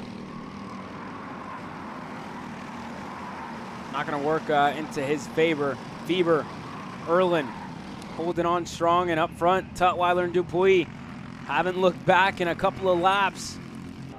And again, they have no reason to. Halfway point now, couple of movers further back. There goes Saldana, sorry. That's Fieber, my apologies, on the 14. Fieber going through for 5th on AJ Stoner. That battle for 3rd is really starting to kick off here early, and we saw him hold tougher on the outside, and it's starting to work out for him here because now Holden Harder, a new driver, in 4th. Let's see if these two can work together and get back to the lead group. They're 1.4 back, 5 laps to go. Tutwiler Dupuis last time by in the 107.5 range. Erlin in the 108.4 is obviously battling hard last lap, but other than that, the pace has been there for this group. So as long as Tutwiler and Dupuis continue to, at least work together, it shouldn't be too much of a problem. But the moment they start fighting, this next group could be there to pounce. It depends on how early Nate Dogg wants to go and try to get around Sam Tutwiler. But further back, look at the run here from Fieber. Back on the rear bumper of Holton Harder and out of the final corner. Harder, slight mistake, hit the curb. This is going to give Fieber a bit of a move, and you see it. There's the point. Jack Fieber gives the point to AJ Stoner, saying, listen, if I have a chance, I'm going to go on the inside. The only issue is AJ Stoner was not close enough to give him the push he needed. I think it's starting to look closer here, Alex, as well. Erlin, it looks visibly like they're starting to close down a little bit. The lap times aren't going to do that too much justice at the moment. A 107.4 last time around for Erlin, a 107.5 for Nathan Dupuis. So it's about a 10th, and you can kind of see that start to close in a little bit with just, under 4 laps to go. It's going to be a lot of work to get up there to the rear bumper of the top 2, but it's definitely doable, And I think they're definitely going to need some help out of Dupuis and out of Tutwiler when they start to fight. Well, the hardest part is, if you're in this group before here, as you see again, the points from Fieber there, letting AJ Stoner know, listen, if I get the chance, I'm going to go on the inside of Holton Harder once again. And to my point of, it takes a lot of trust here because this group is quicker than leaders. You're right, Caleb. And with 4 to go, there's plenty of chances left to still fight for a win. But if you fight too hard, those chances go out the window. Let's see, down the front straightaway. Is the run good enough for Fieber? It's not. Stoner's not close enough. Further back, you get the likes of Saldana. Here's Will Wilkie working together with Lucas Randolph, who was purple a couple laps ago. These two are trying to charge back up through the field as well. But again, a huge gap between them and the likes of Saldana in front of them. But the one thing they have going for them is 2 is better than 1. They're 5/10 quicker than Adam Saldana there in 7th. Yeah, they're starting to reel in that second group in Saldana, so bit by bit, starting to get on it here to close down their gap for the 84 of Wilkie. And more working their way through. Here's that second group again. It looks closer, but I don't know, Alex. We still have plenty of racing left. Oh, right? Here we go. There's still three to go this time by. The group's getting closer. AJ Stoner's now on the bumper of Fieber, which is going to help Fieber out of the final corner. The only problem is I think Stoner's gearing is so much lower than Fieber that out of the last corner, when he needs the push, he's not getting it. Yeah, look, the 14 machine getting dropped. This will help, though.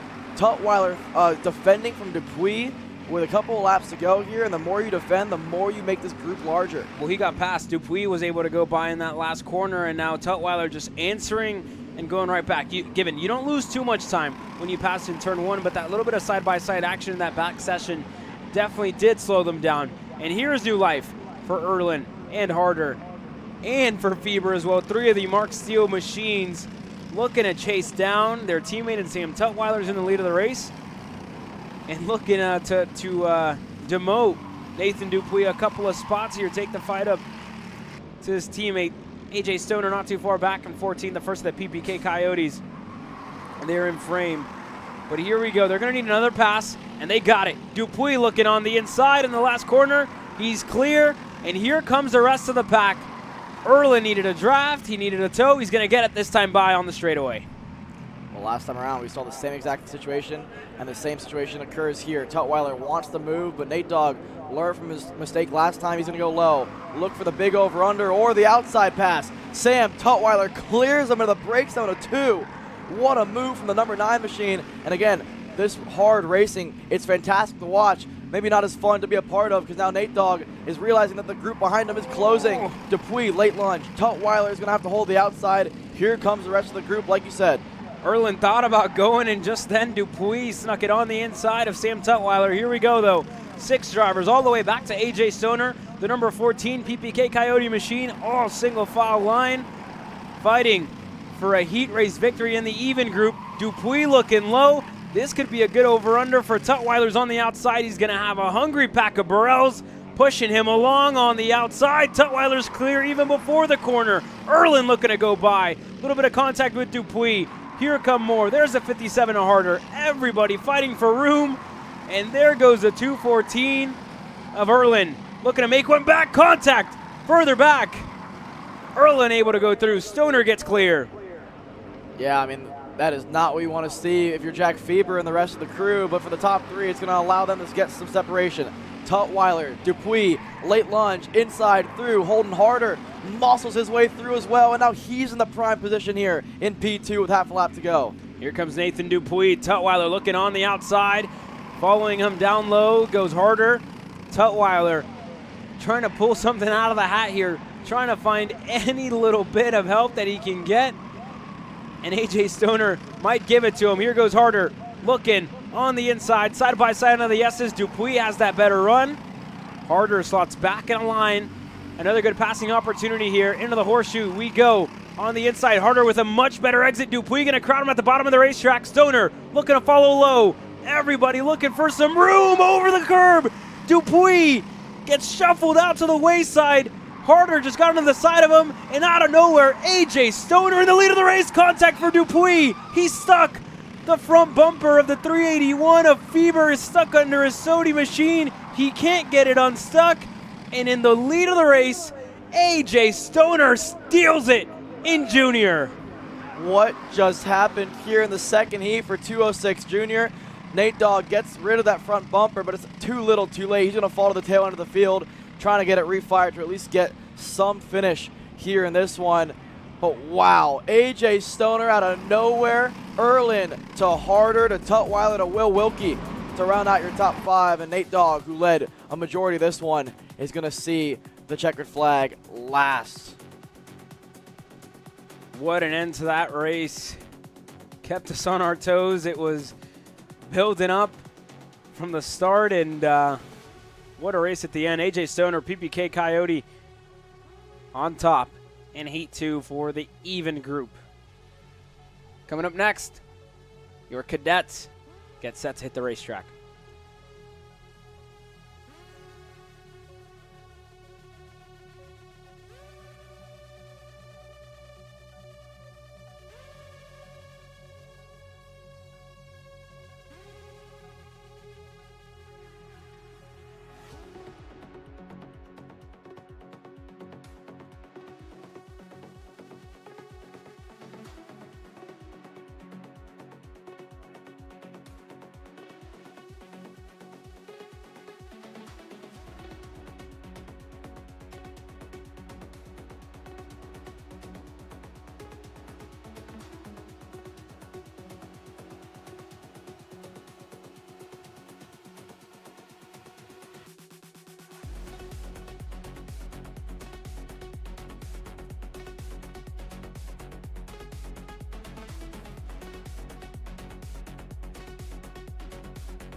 Engines are fired. It's time to go racing here in 206 Cadet. So let's run you, actually wait for timing and update here to run you down your starting lineup. But again, we get ready to get going with your cadet class here.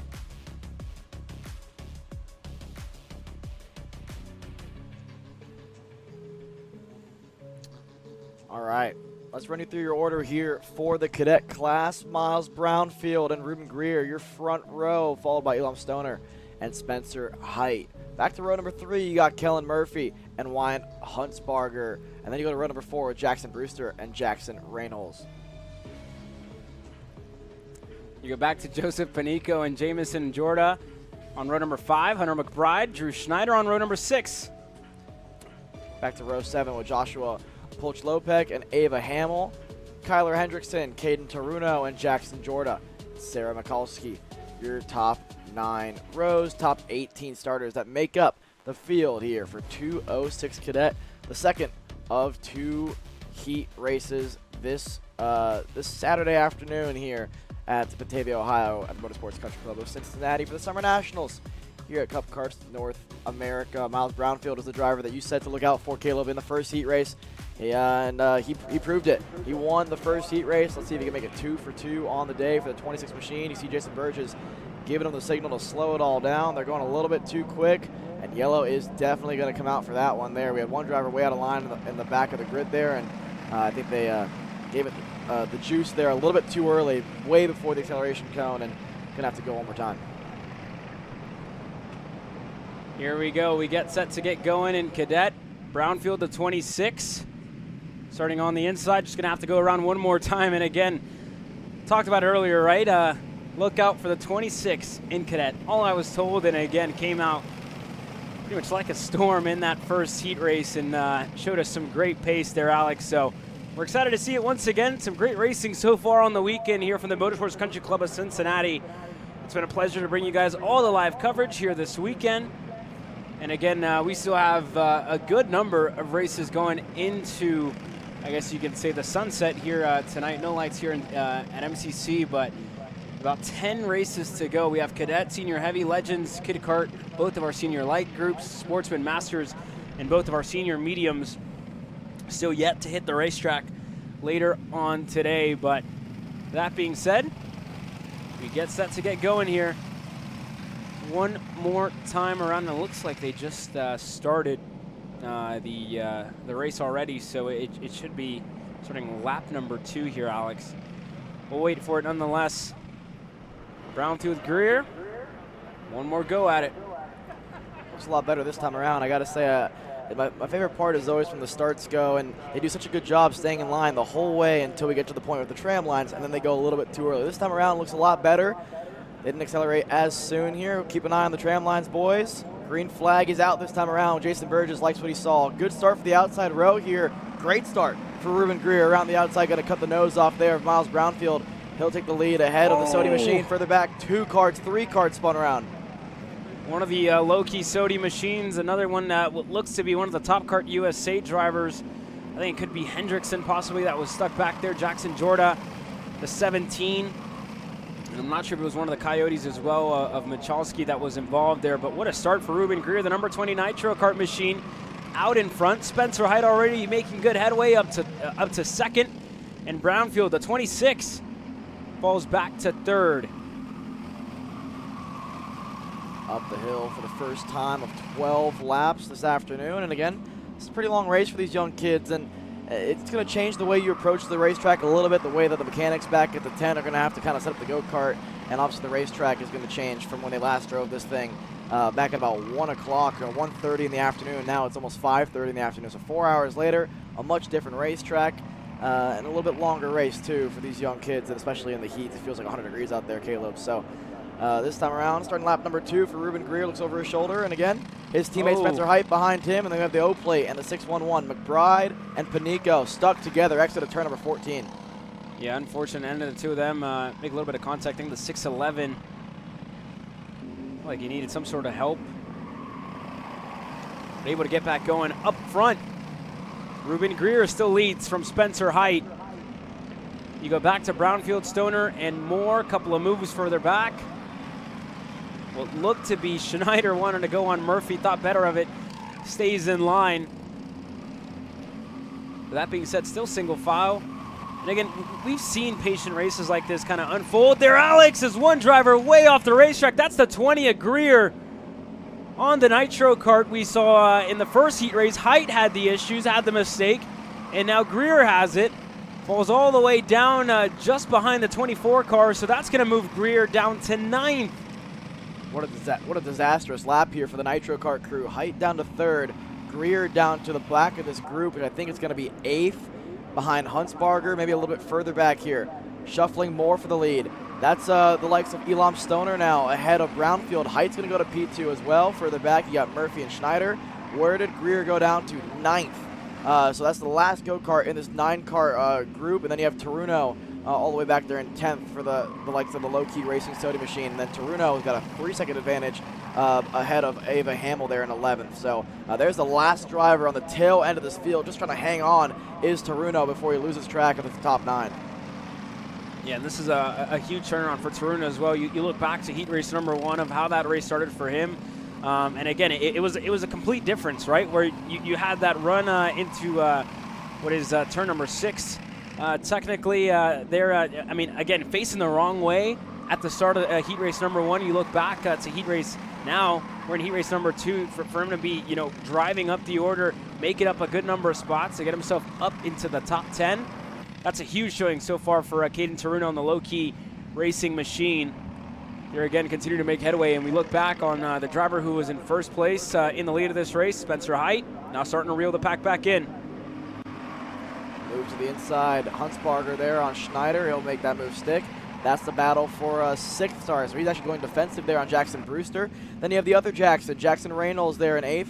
Ruben Greer is starting to close that gap back up. I got to say, yeah, that next train is actually quicker than the top 5 right now, headed by Ruben Greer, who went purple, 109.948, or 108.948, compared to the leaders, mid-109s, low 109.3, and then 109.4, 109.7 for 3rd and 4th place. So again, that next group is starting to close that gap in. The hardest part, though, is you can catch them, you can use the draft to your advantage, but getting around them is a little bit different, right? Because when you get the toe, you pull out the pass all you want, but if you're not geared properly for it, there's only so much you can do when you actually pull out to make the move. Here goes Ruben Greer, pulls out, makes the move, gets the nose chopped off. Like I said, one thing is catching, one thing's using the toe, but once you pull out the pass, the driver in front of you, it's kind of like an F1, you get that DRS train. We're in a draft train right now, and if you're the last go-kart in line, you can pull out the pass all you want. The kart in front of you is going to get that toe, and your momentum's going to be lost there.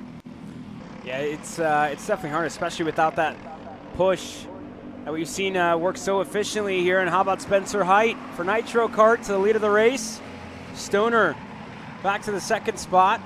Brownfield now in 3rd, closing down his gap, and that should help Murphy out a little bit more on that Steel Motorsports machine to close down his gap to the top 3. And again, you see it in turn 4, starting to inch his way closer and closer to the group up ahead, and it looks like Stoner wants to go back by.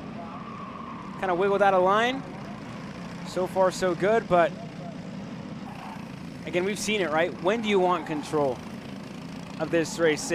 We saw it, towards the closing stage of this race. I mean, his brother, right, in AJ, in the junior heat race, right, in the second one, we saw him kind of steal it at the end, and it's just being patient, biding your time, sitting there, letting the race come your way. And now with the bumper from Brownfield, moving Height up the racetrack, that's going to set him a little bit on the back foot. Now the 111 of Murphy looking to go through, and with help in the 11 and Schneider, they're going to push their way by. Yeah, major accordion effect there out of turn number 14. A lot of drivers have to check up, one of them being the likes of Murphy there, Schneider as well, and it's actually helped out Huntsbarger. So Wyatt Huntsbarger up in the top 5. Jackson Brewster up to 7th. Ruben Greer up a spot on Jackson Reynolds, who actually lost a couple of spots there that lap. So moved the Nitro kart machine up a spot to 8th. So we got a Nitro kart 1, 6, 8, and 9 at the moment. We know Ruben Greer's got the pace to go out there and win it. Let's see if he can make it happen, though. He's got a comeback drive ahead of him here. Halfway home, halfway to go. 6 laps left here in the second of 2 heat races in the afternoon. So far, so good for the top 3. No moves a little bit further back, but this train is getting longer and longer, Caleb. Look there on the left-hand side of your pylon. 6 spots gained for Schneider. 1 respectively for Murphy and Huntsbarger. 3 spots gained for Spencer Height, who again has been reeling this field back in. There goes the move. Greer now looking to go through. He's finally able to get it done. 2 for 1. Looking to go on Schneider as well. Ruben Greer now back on the uphill climb. Yeah, that go-kart looks really good. If you can hold the bottom there and actually make the move stick and not lose too much roll speed, that means you're doing a really good job mid-corner, or at least carrying enough speed to feel confident in your go-kart. So Ruben Greer's got a really nice piece underneath him at the moment here, halfway through here. And I got to say, got to have some cloud cover going on here, Caleb. All of a sudden, it looks a little bit darker now on our screen. I mean, it's not a whole lot. Sunlight's still going to be out for a couple more hours here, but I got to say, maybe this track's going to cool off just a hair here from, 95 degrees, 92 degrees. But it's going to help just a hair here at MCC. But nonetheless, like I said, halfway home here, 6 laps to go, and this battle for the lead starting to commence a little bit more now. Spencer Height, your leader. Brownfield, Stoner, Murphy, Huntsbarger, your top 5 drivers. But here comes Ruben Greer. He's got help now from the 11 of Drew Schneider. They're in 6th and 7th. Up front, slight mistake there from Brownfield, goes wide in 11. A decent run now coming for the likes of Elam Stoner down the back straightaway for the 7th time this afternoon. How about the 26 looking closer and closer to lead of this race? Like he thought about it there in the last corner. That's been the one struggle part for Brownfield all day long. We saw it in the first heat as well. He was struggling through the 14 left hairpin, which is also setting up on the wrong foot for the 15 hairpin. What helps him is this super long run down towards turn number 1, puts him on the bumper of your leader, inside, through potentially, but Spencer Height's going to hold the outside, which becomes the inside for 3. What a way to hold the outside there for Spencer Height. It looked like help from Stoner was on the way, and it wasn't. There goes on the inside for Murphy, looking to go clear. On Stoner, he gets by. So there's the Burrell Art Machine up to 3rd. Stoner slots back into 4th. Huntsbarger sits in 5th. With Ruben and Greer starting to make up a couple of spots now. Back up to 6th here for Greer. Chasing this field back down, and again, you look back to the start of the race. Greer was in the lead, made a mistake in this very corner, sent him all the way back to 9th, and now working his way up to 6th. Looking to go for 5th. There goes Greer on the inside. Not a good enough run, doesn't have that push from behind to try and get clear. Yeah, it's so tough when no one's behind you to give you that help, and you're relying on just straight motor to make it happen because Huntsbarger's got the toe off of 4 carts in front of him. So you got to have a monster run out of the corner to make it work. So Ruben Greer is going to have to really start playing the chess game to make some moves. This is going to help again. Spencer Height going defensive into 1. Look at the run that Brownfield gets down towards turn number 2, but Spencer Height going defensive. I think that's, again, just learning from what happened last lap. Didn't leave the door open this time around, but that much defending brings the group closer together, brings Brownfield closer together, and right back to the bumper goes the Sody machine. Here we go. We're getting close to the closing stages of this race. About 4 laps to go left in this one. We're underway with lap number 9. And again, these drivers have kept us on our toes from start to finish. There's a 31 going through. And Brownfield, again, just doesn't have as good of a run as the 31 Nitro machine that Height does on the exit there. We have a couple of movers further back. Greer finally able to go by on Huntsbarger up to 5th. Big mistake, though, out of 14 there. Had to really catch a tank slapper there for the 20 machine. And now out of the last corner, let's see if he's going to get passed right back. Down the front straight they go. 3 laps to go. Brownfield opens the door. 2 carts go by. There goes Murphy. There goes Stoner.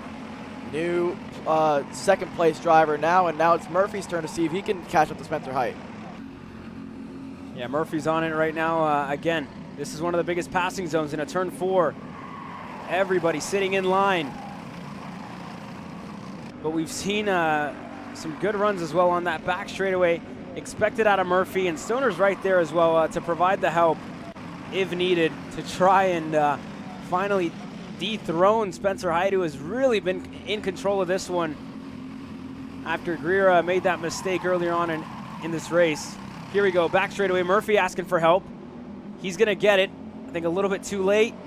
Brownfield looking on the inside as well, looking to go for 3rd. Along with them, Ruben Greer up to 4th, looking to get 3rd in the process. On the inside of turn 14. Can't get clear. He gets shot up in the air a little bit. Huntsbarger gets shuffled out wide. Yeah, this is where things really start to get bottlenecked. in the final couple of corners as the group continues to grow. 2 sticks in the air for Jason Burgess, 2 to go. Spencer Height defending clean air there into turn number 1. That's going to bring in Murphy and Brownfield right back into the play here into turn number 2. This group's going to close. Ruben Greer right now is probably the one that everyone's keeping their eye on. The stopwatches are probably out at this point, and you don't really need it because you can visually see the pace that the 20 machine has. It's not really if, but when he gets through on a couple of these drivers there. But the toughest part, Caleb, like we talked about all race long, is we know he can make the moves. The problem is it's just so tough when the drivers in front of you have that toe. But I think the one thing going for Greer this time around is that he's got help now. Stoner, Schneider behind him are starting to, get back to the bumper Ruben Greer here. So it takes a good run out of 11. And if he can climb the hill nice here like he does there, already in the bumper of Brownfield. Inside, no one there to help him though, and unfortunately he's have to back out of it. There goes Brownfield looking on the inside. Contact in between the two. Brownfield stays right side up, but that was a little too close for comfort. Brownfield is out. The 11 of Schneider is out, and it looked like Murphy was collected in that as well.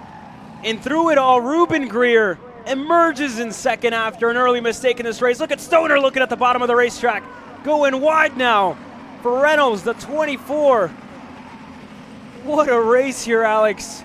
Unfortunate end for a couple, but white flag in the air this time by, and that's going to give Spencer a Height more than enough room to stretch his legs.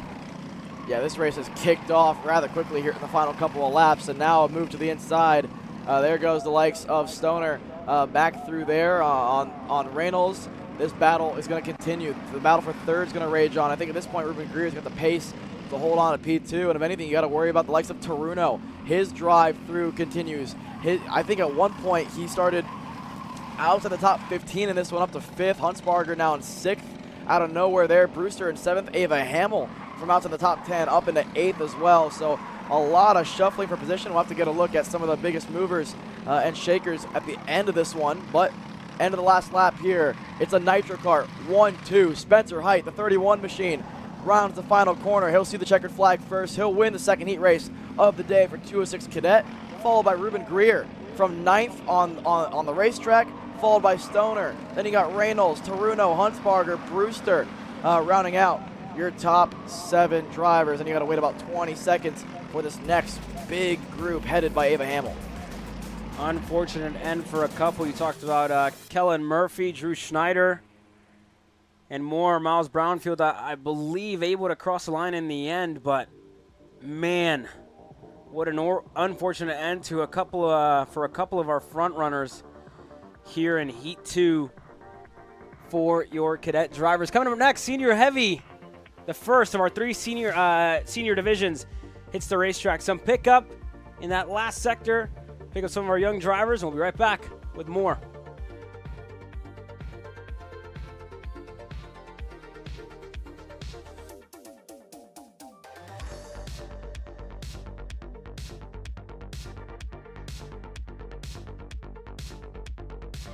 All the way up to the finish line. Who is it going to be? And it's Sean Perez who wins in Crescent. Ty Fisher wins $1,000 in KA100 Junior.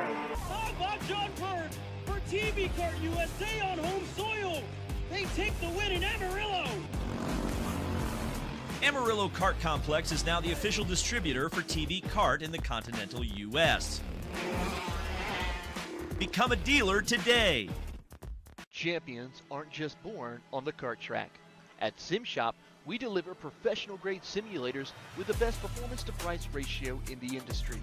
Founded by racers who understand what you need, our SimMagic and Moza equipment is powerful enough for the pros, yet affordable for everyone. With unmatched customer support and a thriving community, we're your racing partner. Visit simshop.com today. Are you ready to get behind the wheel? From Formula One to NASCAR and IndyCar, all the pros start here.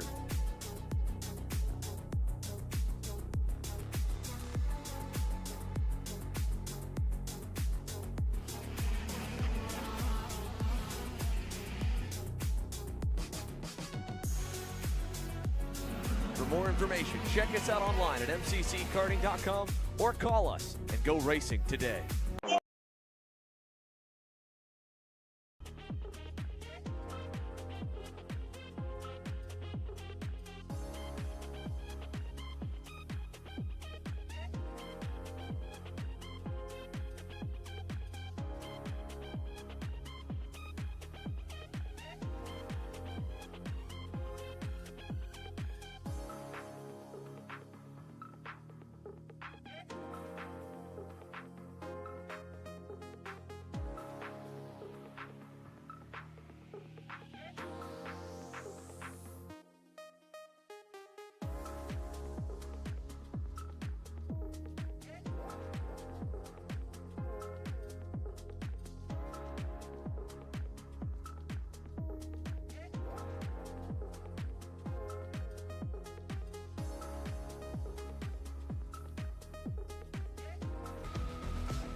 Here we go. It's time for Senior Heavy. Let's run you down your starting lineup on debut in the Senior Heavy class. Christopher McKeithen, the 919, starts on the pole position alongside Mark Steele, Adriano Iannuzzi, and Owen Lloyd on row number 2. Randall Potter and Eli Fox on row number 3. Back to row number 4, the AJ Roderick and Hunter Bolton. And then Nicholas Kiefer, Tyler Dolak, your top 10 starters. Back to Owen Mall, Clay Settles, Cody Savaboda, Bryce Frank on row number 7. Back to Matt Lyda, Christopher Mitchell, Riley Stasny, Michael Robbins, Dalton Watson, and Kalen Brown, your top 20. To see the green flag here in 206 Senior Heavy. Back to Katie McDaniel, Adam Dargis, Brady Atwood, and Nick Sobiek. From the back of the grid here, the number 23 rolling off in 24th. Yeah, some bad luck for Wicked Nick so far this weekend. We'll keep an eye on him on that TS Racing VLR machine and work his way through the field, but it's time to go racing. Mark Steele, Christopher McKeithen, and all eyes on Jason Birch as we wait the green flag. It's out. We go racing in Senior Heavy.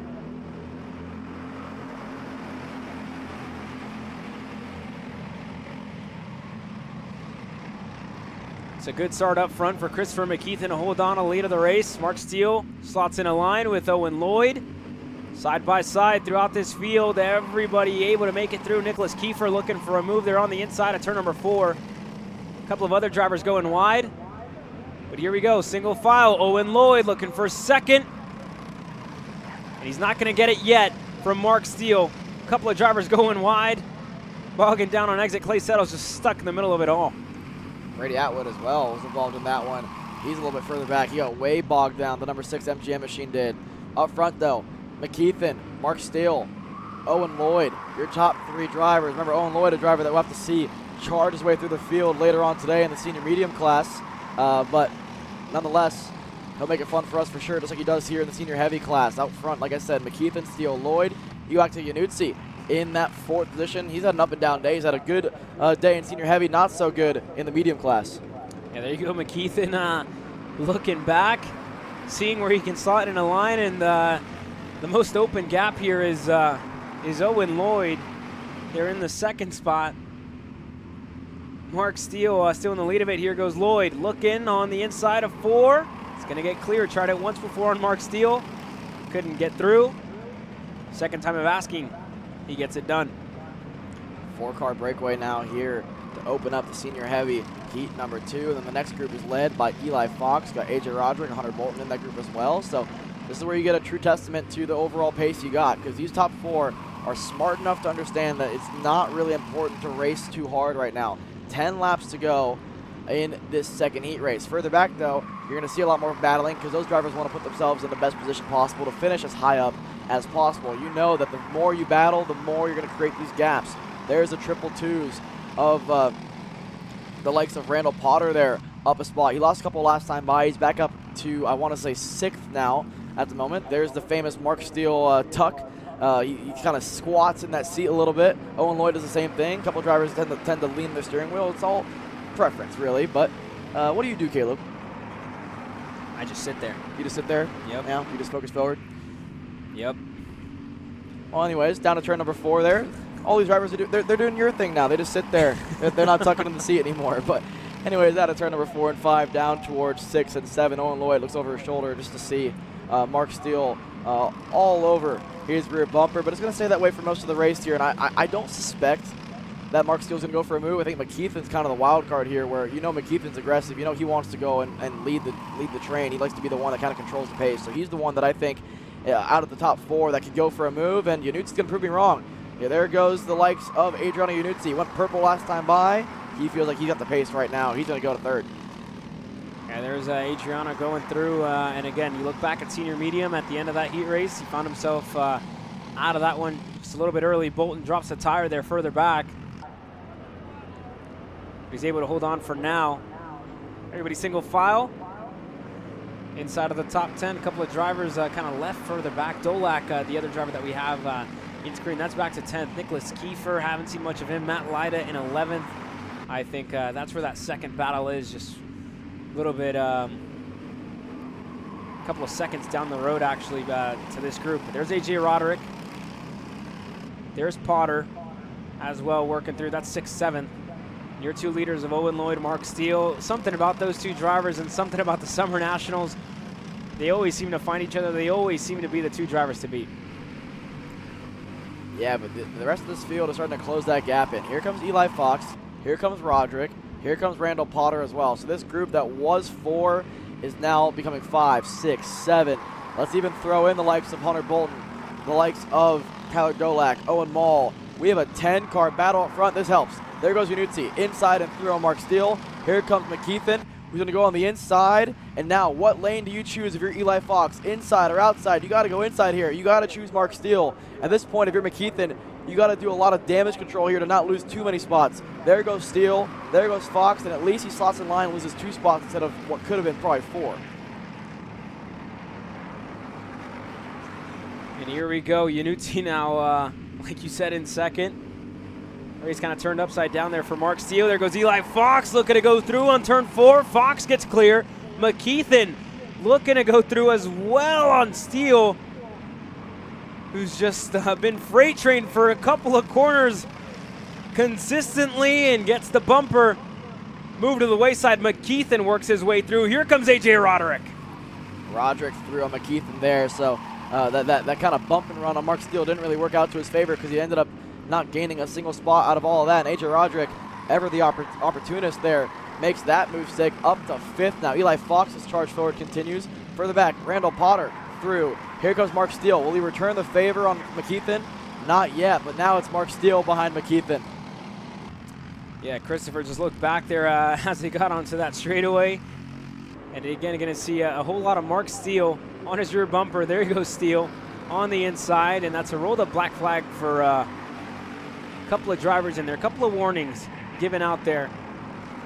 Steele goes back by. No issue. Out front, a 1.1 second advantage now for Owen Lloyd, but I got to think that once Eli Fox and Yanuzzi start to hook bumpers together again, it should be able to close out that gap. 2 carts are usually faster than the one around this place, but Owen Lloyd, this is the one class, I said it earlier today, where he's been super quick by himself, and if you let him get out to a decent enough margin and a race just like this begins to unfold, it could be difficult to catch up to the 119 machine. Here we go on the back stretch. No moves, and for Eli Fox, this is a great turnaround for him in the heavy division. There goes McKeithen, back by on Mark Steele. This has brought Bolton into play in that USA-themed Coyote machine for the Bolton boys racing, him and his dad, here this weekend. But we're at the halfway point. Nothing yet. This has been the closest battle. Your leader's not fighting. Yanuzzi's been content to push the 119, South Georgia Karting MGM. Or I should say Fox has been content to push Yanuzzi up to Owen Lloyd, and that should fall to their favor here, really. 2 carts around a place like this are going to be stronger than 1. Yeah, this lap coming up is going to be the telltale sign of whether or not Fox and Yanuzzi would get there, because last time by they matched the pace of Owen Lloyd, but this is the first lap where they've actually been bumper to bumper and working together throughout the entirety of the lap. So now we'll get a really good idea of the actual pace that the 41 and the 122 have. It looks a little bit better than last time, but I got to say Owen Lloyd, super impressive to do the lap times he's doing by himself. 108.2, fastest lap goes to Randall Potter, 107.7, purple last time by. This helps Owen Lloyd. Fox goes through on Yanuzzi, which tells me a couple things. Either Eli Fox feels like he's got a fast enough go-kart to do it by himself, or kind of like what I was thinking when I was watching the two, I think Yanuzzi's got a little bit of a taller gear, and it makes more sense to have Yanuzzi push Eli Fox in this situation. I would agree. Testing the waters, right? Seeing what works, seeing what doesn't. And again, when you have this much time left on the table, you're going to want to try it out. Owen Lloyd up 3 spots, Fox up 4. Yanuzzi hasn't moved. Roderick up 3. Down 5 for McKeithen, down 5 as well for Mark Steele. How about Brady Atwood? We saw him get collected at the start of the race. He's now up 10 spots. It looked like as well for Wicked Nick, getting himself into the top 15 here, Alex. Hey, he's been pretty quick so far this race in the low 108s there for Nick Stobiek and continuing to climb through the field. But look at the size of this group now. All the way back to Hunter Bolton there. in 8th position. Let's take a look at the movers and shakers in this one. There's Brady Atwood. Lloyd and Fox up 3 and 4 spots. Brady Atwood, a driver that was involved in an incident, or like getting pushed off the racetrack early on in this one, drove his way back through, started 23rd, up to 13th, up 10 positions in this one for the number 6. Yeah, Zobiak was able to get through as well, and it looks to be Nicholas Kiefer's Mach 1 machine. There goes Atwood looking to go on Frank. Slots back in a line, thinks better of it. 3 to go here in 2:06 senior heavy, and Owen Lloyd's gap is growing. It's now up to 1.5 seconds. He's doing 1:07.7s by himself. The best lap goes to McKeithen at a 1:07.4. That's off of AJ Roderick's toe. But I gotta say, Owen Lloyd at a 1:07.7, that's the 3rd fastest lap of the entire race, and he's doing it all on his lonesome. That's incredibly impressive for the MGM machine. And again, I think it proves my point that, again, this is one of those classes where you give Owen Lloyd a bit of breathing room, he's going to run away with it. So now Eli Fox up on the wheel. This group that was once a pair is now a lot more than that. Here comes Roderick. Here comes McKeithen. He's going to make it interesting. Down the inside, Roderick doesn't fight it too hard. McKeithen to 4th. That's going to bring in Potter. It's going to bring in Mark Steele as well. Nobody has an answer for Owen Lloyd at the moment. I think they're starting to realize that. Yanutzi looking on the inside of Eli Fox into turn 1. Yanutzi gets clear. Fox back in a line. McKeithen now brought right back into play. AJ Roderick is right there as well. Potter working well with team owner. It's Mark Steele in there as well. There goes Fox. Back by on Yanutzi. McKeithen looking to follow through. Yanutzi stuck on the outside. AJ Roderick looking to take advantage as well. And he can't, and I think he might lose a spot to Potter as they go side by side on the exit of 6. Side by side towards the turns 8, 9, and 10 up the hill towards 11 here with 2.5 laps to go. Look at the run McKeithen's got. Look at the run that Potter's got as well. Down the back straightaway, McKeithen versus Fox. Can you hold the outside of Eli Fox? You don't want to, because otherwise this happens. You get stuck out there. There goes Yanutzi. Here comes Roderick. Try to push Fox out the way, and it's going to work. Eli Fox loses 3 spots in 1 corner. Yeah, unfortunately there for the Bradford Racing MGM of Eli Fox. He's side by side now with AJ Roderick. Working their way on by. Fox has the inside into turn 1. And he's still there. Looking to go by on Potter. My mistake. Mark Steele goes by as well. And here comes Hunter Bolton.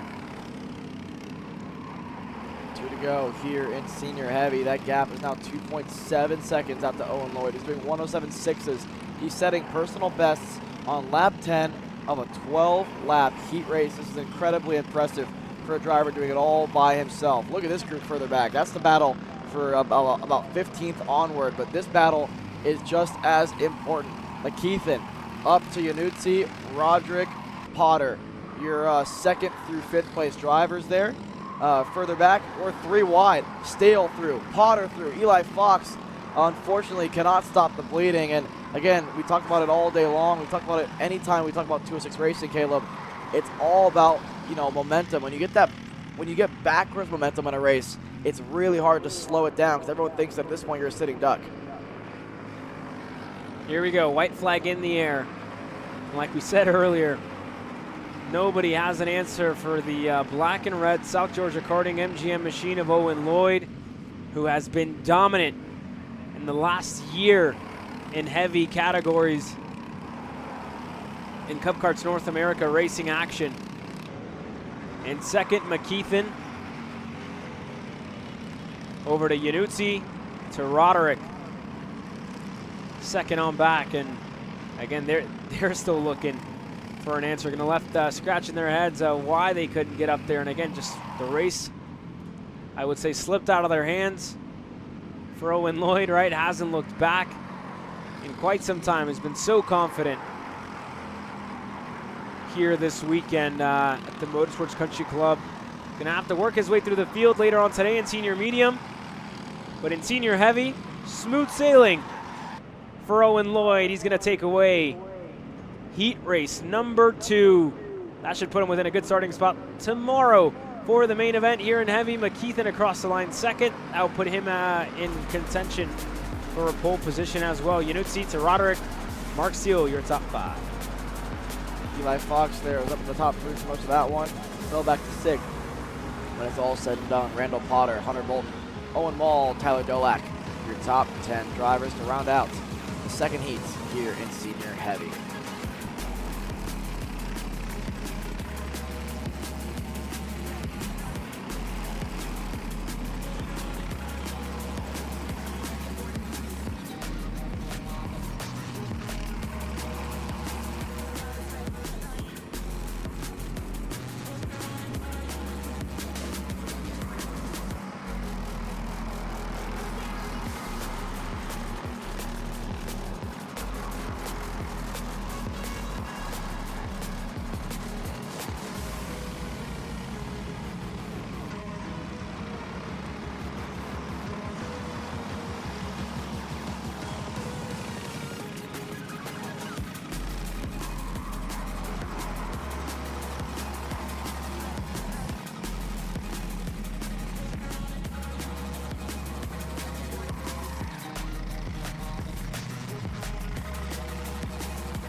'06 Legends hitting the racetrack now to start their second of 2 heat races here in the afternoon.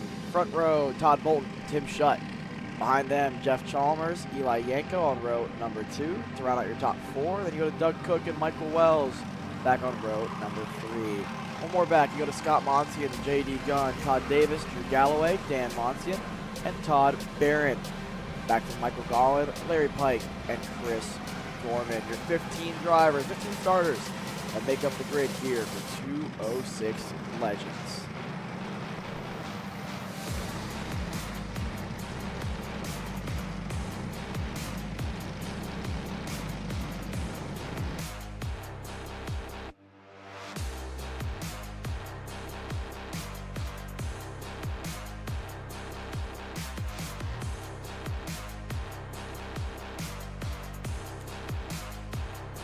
Drivers round turn number 14 and 15. Nice and slow, waiting to see the green flag. Hopefully first time of asking from Jason Burgess, but he's got to like what they see. So far it looks pretty good here. Nice and slow. Got to get in the tram lines first, then you get to the acceleration cone, and if Jason likes what he sees, he'll throw the green flag, and we'll get ready to go for 12 more laps here for the 206 Legends. Second of 2 heat races there as one driver way back there. I think it might have been the likes of Larry Pike. Hand up in the air, off the racetrack. His race is done before it even starts. Nonetheless, green flag's out. We're racing into turn number 1.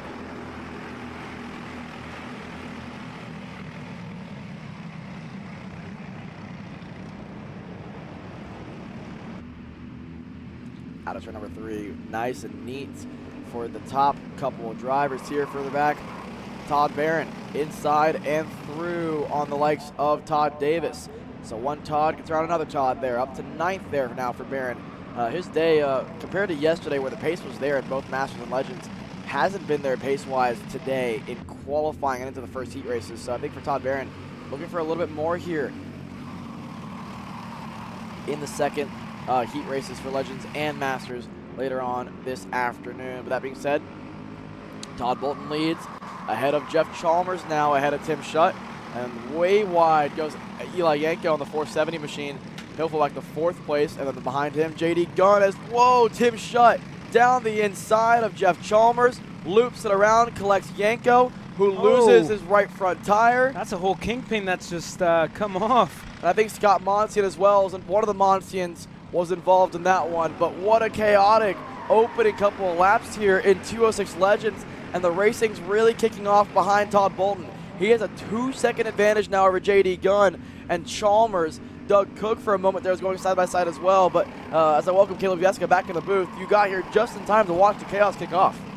Just, wow. That's all I got. Just Todd Bolton running off into the sunset only in lap number 2. And how about JD Gunn, the number 14, up to second, taking advantage of it all. Getting his LSR Motorsports CRG machine up into the mix. Right behind him, Chalmers, Cook. I mean, wow, what a start to this race, Alex. We have the 2 yellow go-karts, second and third, followed by the likes of Doug Cook. Then you go back to Drew Galloway in 5th, then you got Scott Monsian there, and it was, in fact, I want to say, Don Monsian involved in that one there off the racetrack. And yeah, Eli Yanko's go-kart still off the racetrack there, the exit of turn number 14. They'll have to move that when they can a little bit more, but nonetheless, let's see that lead for Todd Bolton. It was 2.1, now it's 2.6. Purple, 108.776, the only driver in the 108 second bracket at the moment here, and Todd Bolton is absolutely flying here. He looks over his shoulder. He probably didn't even see a go-kart at that point if he timed it right. That is how much of a lead at this point Bolton's got. Is whoa, Chalmers looking for a gap that maybe didn't exist as much there, but you got to respect it sometimes. But nonetheless, JD Gunn closes the door, and that's going to open a door for somebody else. Doug Cook's going to try to the inside, and then again around the outside, Chalmers able to hold on. Here comes Todd Barron now into the top 5. I'll say that door was probably cracked open. I'm not sure if it was wide open, but yeah, looked to go there for Cook on Chalmers. Couldn't get through. But again, everybody just behind Todd Bolton, who's about 3 seconds up the road. Everybody trying for a move here. Just nothing yet here, Alex, but yeah, this race has thrown a wrench at things, and it's given the likes of Todd Barron, who, you know, to his standards, it's been an off weekend, a weekend where it seems like he's struggled. I think it's given him a new lifeline here this weekend. JD Gunn on the outside. Look at Chalmers looking on the inside now, looking to go through into turn number 2. He's clear. Now side by side. Cook, Gunn. Cook goes through for third.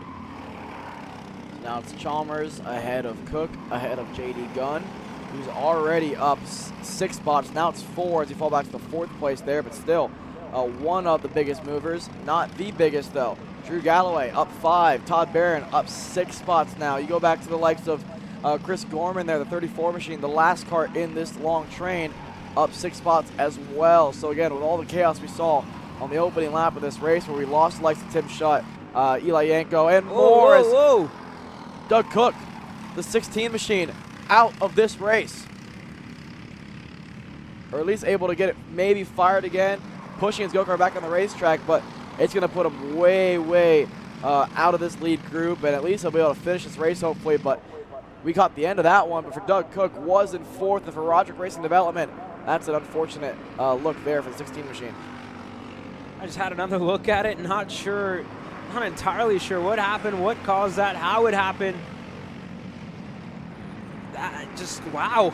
I'm not sure if it was the rumble strips on the exit of turn 11 there, Alex, that, you know, dropping a tire sent him turned around and, you know, facing the wrong way, or really what was the cause of it all. But that being said, that's going to take him out of the equation. Chalmers now leads the second group, all the while Todd Bolton continues to extend his gap to 4 seconds over the rest of the field. And coming into the weekend, right, you talk about MCC, it's a track where, you know, in 206, we noted it almost impossible to pull away on your own, but if you have help, if you have, you know, a little bit of I guess, help from your competitors, it can definitely fall your way. Some fortune, right? Yeah. That's what it takes. I mean, Todd Bolton, to be fair to him, has also been the quickest driver on the racetrack throughout the entirety of the race. And again, purple, 108.508.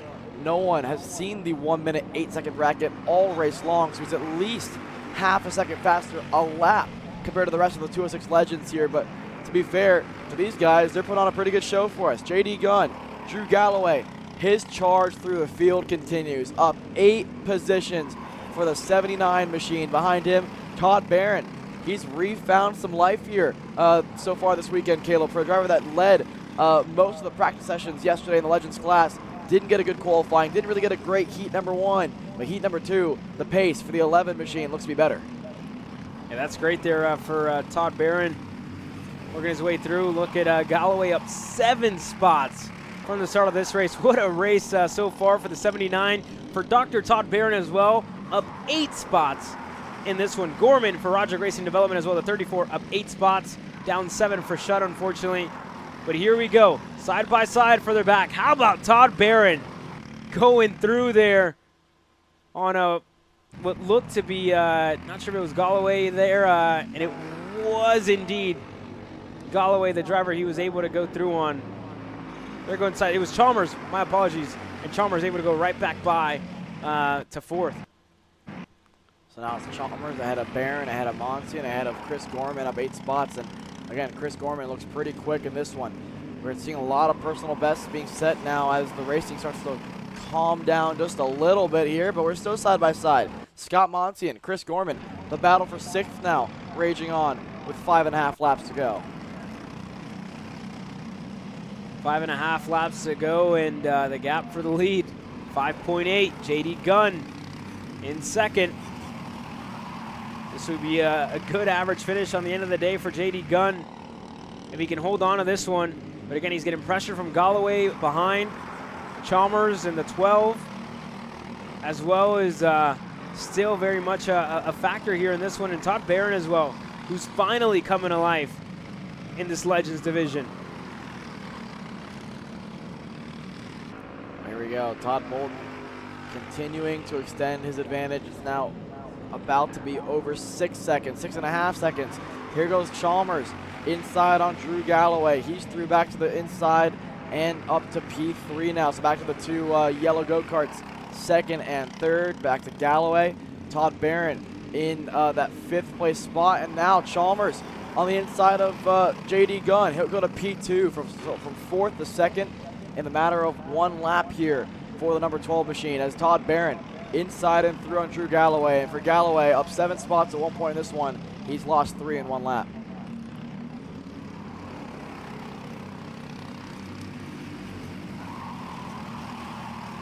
Here we go. We're getting closer and closer to the last couple laps of this race. We're currently about to complete lap number 8. 4 laps to go next time around. 4 laps for Todd Bolton to solidify his pole position, and then you look to the wayside, Eli Yanko. Just passenger really to it all, and having to watch it from the barriers. The race is winding down, but it's definitely not calming down here. We have a decent advantage now for Jeff Chalmers, but JD Gunn has got to look over his shoulder because here comes the gold cart. Todd Barron inside of turn number 4. Could not clear JD Gunn, but on the exit, they're side by side. If Todd Barron's not careful, though, he could get freight trained. It's exactly what's happening. There goes Galloway, and at least Barron slots back in line to hold on to 5th. For a moment, I thought Scott Manson would go through as well. Side by side at Todd Barron. Galloway looking to go through. Galloway going to get stuck on the inside. Barron had a much better exit, side by side further back as well. The 13 there of Monsi and Gorman going side by side, just a little too close, a little, I think, too much movement on that back straight, but so far so good. The 13 of Monsian holds on.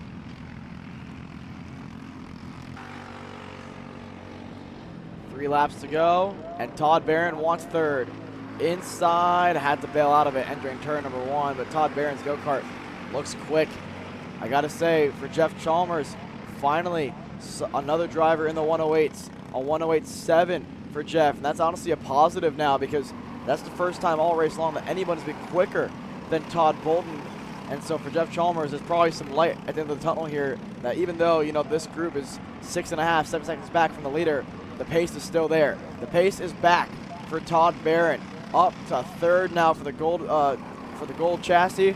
It's a little too far, I think, to get to Jeff Chalmers, 2.5 to go, but for Todd Barron, for a driver that struggled to be inside the top 5 all day long, the pace is back, and Off the racetrack goes Whoa. JD Gunn. A big mistake there.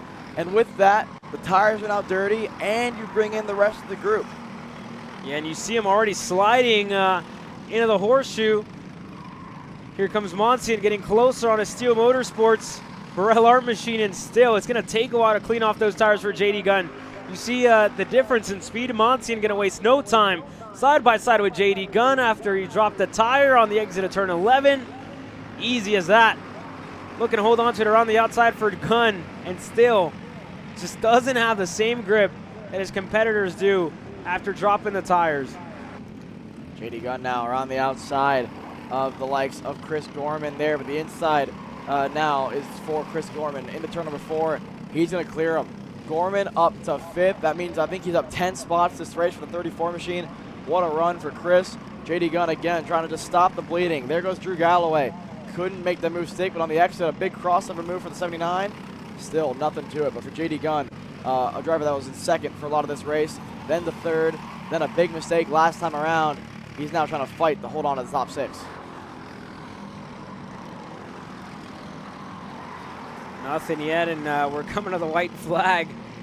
We haven't given Todd Bolton too much screen time so far today, and it's not because he hasn't been fast. It's because he hasn't been in the frame. He's been so fast, right? And you know, for 2 reasons that we're not showing him. This is one of the good ones, right? That he's been so fast that he's pulled away from the rest of the field.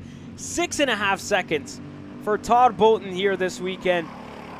And here today to end the day, this is looking good for a pole position for Todd, who, again, you look at his happy hour session where he was lost, left scratching his head at the end of it, to the turnaround in qualifying, found the setup, made an adjustment, changed wheels, changed rims, threw the kitchen sink at this Coyote machine, and it came to life in qualifying. He put it on the pole position, and since then, he's been absolutely untouchable in heat race number 1.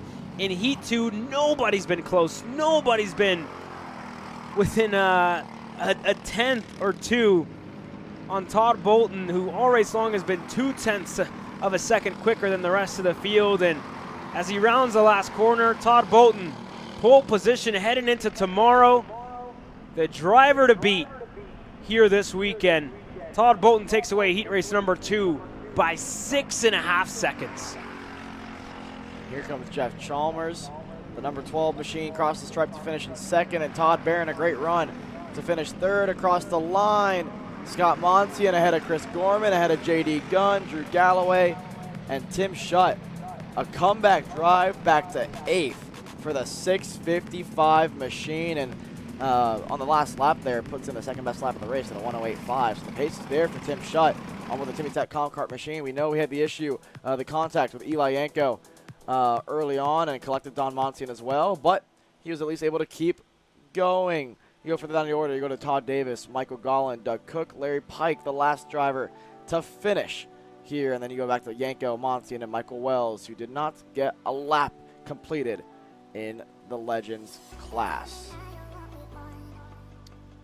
Well, that being said, Kid Kart getting set to hit the racetrack next. We'll give him a second to clean up the racetrack and to have our youngest superstars work their way out onto the grid.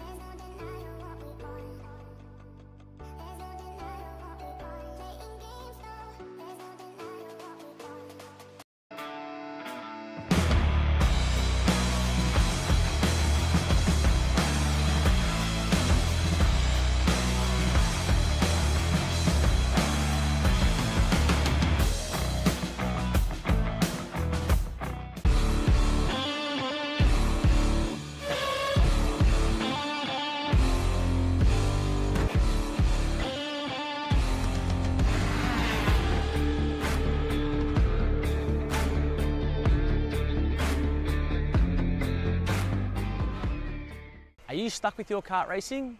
Not sure of the ideal kart setup? Or going to a track for the first time?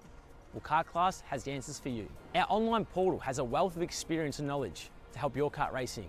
From kart setup advice to track guides that are targeted specifically to your circuit, or the driver coaching aspect with mindset, racecraft and driving techniques. If you want to take your karting to the next level, visit us at kartclass.com.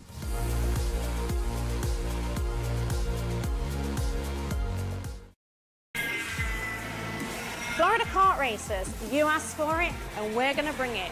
Introducing Florida Karting Championship, FLKC, a brand new racing series coming to Florida in 2026.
Here we go. It's time to go racing in Kid Kart. Green flags in the air for Maddox Nieves and Maverick Reddick. Into turn number one we go. Liam Vaughn looking to work his way through as well in the third spot. This race already kicked off. We wait till they come out of the turn. There's Nieves. And through Reddick. Fell back to third at the start of it. And how about Aubrey Babcock? Here's issues, unfortunately, for the number 10 of Liam Vaughn. Not the best start for Liam, unfortunately, and as well an incident. We just missed it there on our screens. We were making some adjustments, but unfortunate start for a couple for Liam. For the rest, able to start off in the best way possible. Look at Nieves pulling away for Aubrey Babcock as well. She's the 99 up into the second spot. He's here leaning into the corner, muscling that cart through. Right behind her, Mav. Pushing along. There's one of the low-key Sodi machines. What looks to be Tony Beam in the 222. Right behind him, Will Holzner for Nitro Kart. Here goes Mav Reddick looking low. Slots back in a line right behind Aubrey.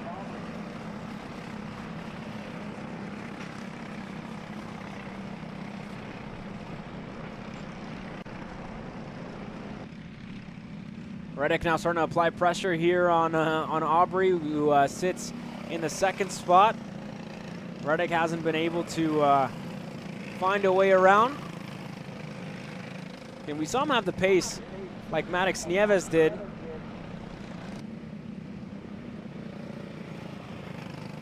And at the moment, he finds himself trying to work his way through. Good lead there for Maddox Nieves. Again, Maverick Reddick looking for the move here. He thought about it for a moment on the inside of turn number 11. Thought better of it, but with a good run out of turn number 11, almost loses it. That's a heart and mouth moment there for that young superstar. Yeah, and I'm sure his entire team on the fence line getting quite nervous there as well as they saw that kind of unfold. There's Beam, Holzner going back and forth. Reddick gets tripped up on the rear bumper of the 99. Aubrey just slowed him down a little bit in the second spot. She's holding on strong. Yeah, she's doing a great job there in second place at the moment on the Nitro chassis there, and the lead continues to grow for Maddox Nieves, up to 3.9 seconds. Behind Reddick, we got a pretty good battle forming for fourth there. Tony Beam, Will Holzner. Again, the 111 around the outside of turn number 2 becomes the inside for 3. They're side by side into the brakes on a 4. And Will Holzner, what a move for the 111 machine, the all gold and red livery, one of the coolest sticker kits that I've seen in quite some time, makes the move stick on Tony Beam.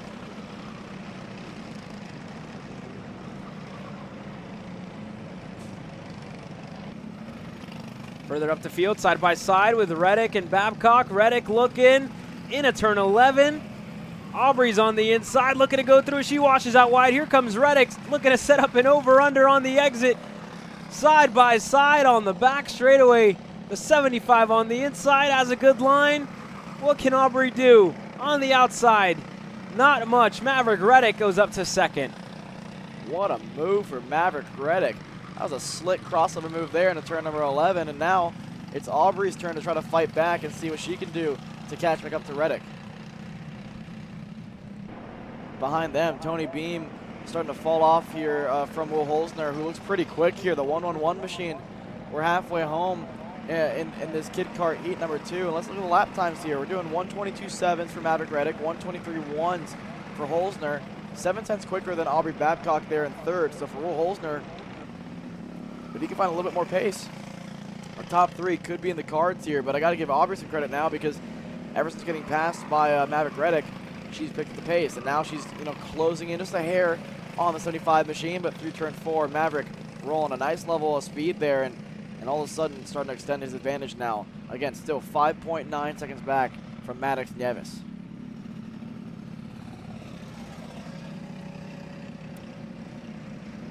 And again, we just missed it at the start of it, but there was big issues for the likes of Liam Vaughn, who, again, was a contender in this race earlier on today, found himself in third in the podium places. This is not going to help his average finish out, unfortunately. But for the likes of Reddick, it should have him sitting pretty well going into the main event later on in the weekend tomorrow, when he starts on the outside of Nieves, who has been very strong. And again, you were talking about how shy Liam was throughout the weekend. Remember, Maddox as well was super shy when he came up to say hi to us over in Charlotte. But what a turnaround, what progression as well, right? From Charlotte over to this weekend, Nieves has gotten, has improved a lot, I would say, since that race weekend out in Charlotte. Here this week, to here this weekend at MCC. a racetrack that is, said by many here this weekend, a driver's track. Will Holzner is trying to put some flying laps together now, matching the pace of Maverick Reddick and catching up to Aubrey Babcock. A second quicker than Aubrey last time by. It looks to be even more this time around. We saw the halfway to go sticks in the air from Jason Burgess last time around, so 4 laps remaining, 3.5 really this time. And when they cross the stripe, it'll be 3 laps to go. Here's further back. This is a battle between Millie Clements and Liam Vaughn. Liam Vaughn, like you said, had the issues to get going early on, but now that he's gotten going, the pace has been there in the 122s. We know he's quick enough to be in the top 3. He did it in the first heat race, but now we got a pretty good battle going on with Millie Clements around the outside of turn number 6. Unfortunately, Millie just opens up her hands a little bit there and puts Liam slightly in the dirt. Got to regroup and resettle, and then see what we can do here into turn number 11 on the exit. This is where you can really get some good speed there. But Millie Clements going to the bottom of the racetrack. He's going to force Liam on the high side here. Not a good enough run down the hill so far. The number 10 Mean Green Machine, Liam Vaughn, looking for a move going into turn 13. Hasn't found the gap yet. How about 14? Not yet for Liam Vaughn. He's going to have a good run as we head onto the main straightaway here. And again, it's just a matter of making up as many spots as you can with the laps that you have left. Look at this. Will Holzner on the outside here of Aubrey Babcock. Couldn't make it stick, but the pace is there. The 111 is flying right now in the in the high 121s, the low 122s all race long. He's been quick, and again, we said it all day long, but the award for coolest sticker kit of the weekend, it might have to go to 111 here. And that's an award I just made up right now on the spot, but we should make it a thing. Will Holzner has been really quick so far. 2.5 laps to go to see if he can navigate his way around the 99 machine.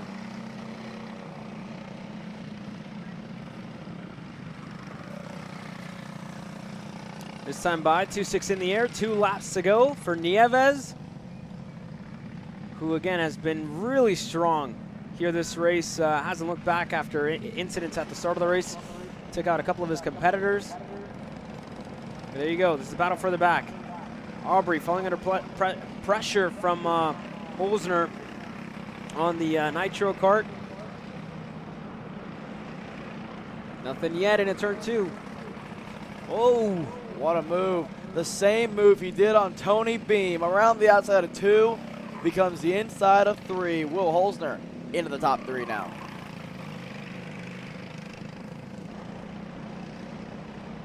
One and a half laps to go here. Maddox Nieves still leads, doing consistent mid to high 121s. Maverick Reddick in the low to high 121, 122 second bracket there.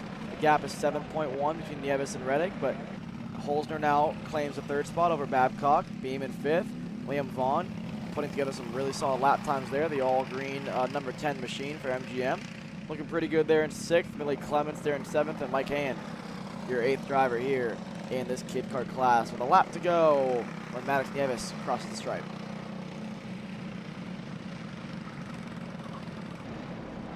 Here you go, this time by, white flag in the air for Maddox Nieves.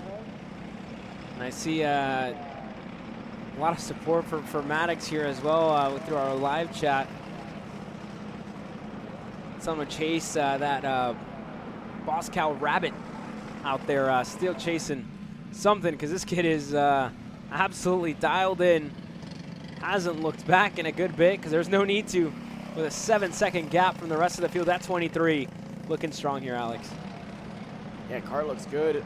Maddox looks very smooth as well. I mean, again, that's all you can ask for from the young superstars, to keep it smooth, let the kart roll, especially when you're in a lower horsepower class like kid kart here. The last thing you want to do is, have a kart that's sliding around too much or too stuck to the racetrack, and it looks really smooth there for the 23 machine. Halfway through the racetrack now as they climb the hill out of turn number 11 for Maddox Nieves for the final time today. 7.6 seconds out in front of Maverick Reddick. Will Holzner there for Nitro Kart, followed by Aubrey Babcock. Tony Beam, Liam Vaughn, personal best last time by in the 122 second bracket. Millie Clements, Mike Hayen, again, your top 8 drivers. Not a lot of shuffling for position further back. Maddox Nieves hasn't seen a go-kart all race long because how quick he's been in this one. Last lap, This is it. Checkered flag. You'll see it first for the second and final heat race of the day for Kid Kart. He wins the second heat race of the day, Maddox Nieves. You see what it means to him as well. Fist in the air. He's loving that one. Maverick Reddick, a great drive here to finish the second place. Further back, Will Holzner. What a run for Will. Was down in the 6th at one point in this race. Drove himself up to 3rd. Aubrey Babcock there in 4th. You hear the support in the stands for a bunch of drivers crossing the stripe and seeing the checkered flag. And Tony Beam, the 5th final driver in the top 5. There you go, Senior Light. Getting set to head out onto the racetrack here in a couple of moments. But how about Maddox Nieves, the 23, 2 for 2 on the day, victorious on the pole position tomorrow.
It's time to go racing here in senior light. Christopher McKeithen and Aiden Lorenko going to lead this field out. It was commanding first heat race in the light division for the BJR PPK Coyotes of McKeithen, of Lorenko, of Cade Yeager as well, who put himself well in the mix here in this one. Cole Shorn starting up there as well. Isaac Malquid has gotten himself into the mix. Colin Warren and more getting set to take the green flag here in senior light, heat 2 odd. We look onto the flag stand here for Jason Burgess. We wait for the green flag in the air. We go racing in senior light, heat 2.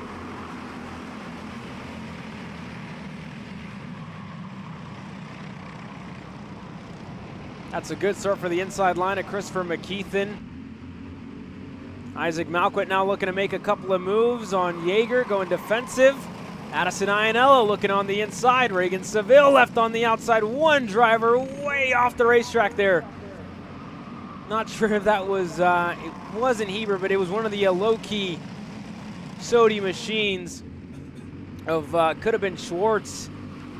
I think they're the driver that was involved, Alex. Well, nonetheless, 6-car breakaway out front. The next group headed by Addison Iannello, Reagan Seville in that one as well. Then Braden Eber and Franciselli, the 2 Steel Motorsports drivers, 9th and 10th at the moment here. But look at this, McKeithen ahead of Lorenko, ahead of Cade Yeager on board onto the PPK 10 as well. Then you got Little Sizzle, Ike up into the top 4. And then you have Cole Shorn there in the top 5. Here comes Colin Warren. He's trying to peek a nose, wants to get that side draft. He's going to let it happen too. Cole Shorn there pointing him by, letting Colin Warren go for the VLR Racing TS Racing machine. Looking pretty strong early on. We actually had a chance to talk to Robert Warren here a little bit, Caleb, during one of the breaks that we had. And he said, listen, he didn't really know what happened in the light class in qualifying, but since then the pace has come back for the 111 machine. So too has Isaac Malquid up a spot, up to 3rd. Yeah, how about that for Little Sizzle up to 3rd. Cade Yeager now 4th. Looking to hold back Mr. 8-time and Colin Warren, who's still sitting single file line for now. Again, you're going to see him, he's worked very well together so far in previous races and so far this weekend with Isaac Malquit, the rookie. So again, don't be surprised to have the TS Racing VLR machine and the Mark Steele Motorsports Burrell Art split up the Coyotes that have been so strong over the past 3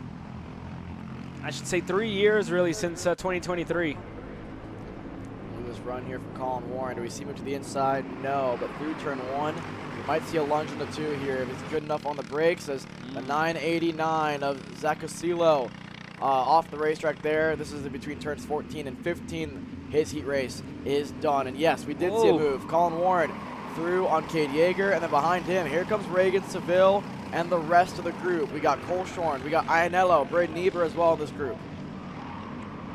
We saw Iannello get shuffled back, after qualifying on the pole here in light. Again, she found herself going backwards in that first heat race here in the second one. She's made a couple of moves, but it's pretty much stayed stagnant for now. Big mistake out of Cade Yeager there. Look at this. Reagan Seville has a really good run up the hill, and towards turn 12, Reagan Seville is going to go to the inside. Yeager tried to hold on strong, but at some point, you just can't hold the outside long enough in turn 12 with how long of a corner it is. And Reagan Seville up into the top 5. Here we go, this time by McKeithen to Lorenko to Malquit to Warren and Seville, who all hold on. That's your top 5. Cade Yeager again, they've been applying the pressure to him. Now Cole Shorn, the next of the PPK Coyotes, looking to apply some pressure on Cade Yeager here. Fellow teammate under the same tent. Addison Iannello just right behind Heber there as well. Is Rozier's in 10th. Your top 10 playing it patient here. And again, Alex, first 2 laps, obviously going to be hectic. Obviously going to be looking for whatever gap that you can find. But as that race goes on, this is a settle down point. We're in that moment of the race where you start to get into the groove. You start to get into the rhythm. And you really start to think long game here as well. starts now. Addison Ianello, inside and through. She knows she's got the pace to get it done. She put it on pole to start the day here in Senior Light, and again, after a bad start, she has to really fight her way forward. So there's, like you said, 2 different stages of this race. The drivers in the lead group, the drivers in the next group after them. You're going to drive it differently. If you're in the lead group, you obviously want to keep pushing and pull away. If you're in the group behind them, yeah, you can push and work together. But if you're probably in Ianello's shoes, where you know the pace is better than where you are right now, you want to work forward. Isaac wants to move forward as well. There goes Malkowit through on McKeithen. He wants to lead for Stealth Motorsports. Here we go, Colin Warren looking on the inside of Aiden Lorenko. Warren gets through for third. Warren through for third. Lorenko down a spot. Here comes Seville. Here comes Yeager. Here comes Addison Ianello bringing the cavalry. Cole Shorn. Then you have Desrosier, Braden Niebuhr, Capilongo. Jordan Klein went purple a couple laps ago. That honor now goes to Reagan Seville. He went purple, 106.391. Here goes Colin Warren, an aggressive lunge on the inside of McKeithen. He'll forcefully make his way forward. Lorenzo's going to hold on to 4th. Seville still in 5th. That move from Colin Warren, though, really backed up the pack. And now that quintet has become a train of at least 10 or so go-karts. Here goes Colin Warren looking on the inside on Isaac Malquit into turn 1. Colin Warren to the lead. What a turnaround for Colin after the qualifying session where he was left scratching his head. Now it's a huge turnaround for him to go to the point of the field here in heat race number 2. Lorenko slots in a line in 3rd. He was going side by side. Seville was able to go for 4th. McKeithen back in 5th. And again, we'll see what Cade Yeager does, whether he pushes one of the veterans on the team, the rookie content to push along.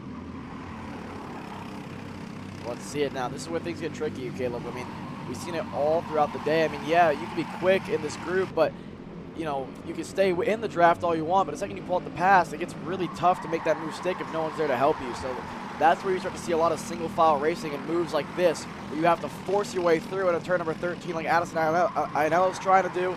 Yeager holds strong on the outside, but the outside then becomes the inside here.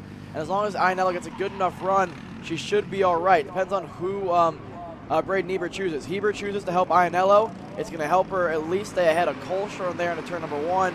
He might lose a spot while he's at it. Braden Niebuhr up a spot now as long as he can hold strong on the inside there. He does. So move the number 8 machine up into 8th. Ianello stays in 7th there, and now further back, you go to Desrosier, Capilongo for Stealth Motorsports and PPK Karting as well. What a race up to this point, just past the halfway point.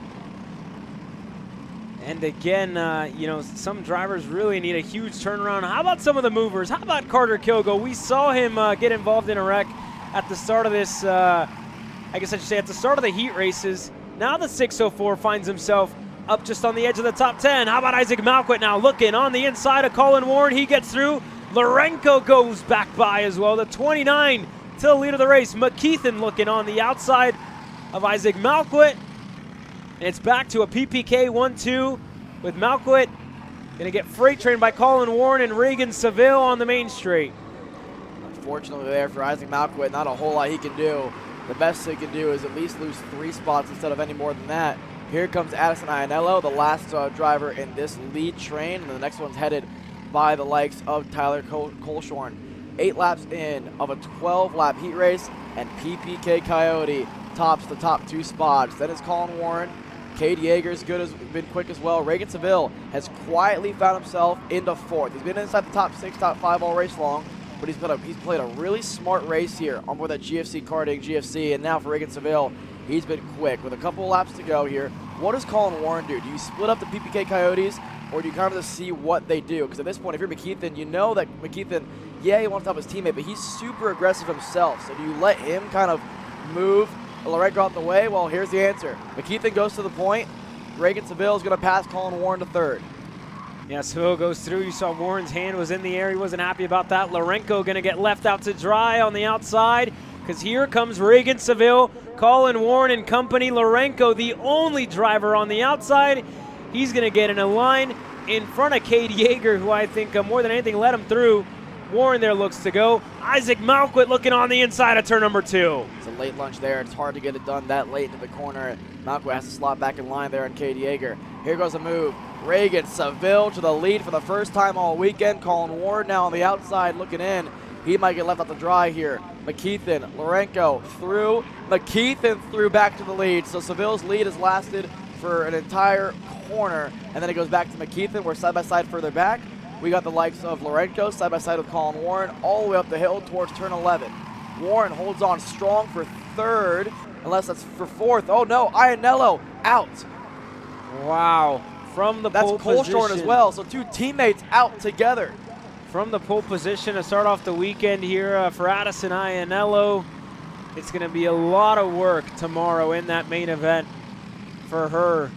Unfortunate end to it all here in Senior Light, but up front, teammate Christopher McKeithen leads from Reagan Seville, Colin Warren, and Isaac Malquit. Whatever help that McKeithen had has disappeared here in this race. Reagan Seville, we've seen him race with his elbows out. And again, this has been his favorite passing zone, turn number 4. Not going to do it yet. He's going to be patient. This is going to give some time for Isaac Malquit to get closer, for Cade Yeager to be brought right back into play, and for Aiden Lorenko as well, who just got shuffled down the order after being left out to dry on the outside when we got to the main straight a couple of laps ago. This time, Seville, does he want control of this race, or do you want to be in second? Do you risk getting passed by, you know, one of the most decorated 206 drivers here, and you saw him tap the back of the helmet? I think it's time to go for Reagan Seville. Let's see, we're coming up to 2 laps to go. You have one of the most trusting drivers in Colin Warren behind you. You know he's smart enough to understand what it takes to win one of these races. But if you're Reagan Seville, do you want to lead with 2 to go? Do you want to lead with 1 to go? Do you want to lead at all until the last lap on the last corner? You see the point from Seville pointing forward, saying look forward, stop defending so much. We have a 3-car breakaway because we know that Little Sizzle's quick enough to bring that next group of Cade Yeager, of Lorenko, and even Capilongo's close enough there for PPK that he can play a factor as well if this race really starts to kick off with a lap and a half to go. You have 2 rookies chasing down the top 3. I think Malcolm may have put a wheel wrong there, where he took a look back to Yeager, seeing where he was at. Lorenko there not too far back, but again, Seville, Warren being patient on McKeithen, who's now going to move low. Seville just can't find a way around. That PPK Coyote hasn't found a way around. Here comes Malquit inching his way closer. He's now on the rear bumper of Colin Warren. Cade Yeager brought into play as well. Aiden Lorenko. And then further back, Capilongo, Heber, Kilgo. Cracks inside of the top 10 along with Jordan Klein. Young ladies up to 10th. Here we go. White flag in the air. Last time around, Colin Warren again sits in line. Can't find a way around Seville, who can't find a way around McKeithen. Down towards turn number 4 for the last time this afternoon for the senior light class. McKeithen bottom of the racetrack. Seville bottom as well.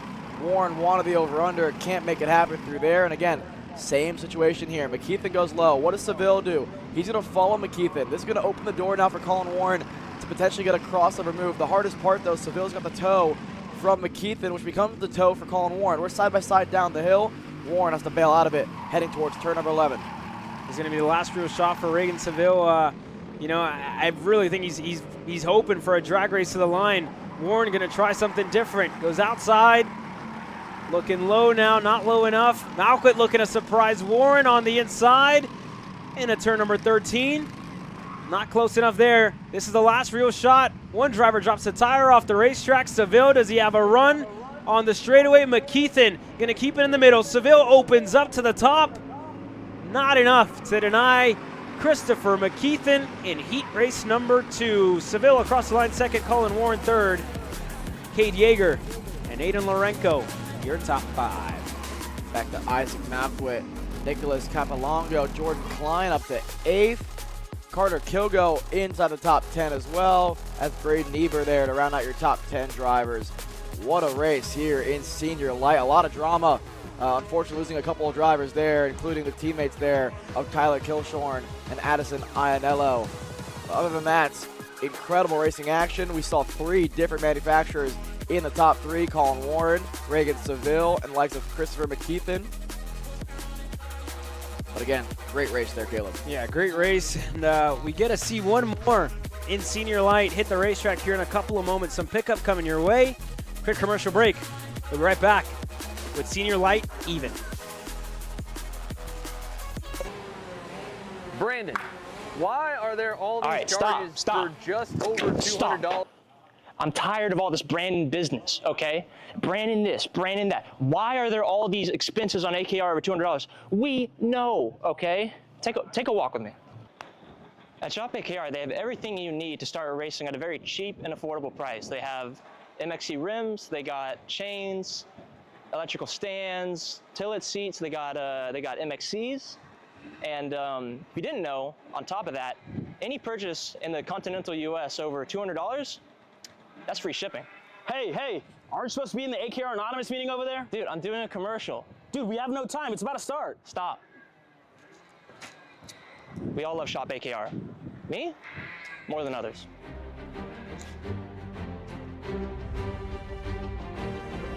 What do I get at Shop AKR? MXC rims. Paulie Massimino wins in KA. Paulie Massimino is a winner in OKN Stars. Take your driving to the next level with one-on-one coaching from 2024 OKN Stars champion Paulie Massimino. Kart rental options are available if you'd like to keep yours at home, and drivers in all classes are welcome, from Briggs 206 to Mini to K100 and X30. With in-depth data analysis, onboard video footage review, and lead follow on-track sessions, each private coaching session will see you end as a more complete driver than when you started. Book your coaching session now. Kyle, what are you doing? It's got my new Greyhound seat. You don't even have a cart. Doesn't matter. I have a Greyhound. Who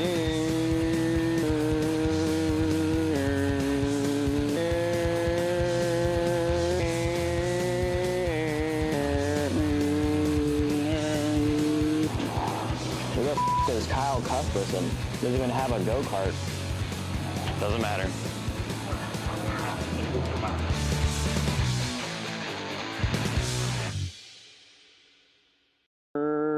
Cuthbertson through on Turney. Turney in the dirt.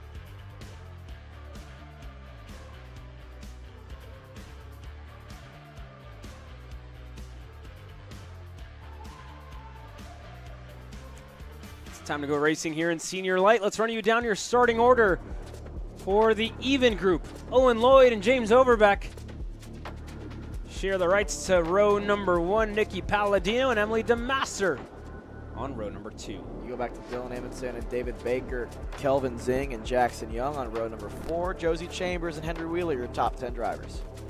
Stroko the 4th on row number 6 alongside Cooper Perez, Dylan White, and Nagisa Yoshikawa on row number 7. Back to Cameron Reed and Cody Lindstrom, Ryan Soralik, Ian Frankenberger, and Ethan Gray, the 19 drivers that make up the even group here for Senior Light for their second of 2 heat races on the docket.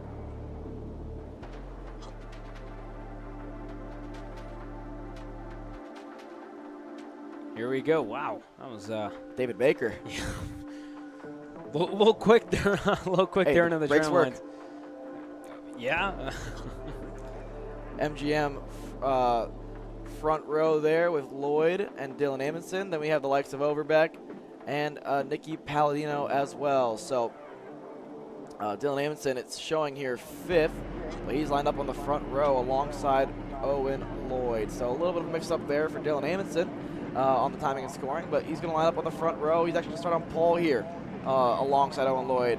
They're on the gas. Burgess likes it. Green flag out. They're racing down towards turn number 1 and 2. Whoa, big off there for one driver. That might have been Ethan Gray potentially. I think it's Cooper Perez, Cooper I Perez, think, in the Invader. On the Invader chassis there. So big off on the exit of turn number 1. He'll get it refired, hopefully, at least out there on the racetrack, but he'll fall way down the order here. Unfortunate there for Cooper as we take a look forward. He's able to get back rolling, but just maybe left all out on his own. They're further back in the field up front. Dylan Amundsen leads his field away from James Overbeck and Owen Lloyd, who's lost the lead of this one early on. Further back, Kelvin Zing up to 4th with Henry Wheeler right behind him in 5th. Further back, here's a move. Wheeler inside and through on Kelvin Zing. Then you have Josie Chambers ahead of Nicky Palladino. Then you have Jackson Young back to David Baker on the 022 machine. And then Yoshikawa there giving the signal to Baker saying, let's go forward. Stop looking backwards. Don't need to defend so much. Speaking of defending, Overbeck might have to think about defending from Owen Lloyd here. Otherwise, we're going to see a battle for the lead shaping up. Here goes Cameron Reed and Emily DeMaster. That was really close to turn number 1. DeMaster had to back out of it there because Cameron Reed shut the door.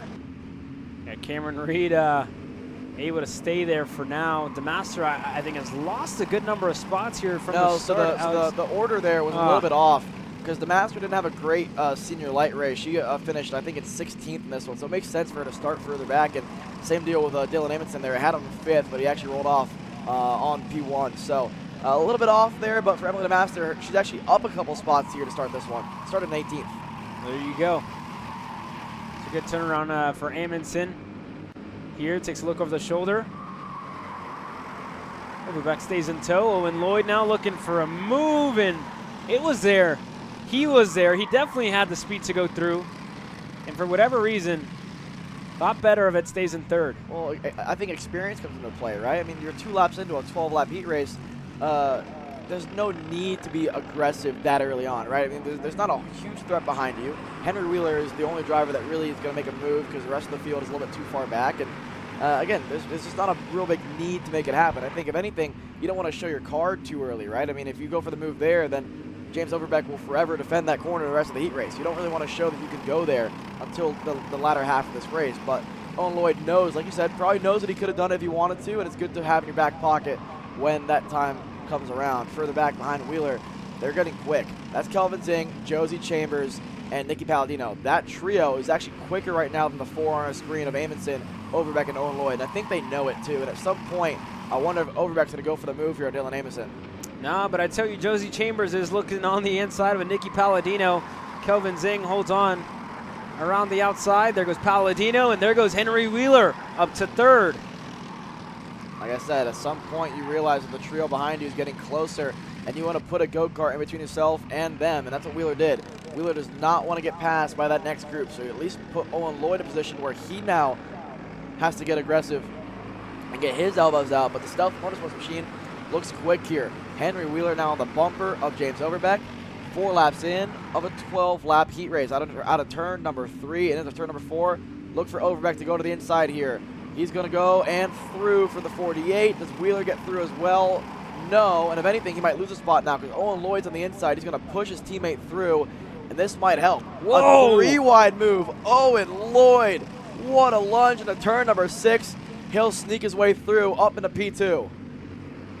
I don't think Dylan Amundsen was expecting that. I wasn't expecting that, to say the least there. Owen Lloyd out of nowhere makes it 3 wide. Gets himself up to 2nd. Amundsen in 3rd. Nicky Palladino now in 4th. Looking to go for 3rd. Help from Henry Wheeler behind. Palladino goes through. Wheeler again stuck on the wayside. Nicky Palladino up into the top 3 now here as we have the likes of Amundsen falling back a little bit more. So Overbeck, Lloyd, top 2, a little bit of a breakaway before you get to the next group headed by Palladino. Here comes a move or potential move. Wheeler's going to go through, but or try to an Amundsen there. He's going to make it work. I think he moved Amundsen off the racetrack. Amundsen just came back off the dirt and back on the tarmac there. So Dylan Amundsen lost a handful of spots. He's going to fall back to at least behind Jackson Young if I saw that correctly. Yeah, because you see Palladino, Wheeler, Zing, Chambers, and you don't see Amundsen until the 2nd group. He hasn't been this far back all weekend long. So you got to assume he had some help there, Alex. Look at this, the 10th place driver there, Yoshikawa. Fastest driver on the racetrack at 106.1. So that's the driver right in front of Dylan Amundsen, I believe. And now Amundsen's looking for a move on Yoshikawa there. And in front of him, Emily the Master. What a run for the Roderick Racing Development Coyote Machine as further back. One driver up in the air there and at least able to stay on the ground and not have an issue too much. But we're getting pretty dicey further back. Dylan Amundsen's probably driving with some anger at this point because he probably didn't love the move that was given to him by Henry Wheeler. But not a whole lot you can do in the situation. When you're on the outside of turn number 2, it becomes the inside of 3, and if you open your hands, unfortunately, the inside of 3 becomes the grass. So that's what Dylan Amundsen found out rather harshly. Here we go this time around. Nicky Palladino hasn't really made too much headway on Owen Lloyd as far as lap times go, or I should correct myself here. He was a 10th quicker that last time around. So he's getting closer and closer to the rear bumper of Owen Lloyd and James Overbeck. And you see that along with him, Henry Wheeler's on his way. Kelvin Zing there as well. And Henry Wheeler just going to stop that forward momentum. He's going to go through for third, side-by-side action. That's going to release your top 2 as they continue to go side-by-side. Palladino, Wheeler up to third. Again, if these 4 are smart, they know they don't have to fight too much because this group's going to continue to battle. You got David Baker, Jackson Young, Dylan Amundsen, Emily the Master now trying to fight off Dylan Amundsen further back. We have 2x2 pairings all the way down the order. Halfway 6er in the air there for Jason Burgess as a 6-kart breakaway ensues. But up front, what's it going to be? We have the likes of Jackson Young ahead of Emily the Master, ahead of Amundsen. So again, a more shuffling position now. David Baker lost a spot there. I think Yoshikawa lost one too. Cameron Reed's up a couple of spots from where she started, up to 12th. And you go back to the likes of Dylan White there in 13th. There goes Amundsen having a peek on Emily DeMaster, looking to go through. He's clear. Side by side there as well with Baker in the 22, looking to go by on Emily DeMaster. Didn't find the space. Up to turn number 11, now back to the lead group, and this group has formed. It was a 2-kart breakaway, then 4. Now it's 1 6-kart train. Overbeck, Lloyd, Wheeler, Palladino. I wonder at what point, if Wheeler gets there, do we go for the move? Owen Lloyd's going to go for it instead, and Wheeler shaking his head there. I wonder why, because it's actually going to allow him to get a pass here. Lloyd to Wheeler to Overbeck and to Palladino. I wonder if Wheeler's shaking his head thinking, why are we racing so early on? But I think at this point, the group behind them, led by Amundsen's, a little bit too far back to make any sort of headway in this one unless they really start to fight. But nonetheless, it's all kicked off. Owen Lloyd back to the front here. Wheeler looking pretty quick. And again, we saw a move here early on by Henry Wheeler. Do we see it again? Do we see any moves inside of turn number 6 and 7? No. 5-kart breakaway now because Josie Chambers got to be careful. You can't afford to lose ground from the lead group. Otherwise, you will start to fall off rather quickly. We saw it happen in the junior race with Brady Shad, where once you fall off that lead group, it's really tough to maintain any level of pace at all. Yeah, Chambers just a little bit, I think, too far behind for comfort, but this is going to help him out. Wheeler looking on the inside. Overbeck goes through as well. Lloyd back to third. Palladino holds on to that 4th spot. Hand in the air for Henry Wheeler. Is that an issue for Henry? No idea. Henry Wheeler, hand in the air, and I think he might have to let Dylan Amundsen by. I wonder. Yeah, that's I think for an incident earlier on in the race. That's what he was shaking his head for. We just missed it on the camera angle there, but there must have been a sign that said the 0 plate has to go behind the 36. Let's see it. There goes Dylan Amundsen, and now Henry Wheeler has just slotted back in line. So again, that's what the frustration was for Henry Wheeler, and a great race has gone to a bad race for Henry Wheeler, who gets right past Dylan Amundsen there. And Amundsen, I think, pointed a by as well. Just respectful stuff from Dylan Amundsen, saying, you know what, honest mistake on your part. You're quicker at this stage in the race. Let's lead us back to the promised land here with 3.5 to go. Yeah, get us up there, right? Make up for it a little bit. And he gets himself up there, but you saw just, I mean, putting it all together, right? You got to serve that penalty. You don't want to serve it post-race and perhaps get yourself into more trouble. So now Wheeler going to take him up the order, try to get back up to Overbeck's group. Now Lloyd's group, I should say. Here we go with 3 laps to go this time by for Owen Lloyd, Nicky Palladino, James Overbeck, and Kelvin Zing. You see the thumbs up from Jason Burgess. All good for Henry Wheeler. Well, they got 4.8 seconds to make up here to the lead group. They're gonna need a lot of fighting out of these 5 drivers here, but this is gonna help. Palladino wanted the move there out of turn number 4. Do we see a lunge into 5 and 6? Not gonna happen. They're gonna let Owen Lloyd lead here, and I think that's the smart thing to do. No need to fight too early. You still have 2.5 laps to go after this one. So for Owen Lloyd, I mean, we know how strong that MGM machine is. We know how strong he is as a driver, but at some point, someone's going to make a move here, and I think it might come from Overbeck, because we know Overbeck wants to be P2. We saw it in the first round of heat races for Senior Light, and there he goes. Inside, and might as well make it a double while you're at it. James Overbeck to the point, and Kelvin Zing the second. How about that for the 666? Get himself up to second ahead of Owen Lloyd now. And then you go back as well to Nicky Palladino. Josie Chambers brought right back into the mix while that second group fighting with everything they've got to close down the gap. They've been patient now with each other. But here we go. Bottom of the racetrack for James Overbeck. Owen Lloyd looking to rip the high side around Nicky Palladino. He's able to stay ahead in third. Overbeck goes low. The rest of the field goes low besides Josie Chambers.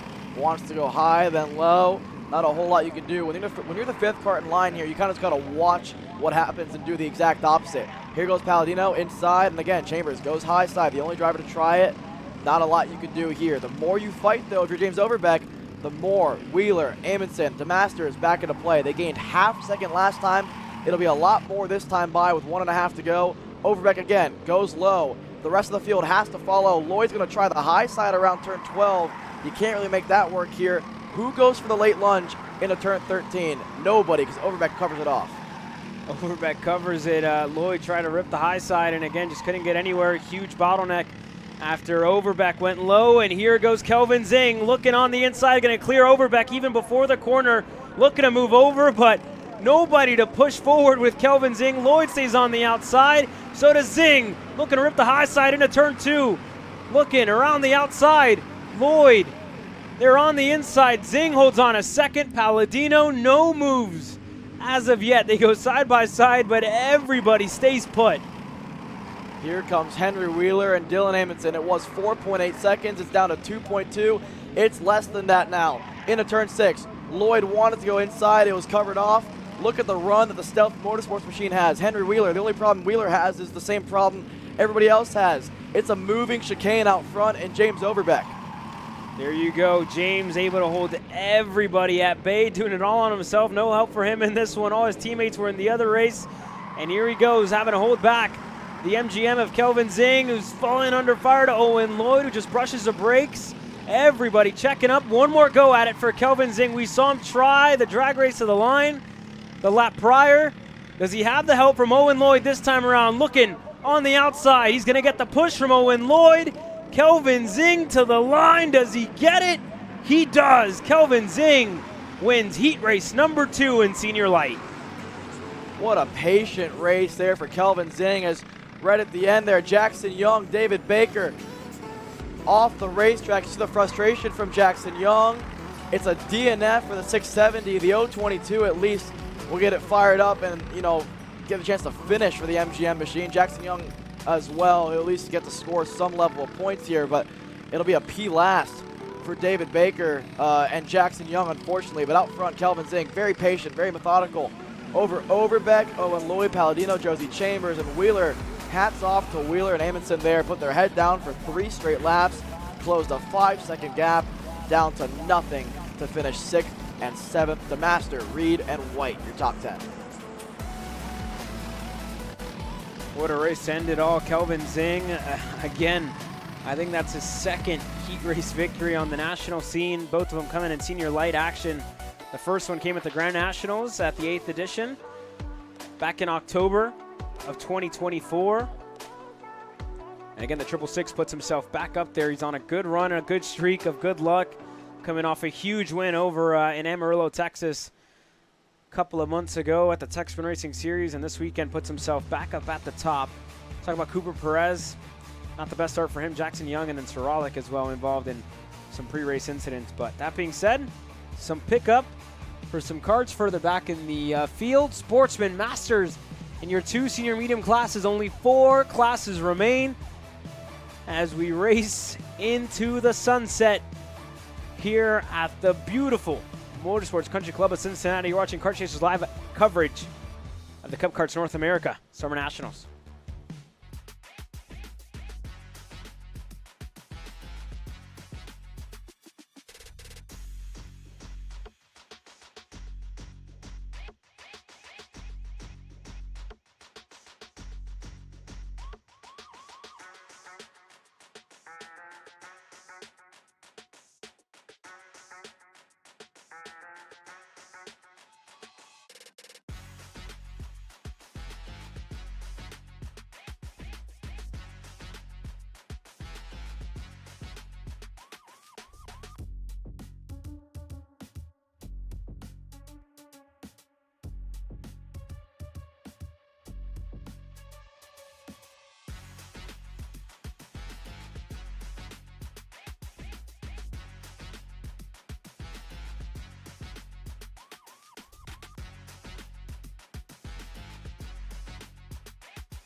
Here we go, time to go racing once again in the Sportsman class. Hayden Lawson, Laney Thigpen share row number 1 with Chase Thixton and Will Feidinger on row number 2.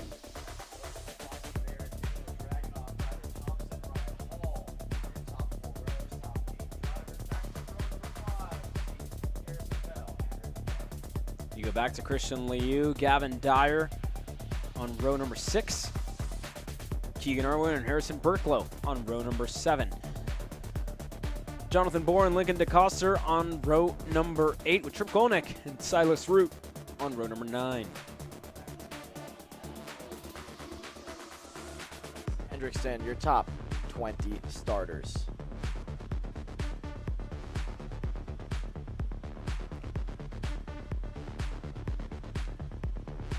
So again, that was how they qualified earlier on today.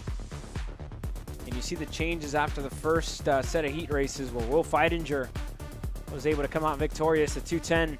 Starts on the inside. Laney Thigpen right behind him, and then to Hayden Lawson on row number 3. But here we go. Heat race number 2 in Sportsman is underway. Green flag in the air for Feidinger.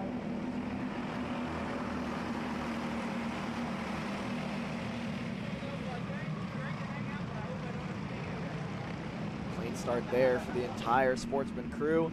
A little bit of shuffling for position further back. There's the likes of Hayden Lawson. We saw the chaotic heat race that he had in that first one. He's up to 6th at the moment as one driver way off the racetrack. The 39 of Thixton off the racetrack and out of the go-kart here at the exit of turn number 4. Unfortunate there for the 39 Magic Kart machine of Thixton. You see one driver with damage to their front bumper. Not going to help out a lot. That's probably going to be dragging as this race goes on. But Will Feidinger, the MPG Academy machine, out in front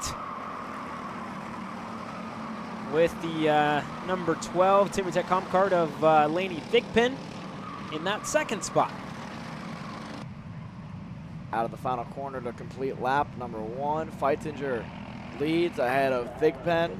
ahead of the likes of Dragunov, leading Lawson, is up to 4th now at the moment. Further back, Gavin Dyer, the number 5 machine, giving the helmet tap to the 2 behind him, the 192 of Irwin, and Jonathan Bore as well, who just got around Keegan Irwin there for 6th. So now Gavin Dyer, the driver that actually had a penalty in the first heat race there, but is still driving his way forward on that nitro package. It looks quick, the number 5 machine does here to open up this second heat race.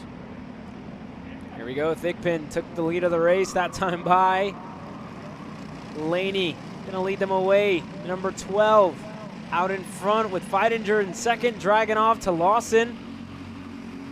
He's now up to the 4th spot. Gavin Dyer is running up your top 5, but again, everybody's still very much in the mix. Back to what looks to be that Jay Howard machine at Golnick.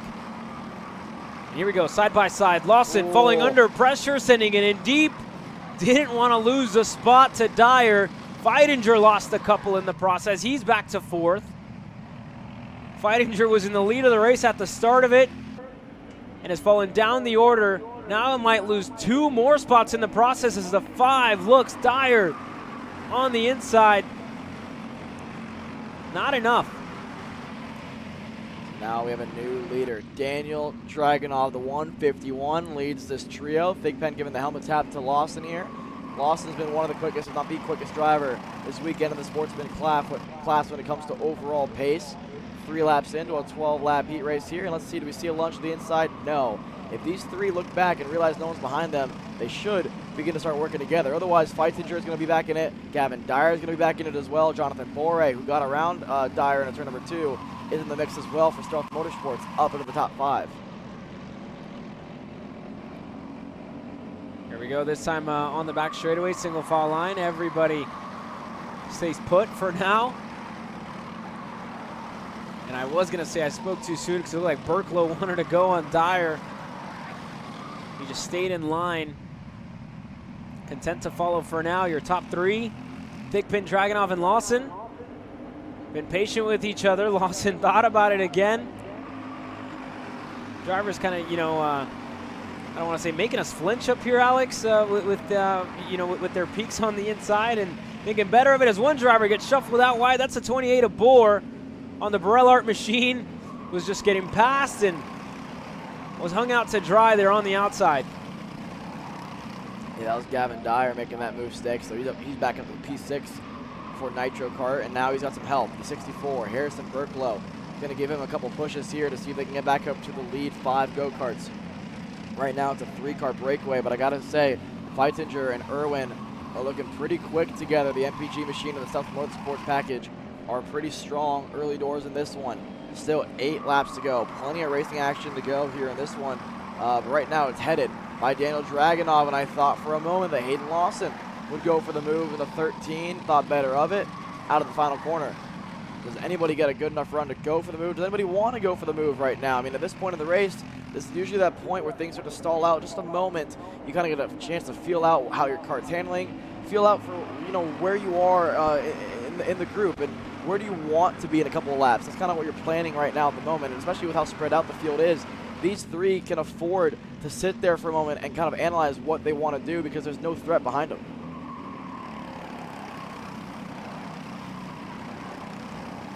Yeah, no threat for now from these top 3.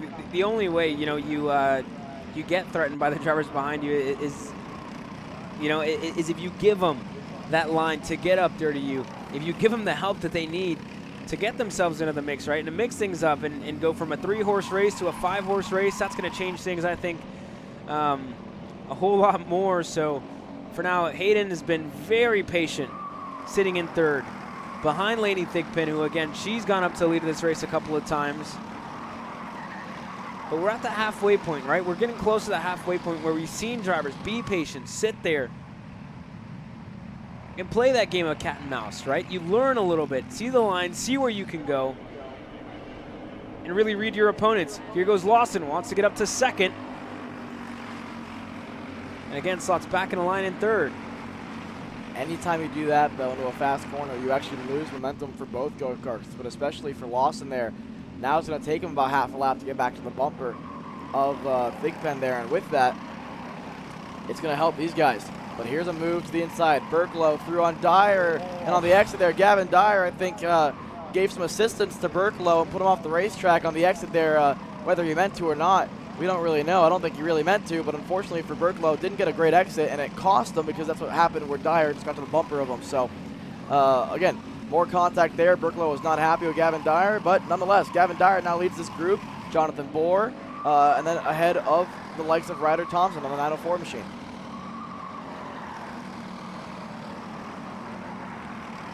There's a look back at the 64 of Burklow now, who finds himself just right ahead of Hall. There's a 111 of Golnick as well. We have side by side further back. There's Bohr looking to go on Gavin Dyer that time. Sorry, that was Bohr on Thompson. My apologies. Those two drivers were going at it on that straightaway, and they still continue to go back and forth. Here goes Hayden Lawson. Third time of asking, third time's a charm on Laney Thigpen. Hayden Lawson up to second. Looking for first now, a 2-for-1. 2 spots in 3 corners. Hayden Lawson making it look easy now here on lap number 7. Yeah, very easy there for Hayden Lawson. Did the first one, wasted no time. And as soon as he got to second, said, you know what? Let's control this race from here on out. We're just over the halfway point. We had the cross last time around. We're about to start lap number 8 this time around. Hayden Lawson, I mean, I think he probably has one of the best coaches in the paddock, and Gary Lawson, who, again, he was always a factor whenever he did race at the CKNA Grand Nationals, Alex. 4 laps to go here for Hayden Lawson. I had a Dragunov, I had a Thigpen. Let's look at the lap times here. 107.8 for Lawson last time by. Thigpen and Dragunov in the 108.1s. The next group is in the 108.2 and 108.1s with Feitinger and Keegan Irwin as well. So they're not closing that gap any more than what the 2 behind Lawson are. So right now, not a lot to worry about behind them. You can't afford to race too much, though, because the gap's only 2.2 seconds. We know how quickly a lead can shrink around this place if you race too hard, but if they continue to race hard, fair, but aggressive and smart, they can have some fun up front and kind of, you know, shuffle around and see where they want to be. But for Lawson, seems like he wants to lead. He chose to be the one up front. So again, that 10 machine looks quick out front as well, but for Daniel Dragunov, we know he's one of the most aggressive drivers out here in the Sportsman class, and he makes it work every single weekend. Feitinger and Irwin are starting to work together pretty well as well, but again, like I said, 2.2 back. That gap looks to be growing just a hair here with 4 laps to go this time around. Yeah, look at that train further back as well, led by Gavin Dyer with Bohr just right behind him. The 2 of them still managing to stay together on the racetrack. With Burklow in the 64, just right behind them, to Hall in the number 9. So single file for all these drivers. Again, these are the groups that things can get pretty crazy. This is for 6th all the way back to at least 10th. You can throw in McKay as well in that 11th spot as part of this group. But for Gavin Dyer, this is a tough situation to be in because you're leading this group and you don't really have a lot to say what happens, because if Jonathan Bohr wants to pass you, he probably could at any moment with the help from Ryder Thompson behind him. So let's see, down the back straightaway here. No help so far, so Gavin Dyer lives to fight another corner, another lap here. But as the laps start to tick down, you got to think that, you know, the chances here for Jonathan Bohr are ticking down as well. And a big mistake out of turn 14. The cart bogged quite a bit. And so if you're Ryder Thompson now, you have a pretty good run on the front straightaway if you like to take it. But no, because Jonathan Bohr must have a pretty tall gear linked to that Rel Art chassis, because he's all the way in the bumper now of Gavin Dyer, even after the mistake out of turn number 14. 3 laps to go here for Gavin Dyer and the rest of the field for Hayden Lawson. Purple lap, a 107.5 out front. Hayden Lawson continuing to improve as this last heat race continues to progress for him, and very good pace out of the number 10. But right with them, Daniel Dragunov, Laney Thigpen. They've been good as well. In the second group, just pretty much got left behind. Here we go, this time by 2 laps to go for Hayden Lawson in the number 10 for the 151 there as well of Daniel Dragunov, and for the number 12 of Laney Thigpen. It's time to go racing, boys and girls. 2 sticks in the air, and on cue, Daniel Dragunov to the inside. Laney Thigpen goes through as well for second. Hayden Lawson back to third. All right, here we go. Gloves are now off here in Sportsman for the second and final heat of the day for these young superstars. Dragunov now leads, and they can afford to fight. 3.4 seconds now the gap to Feitinger there in 4th place, so not a whole lot to worry about behind them. Just got to worry about what's in front of you, especially if you're Hayden Lawson there with 2 go-karts in front of you. If you're Daniel Dragunov, worry about the 2 guys behind you as that group further back of Gavin Dyer continues to grow. But this is the lead group.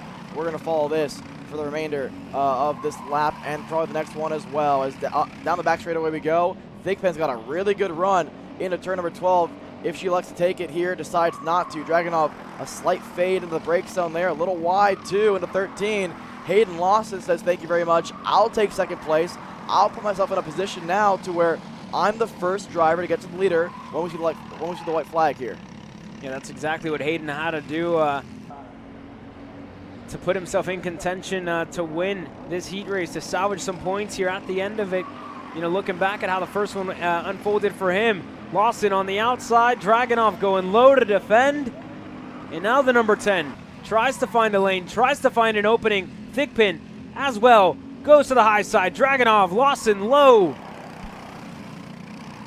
Yeah, Thigpen looking to set it up. When you're Lawson, you got to follow the leader. You can't afford to go high here because otherwise Thigpen's going to go low. Late move there for Dragunov. Caught Lawson off guard with a big crossover move now. Into turn number 8, Lawson has to back out of it through the S's here. Down towards turn number 11 for the final time into the long back straightaway. One of the best passing opportunities on the entire racetrack. Down the hill, Dragunov low. Lawson's going to go middle of the track. Thigpen goes high here. That was really close between Lawson and Thigpen. One more time around turn number 13. Lawson can't find an opening. He's going high, he's going low. Still can't find it. Going to be a drag race to the line. Gets checked up a little bit there behind Dragunov. Is he going to get a push from Thigpen? Looking for a lane, going to the outside. Laney looking to choose who to push. She stays in line. Dragunov wins heat race number 2. Hayden Lawson across the line second. Laney Thigpen, your top 3 to Will Feitinger and to Keegan Irwin, your top 5. Gavin Dyer holds on strong to lead that next group of Jonathan Bohr, Harrison Berklow, Ryan Hall, and Henrik McKay.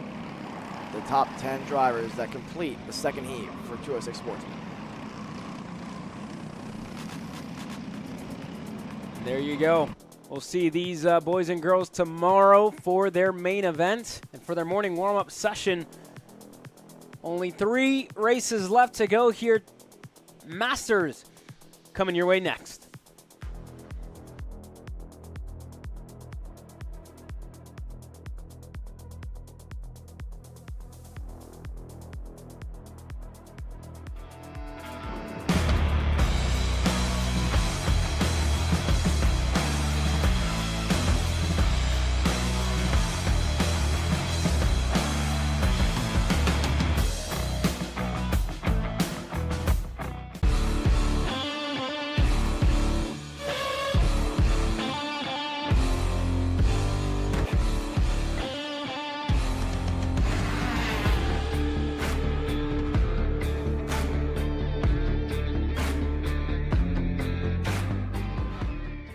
Are you stuck with your kart racing?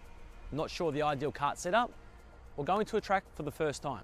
Well, Kart Class has the answers for you. Our online portal has a wealth of experience and knowledge to help your kart racing. From kart setup advice to track guides that are targeted specifically to your circuit, or the driver coaching aspect with mindset, racecraft and driving techniques. If you want to take your karting to the next level, visit us at kartclass.com.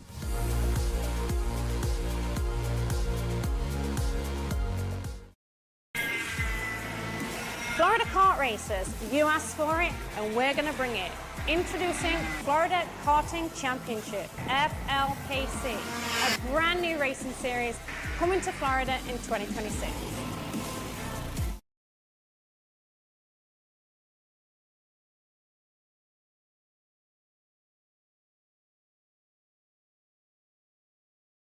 way up to the finish line. Who is it going to be? And it's Sean Perez who wins in Crescent. Ty Fisher wins $1,000 in KA100 Junior. How about John Bird for TV Kart USA on home soil? They take the win in Amarillo. Amarillo Kart Complex is now the official distributor for TV Kart in the continental U.S. Become a dealer today. Champions aren't just born on the kart track. At SimShop, we deliver professional-grade simulators with the best performance-to-price ratio in the industry. Founded by racers who understand what you need, our SimMagic and Moza equipment is powerful enough for the pros, yet affordable for everyone. With unmatched customer support and a thriving community, we're your racing partner. Visit simshop.com today. Are you ready to get behind the wheel? From Formula One to NASCAR and IndyCar, all the pros start here.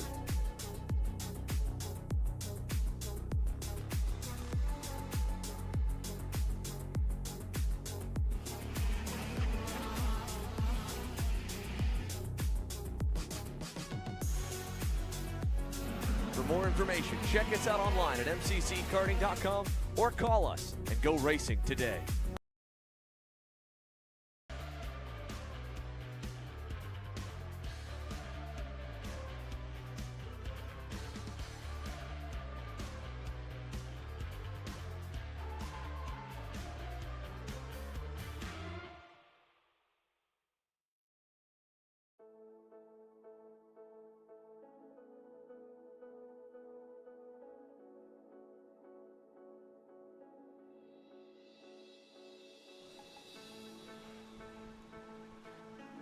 Your Masters drivers now rolling out onto the racetrack. Eric Fagan going to lead them out with Tim Schutt right behind him.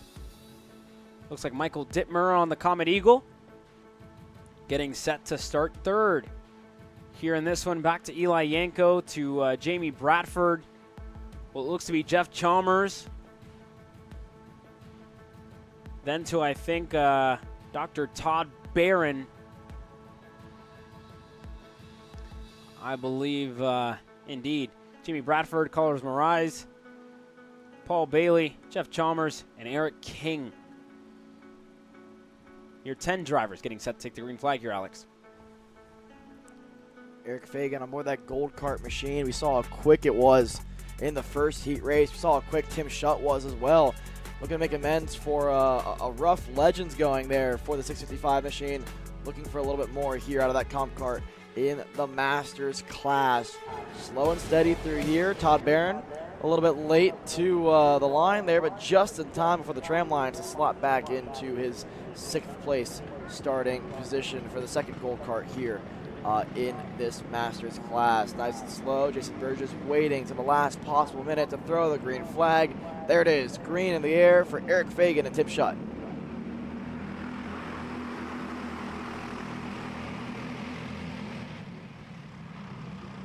That's a good start for the inside line. Schutt stuck on the outside. But he's able to slot in a 4th. Yanko drops the left-hand side tires into the grass.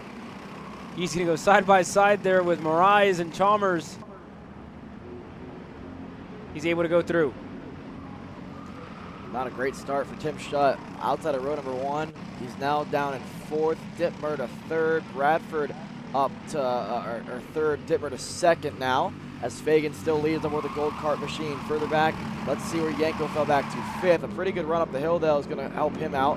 Further back, you go back to Todd Barron, who lost a handful of spots as well, down there in 7th, maybe 8th to start this one as well. So again, opening lap, pretty chaotic here for the Masters guys. They've made it fun for us all day long. I expect more of the same here for the second heat race.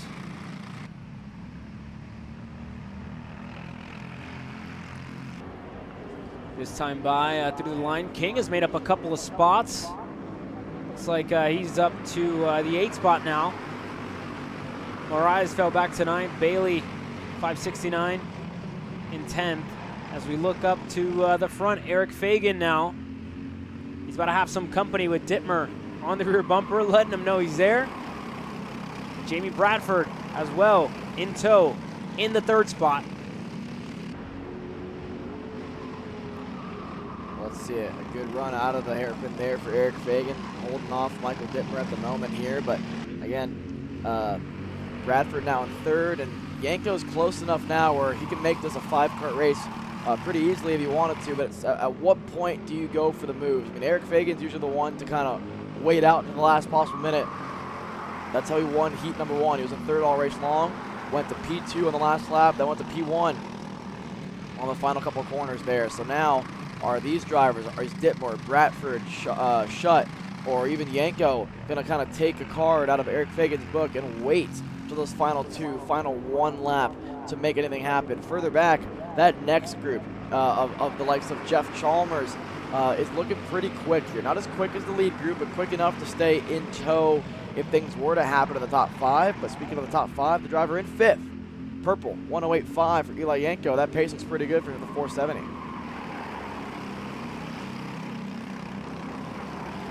Yeah, Yanko's starting to push here in the Masters class. And again, you look back to how his Legends race ended in the last couple of corners of the racetrack in that last sector.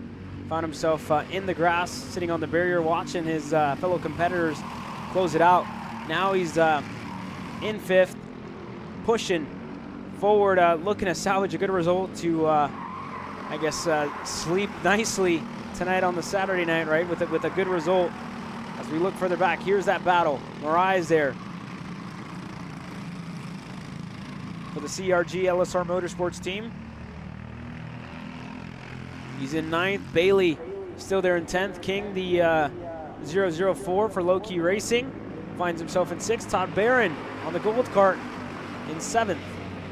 He actually got passed by King that last time around, so that demotes Barron down to 8th. Eric King's charge to the field continues for Low Key Racing Sody Kart, up to 7th now at the moment, and looking to see if he can make a move now on the likes of Jeff Chalmers for P6. This group, though, they're playing the long game here. They're staying committed to this single file action, no moves being made. At some point, though, if you're Tim Schutt, if you're Eli Yanko, I think once they get to the bumper, if and when they get to the bumper of Jimmy Bradford, that's when you'll see the race start to unfold. Because for me right now, the top 3 are probably pretty content with where they're at. 4th and 5th, they know they're fast enough to do exactly what Bradford and Dittmer are doing. They just got to switch roles. So at some point, we will see some moves. I'll be surprised if the first move in this top 5 comes from the top 3, though.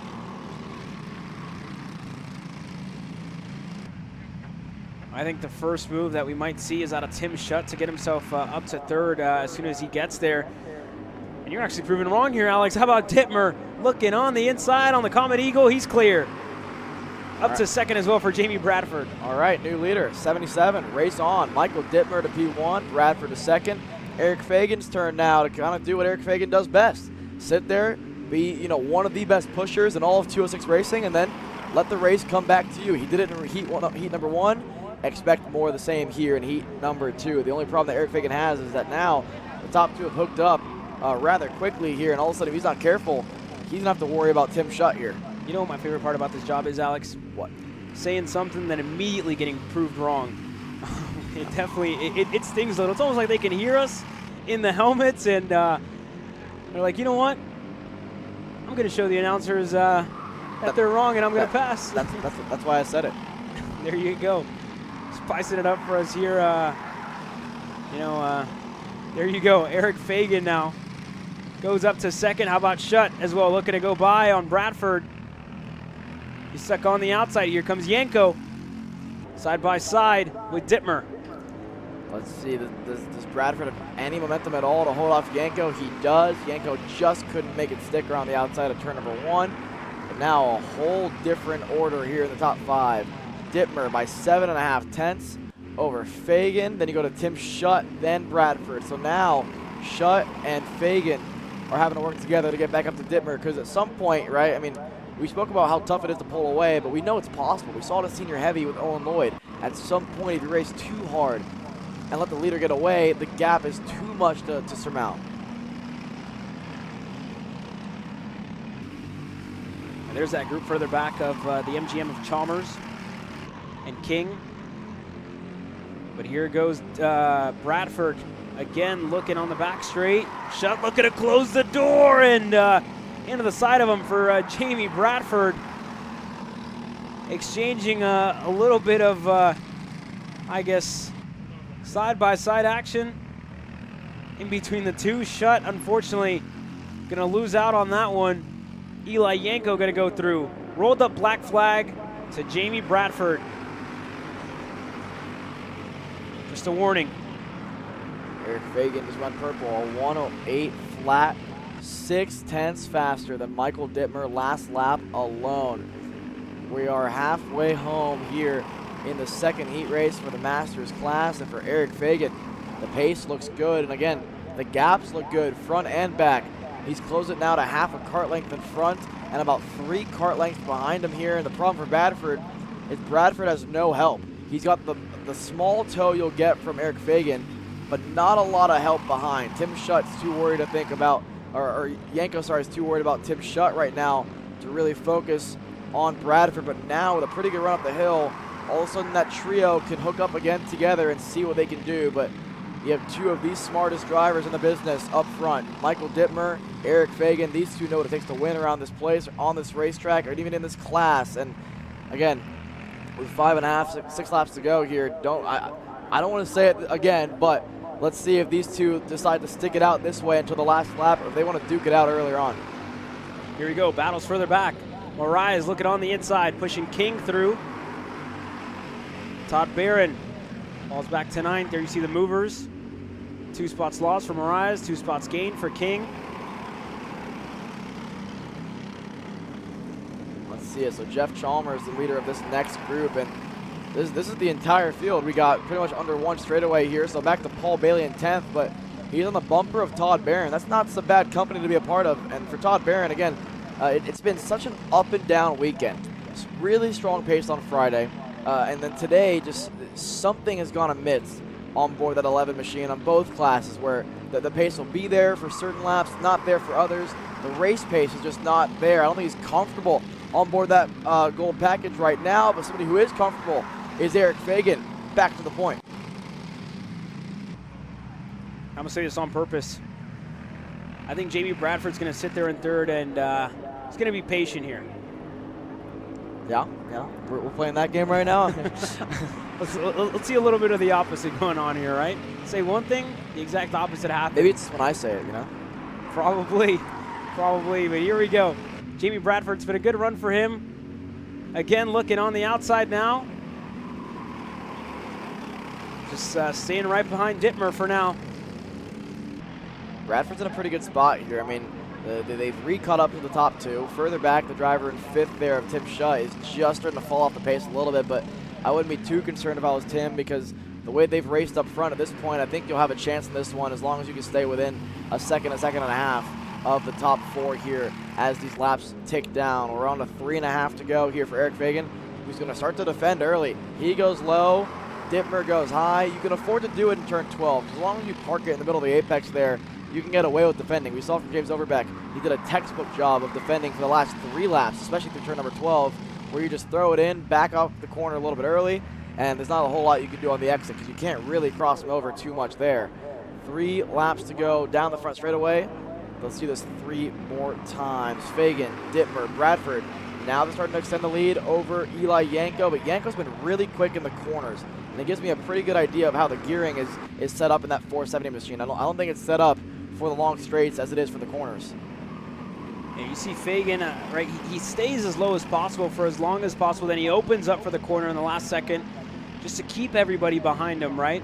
If they're going to go for a move, they're going to really have to send it in and potentially risk sending it in too deep into the corner where he's able to just set up an over-under. And you see that, on this back straightaway. You saw it there on the run into the hairpin in turn 4. We'll see if he does it again here. And again, he is going to go low. In contrast, it was like Dittmer wanted to stay on the outside. But again, with pressure from Bradford, just got to be close. Don't want to get surprised coming to the 2 laps. 2 sticks in the air this time by. 2 laps to go here in 2:06 Masters. What do you do if you're Michael Dittmer? Do you let Fagan lead for 1 more lap and do it on the last lap? Do you do it now? Who wants to lead? Who wants to be second? We're going to find out in 2 laps time here. Like I said, in the first heat race, it was Fagan That was third with 2 to go. Then went to second, then went to first. Now it's Fagan the one leading. Roles reverse. Dittmer and Bradford second and third. So the inverse of what we saw with 2 to go in the first heat race. Here we go, Dittmer staying in line. Fagan not going defensive as of yet. Fagan stays ahead, and this is really starting to bring Tim Schutt right back into play. Again, we saw him get tripped up whenever they hit the main straightaway a couple laps ago, just got stuck on the outside, didn't have a run, bogged down, and now he's getting closer and closer, inching his way forward. Fagan again, fades low, goes back high. Dittmer looking for some space. Bradford, again, just holding on strong, waiting for Dittmer's cue to try and go on the gold card of Eric Fagan, who's still leading this field away. There goes Dittmer now to the bottom of the racetrack. Fagan looking to crowd him low. Bradford slots right back in a line. Is going to get Jamie Bradford a look for the second spot. I can't believe that Eric Fagan was able to slot back in line for P2. I thought he was going to get absolutely freight trained there, but timed it perfectly. And if anything, this is playing right into Fagan's hands. Now he's the one P2. He's the one getting the run that Dittmer just got on him a lap ago. And here you go. Dittmer, does he leave the door open into the hairpin? He does. Fagan going to take advantage. He goes through. Jamie Bradford now looking in third, side by side for the lead of the race. Dittmer on the outside, Fagan on the inside. Who has a better run? It's Dittmer into turn number 11. Fagan slots back into second. Climb the hill for the last time. Eric Fagan looks over his shoulder, sees Jamie Bradford. Fagan chooses to go high here. Dittmer fades up the racetrack. A little bit of curb usage there for the 77. It might leave the door open. He does. Fagan through into 13. Dittmer just a little too low there, got washed out wide, and now Eric Fagan finds himself in the lead, but not for long. Here comes Dittmer looking to go back. Who does Jamie Bradford decide to push? Is it Fagan? Is it Dittmer, who has a great run on the line with the push? Fagan going to get slaughtered back. And how about Mike Dittmer wins on his Comet Eagle, the 77 up front. How about 3 wide further back in the second pack? Chalmers, Moraes, Todd Barron. And it's Chalmers who stays ahead, but Mike Dittmer, the 77, wins heat race number 2. What a drive for Michael Dittmer there. I thought he might have opened the door too much in the 13, but Eric Fagan with a bad run out of the last corner. We saw him hopping in the seat. He knew it the moment the cart bogged down out of the last corner that he probably did not have it. Bradford there holds on to P2 as well, and what a run for Yanko to 4th, and Tim Schutt there rounding out your top 5. But a really good run, kind of 2 separate races going on out there, right? It was the top 5 group, and then we had the next 5 all in their own group as well, putting on some great action for us. Yeah, some great racing action for our Masters field. Kept us on our toes, proved us wrong, I think, multiple times in that one. And we'll see them hit the racetrack tomorrow for their morning warm-up session bright and early. We go live tomorrow at 8 o'clock in the morning, but we've raced, I think, a little bit past than what we intended to, but the sun's starting to set here at the beautiful Motorsports Country Club of Cincinnati. Everybody's done racing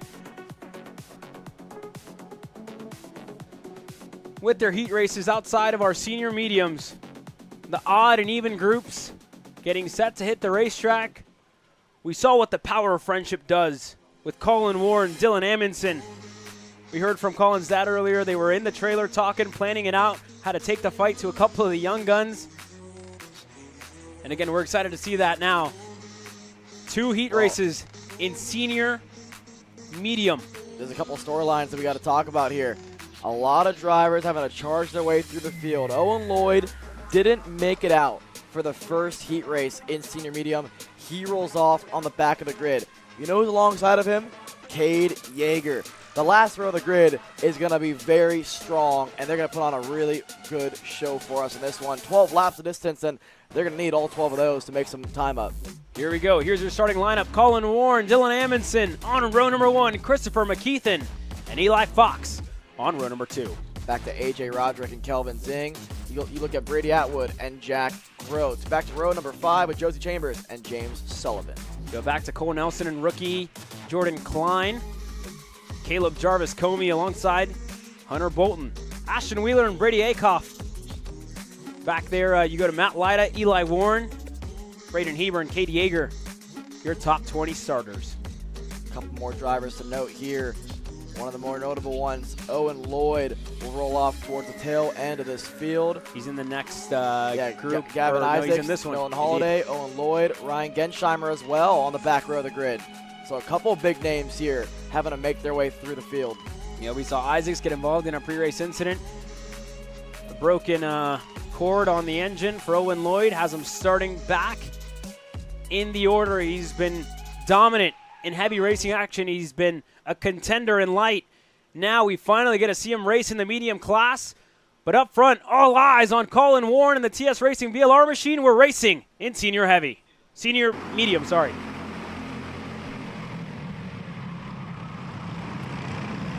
Clean start throughout the field there. Looking back at Owen Lloyd, up a couple spots already alongside Cade Yeager. We're side by side all the way through into turn number 4. Here goes Atwood. Here goes the likes of, I saw Josie Chambers in there as well. We're 3 wide next to the turn number 4. Here we go up front. Colin Warren, Dylan Amundsen.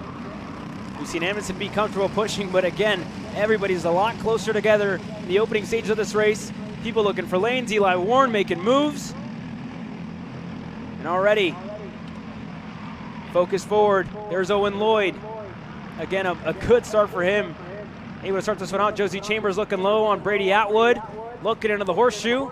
Chambers is clear. Here comes Cole Nelson as well. Nelson through. There goes Grote trying to move his way forward as well. Eli Warren in the mix on the Stealth Motorsports machine. And then Owen Lloyd. He looks to be up a handful of spots already. You talked about the great start that he had. It looks to be at least up into the top, into the early teens there. But here we go. Side by side for third. McKeithen through. Roderick's going to go through, and Eli Fox as well. And Fox, he's got to be careful because here comes Jordan Klein to 5th. How about the rookie looking to get herself up into the mix? Drops a tire in the process, a little bit of contact with Fox. Here comes Kelvin Zing as well, looking on the inside. Chambers contact. Big off for Chambers. He's able to stay right side up. Scary incident there for Chambers. Went for an absolute ride there. Falls way down the order all the way to last from 8th. And that's going to completely shuffle the order here. A lot of drivers have to avoid that incident. Let's see who's the beneficiaries of that one. I think Owen Lloyd was one of them for sure. He definitely made up at least 2 to 3 spots in that altercation. But for Eli Fox, unfortunate for him. At least he's facing the right direction, and kart's not too damaged. For Josie Chambers, obviously a very wild ride. Good to see him at least right side up for sure. Eli Warren through on Brady Atwood in the turn number 13. Look at this group. This group's got Cade Yeager, Hunter Bolton, Owen Lloyd, the likes of Cade Yeager in it as well, Eli Warren in the mix, Jack Grote leading this group further back. Let's see how many spots Owen Lloyd's up now. Lloyd's up to 12th. Warren from 13th on the grid, I think it was, up to 9th already. Yeah, it's a good drive so far for a couple of the drivers that we've kept an eye on that were having to work their way through. As we, again, look at Lloyd looking on the inside on one of the PPK Coyotes there of, it looked to be James Sullivan in the number 50. He was able to get clear there for the 11th spot. Good look at Eli Warren leading Jack Grote, leading Brady Atwood, leading Owen Lloyd through turns 9, 10, and 11 on the back straightaway. Don't be shocked to see a move here from Owen Lloyd. His charge to the field continues. I said he'll need all 12 laps. He's making them count right now. Down towards turn 12. No move there, but with a good exit out of 12 into 13. Here comes Owen Lloyd.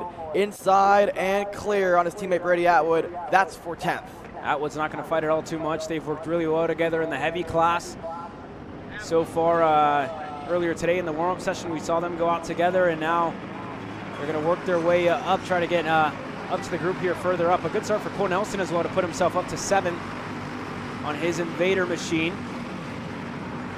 And here's the movers. 4 spots gained for Cole Nelson, 5 spots lost. It says for Owen Lloyd, but again, he's gained a couple. 18 down for Eli Fox, unfortunately. He's still not too far off, but you know, he has drivers around him. But again, considering where he started this race to how it's going right now, only 3 laps into it, unfortunate. No surprise to see Colin Warren and Dylan Amundsen content with leading out front and not making any moves early on in this one. They just want to continue to grow their margin. It's grown to 1.6 over McKeithen and Roderick. Then you got to go a second back to Zing. Working together with Jordan Klein as a big off there for the 99 of Nolan Holiday. He was in 19th when that happened as well. That was going up the hill towards turn number 11, but you saw the hand up there, so that kind of tells me there's definitely some assistance with that mistake as well. But 5 laps down here with 7 to go in the first of 2 heat races to end the day here for senior medium to close out heat racing action before we go to main events tomorrow. And this is the 12-lapper, so the 10 laps you saw in the first heat races. And again, with that, you set up your kart differently, and for the drivers that have to start towards the tail end of the field, like Owen Lloyd, it almost pays off there. Inside, I thought he was going to go on Jack Grote, but look at the move here towards turn number 6 and 7. There's Cole Nelson behind Kelvin Zing. Further back, Lloyd lunging down the inside of Jack Grote, and on the exit, he's clear up to 9th. There you have Owen Lloyd, South Georgia karting machine, able to go by on the Wicked Racing GFC of Jack Grote, the 171. Made the trip down from Washington. About a 30-hour drive down here for them, almost 2 days. And then some, I think, for them to come out to the CKNA Summer Nationals here this weekend. Did some testing out in Newcastle, Indiana with Kyle Wick, and tested everything they needed to do on the Vega Red tire. Here we go. Owen Lloyd looking to go on Eli Warren. Inside, turn number 1. Owen Lloyd is clear. Lloyd to 8th now. The charge through the field continues. And honestly, looking up the order here, you got Colin Warren and Dylan Amundsen out front. Those two are going to be hard to split up, hard to catch, as long as they continue at the pace they're going. They're 2 seconds up the road. But Owen Lloyd's only 2.8 back from 3rd in Christopher McKeithen. The moment McKeithen and Roderick realize 3rd's probably the best they can do, and if and when they start to fight, it's going to bring Owen Lloyd right back into the mix. He can see them. They're on the same straightaway as him. There is a chance that he goes from last to 3rd in a 12-lap heat race here, and the pace is there for sure for the MGM package. Yeah, he's carving his way through the field, but again, you got to think about the points, right? He's got to salvage as many as possible, considering he wasn't able to start the first heat race, so he's going to have to do this again tomorrow in that main event. He's tried to, get the wins in all 3 classes for quite some time now. I'm not sure it's ever been done in CKNA action, Alex, and correct me if I'm wrong here, but Owen Lloyd, again, he's been fast and light, he's been fast and heavy, and he's fast and medium, just luck hasn't really gone his way. And now Owen Lloyd's quick enough to where he's left Jack Grote and Eli Warren, and he's starting to make the jump now. He's actually the quickest driver inside on the racetrack right now. 106.6 by himself. The leaders are running 106.8. Owen Lloyd went purple 2 laps ago at a 106.5. This is an incredibly impressive showing for the 119 machine. And again, on a racetrack, on an engine package that we talk about how important the draft is. This is the 2nd time today he's done this. In senior heavy by himself, he was the fastest driver on the racetrack. And again, in medium now by himself. Maybe getting a slight toe in front of him by Jordan Klein at this point in the race, but pretty much by himself with no help behind him. He's making that jump. He's pretty much jumping 2 different groups now and bridging the gap. So the 119 is rolling here. But up front, let's talk about the group in front of him. Kelvin Zing, Cole Nelson, Jordan Klein. They're starting to work together nicely. They're closing in on McKeithen and Roderick. They're starting to close in, and I think Nelson, again, I'm thinking he's looking for a move. I'm not sure they're making too much headway on A.J. Roderick and McKeithen, who are setting in personal best lap times. Last time around a 106.8 to the 106.9 of Kelvin Zing. So how much longer does Cole Nelson want to wait behind the 666 machine of Zing? Well, here's your answer. Inside and clear of Kelvin Zing. Behind him, Jordan Klein's going to try to go through as well. And which way do you go? Inside or outside? Zing's got the inside here. Becomes the outside for turn number 9, but then the inside for the next corner. Kelvin Zing holds on, but the more you fight, the more Owen Lloyd gets ever so close to that top 5. Here you go. That South Georgia karting machine absolutely flying here in heat race number 2. And again, how long does Owen Lloyd wait behind Jordan Klein? This time by driving with such finesse here for Owen. Very smooth on that steering wheel. Getting closer and closer as this race goes on. How about further back? Eli Warren looking low on Jack Grote. He's going to slot right in the line in front of Brady Atwood. Good move there for Eli Warren. His move up the field continues. He goes to 9th now. Jack Grote's going to have to hold off Grady Atwood further back. Owen Lloyd there, you saw him peeking a nose twice in the break zone of turn number 4, decides better of it. What that tells me is if he's got any sort of run here at Jordan Klein in the turn number 6 and 7, expect it. The problem is Jordan Klein's going to be aggressive, get her elbows out, she's through. Zing's hands in the air, I don't really know why, because that's a pretty clean move there for Jordan Klein, and now she's up to 5th. Yeah, Jordan Klein, I think, caught Kelvin Zing by surprise more than anything, and he's going to get tripped up a little bit because here comes Owen Lloyd looking on the inside of Kelvin Zing. Zing's not going to fight it out too much. Looking to ride a little bit on the wave of momentum that Owen Lloyd has had throughout this heat race. This is going to bring that second group a lot closer. Eli Warren and company starting to close in. Rounding the turn, 15 Kink, and on the front straightaway here, there's third and fourth, McKeithen and Roderick doing 106.9s.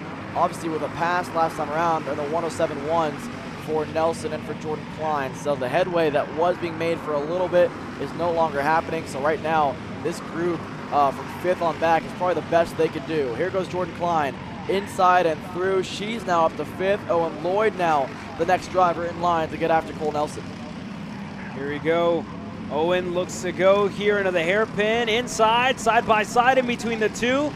Not enough room for Lloyd. Zing going to take advantage of it. He's going to go through, and Eli Warren, Jack Grote, and more have now arrived on the scene with this third group on the racetrack. Here's where things get really chaotic. Jordan Klein leads a group of about 8 go-karts behind her, coming to 2 sticks in the air. So what do you do if you're Jordan Klein? Do you defend? Well, not a whole lot you can do about that. Cole Nelson through on the inside. Now he's the one that leads this next group. 2 sticks in the air this time around, down towards turn number 1. Do you go inside? Do you go outside? Do you trust the carts behind you that you can do the normal line? Here you go, this battle further back with Cole Nelson at the helm. Jordan Klein has been going back and forth there. Not going to look to go that time into turn 2. Out of 2 and the 3. Kelvin Zing's got a really good run. Owen Lloyd as well. Does Lloyd go back on his teammate here on the inside of 4? Do we see any moves on the inside of turn number 4? No. But I think with a decent run out of turn 5 here, we could see a move. Kelvin Zing looks over his shoulder, sees his teammate behind him.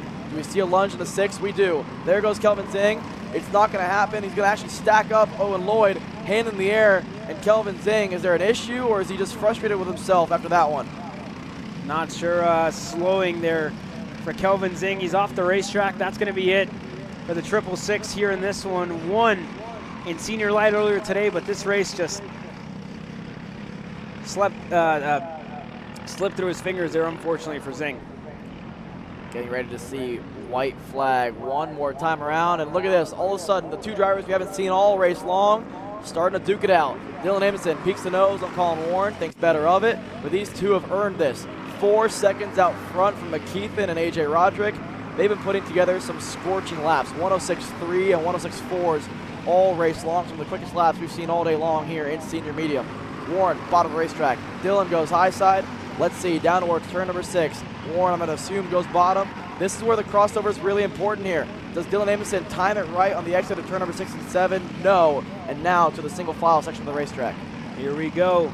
Dylan Amundsen, Colin Warren, 2 drivers who were under the same 10 on the same chassis last year, and I believe the year before that they had a really good relationship, and then a trip back home for Dylan Amundsen, looking low on the inside into the horseshoe, looking to get the move done to lead of the race for Dylan Amundsen. Now Warren looking to go side by side. I think he's going to have a really good exit here coming onto the main straightaway.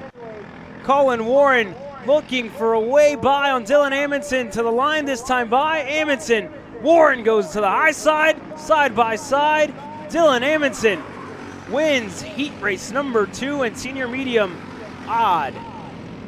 44 thousandths of a second is the gap at the line, but McKeithen over Roderick by 29 thousandths of a second. Cole Nelson holds off the rest of the trio, the rest of that train. Jordan Klein, Warren, Lloyd, Sullivan, Jack Grote. Your top 10, Katie Yeager from the back of the grid goes up to 11th. Ahead of Atwood, Eichhoff, Jarvis Comey, and Ashton Wheeler, your top 15 drivers. Go further back to Hunter Bolton, Josie Chambers, Eli Fox, unfortunately. Issues for him. Chambers able to get back going and up to 17th. So that's a good recovery considering he was doing a pirouette in the opening lap.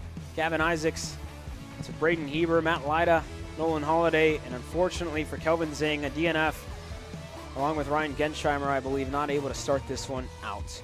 One more race to go here at the Motorsports Country Club of Cincinnati on this amazing Saturday afternoon that's been going on for quite some time. I want to say 12 hours live we've spent here today from sunrise to sunset, and that's a huge testament to the entire crew at Cup Karts North America, for all of our hardworking crew, our camera guys and women, and Haley Donaldson, Willem Tomkes, as well as Kason Feiner, our production crew.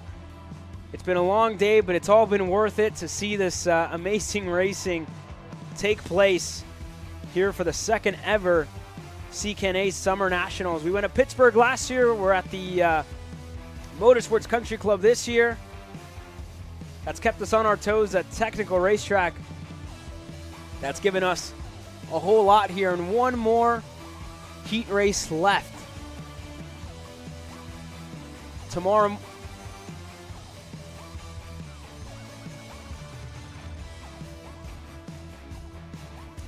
morning, we're going to be live at 9 a.m., it looks like. And the main events are going to start at 10:40. So we'll look forward to seeing you all there tomorrow.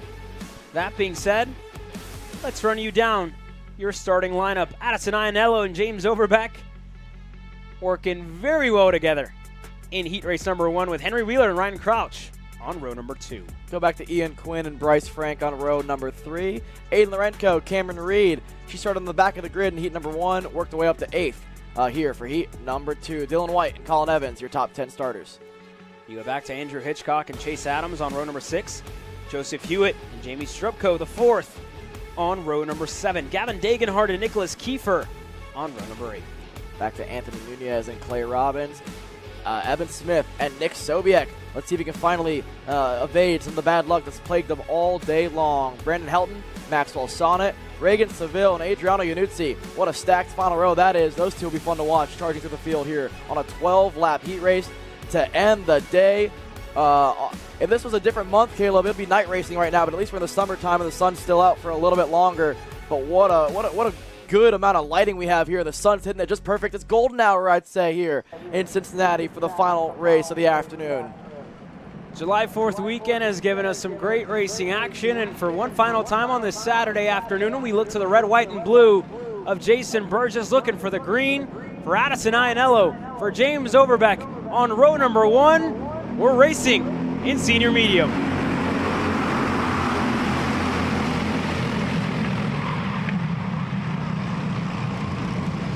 2x2 all the way through turns 2 and 3. Great start for Ian Quinn up to 4th at the moment. Ryan Crouch on the outside looking in.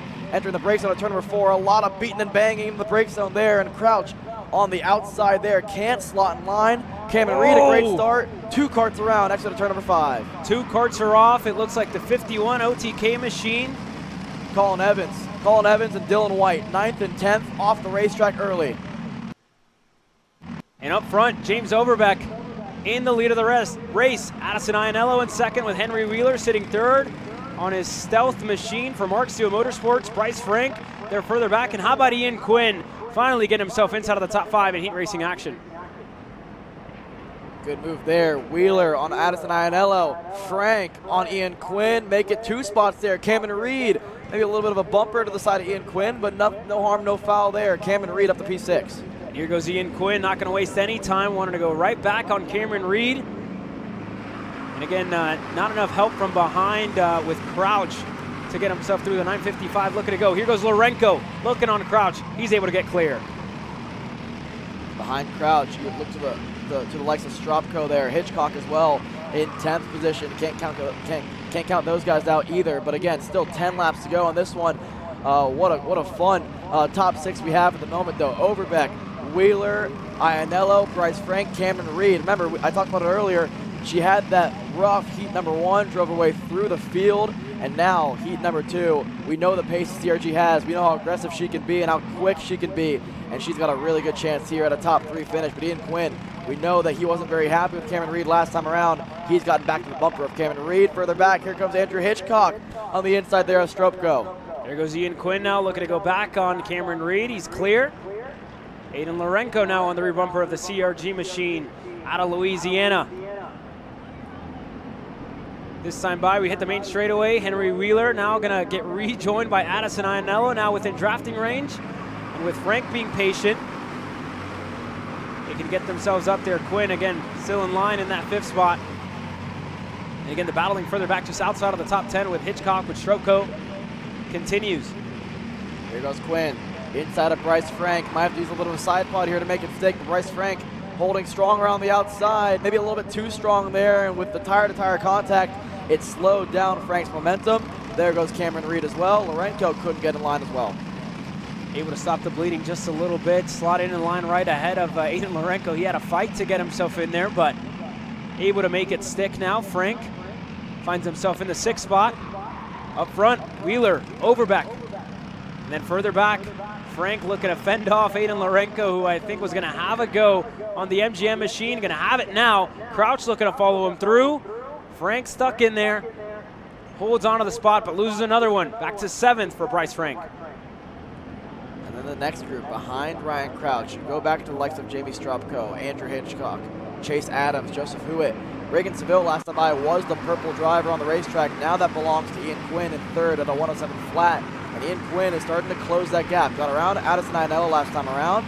Ian Quinn for Stealth Motorsports on that Burrell Art chassis, catching up to his teammate there in Henry Wheeler.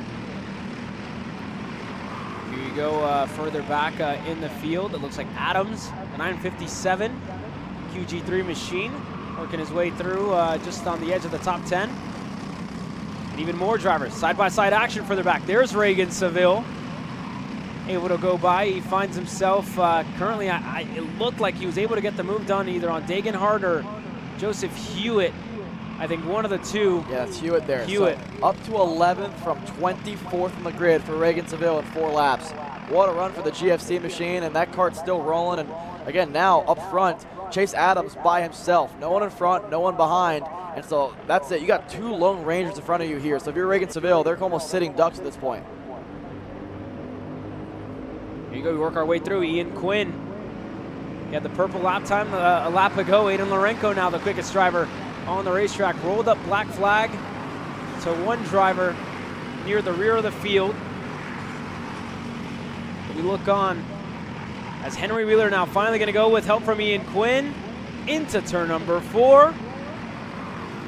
And the stealth machines of Ian Quinn of Henry Wheeler take control of this race. They lead over 2 PPK Coyote machines, over Overbeck, over Ianello. Cameron Reed now in 5th. At what point does Aiden Lorenko get around Cameron Reed here? Because he's been thinking about it for a couple laps in a row. He'd love to make it a PPK trio in a line to kind of take the fight to the 2 stealth machines out front. But like you said, again, Ian Quinn, the moment he got to Henry Wheeler, Wheeler felt it, made the move stick on James Overbeck. Now it's Overbeck's turn to kind of fight back. And again, roles reversed now. Last time around it was Overbeck pushing Ianello in heat number 1. Now it's Ianello pushing James Overbeck back to the front. Here we go, this time by on the main straight. Reed looking to split him up. She stays in a line, thinks better of it. And I think that might even, I was going to say, open the door for Lorenko to have a go as Reed got out of line, but Lorenko sitting patient there. And a car lane still separates Overbeck and Ian Quinn in the 3rd and 2nd spots. And again, it's all about finding a partner, finding somebody you're comfortable working with. We saw how Ianello and Overbeck worked very well together in that first heat race. And now Wheeler finally getting some help from Ian Quinn, who's found some luck finally this year. What's been, a year full of bad luck over on the shifter side of things. Missed out on the first big national race of 206 racing action in Charlotte. Was coaching.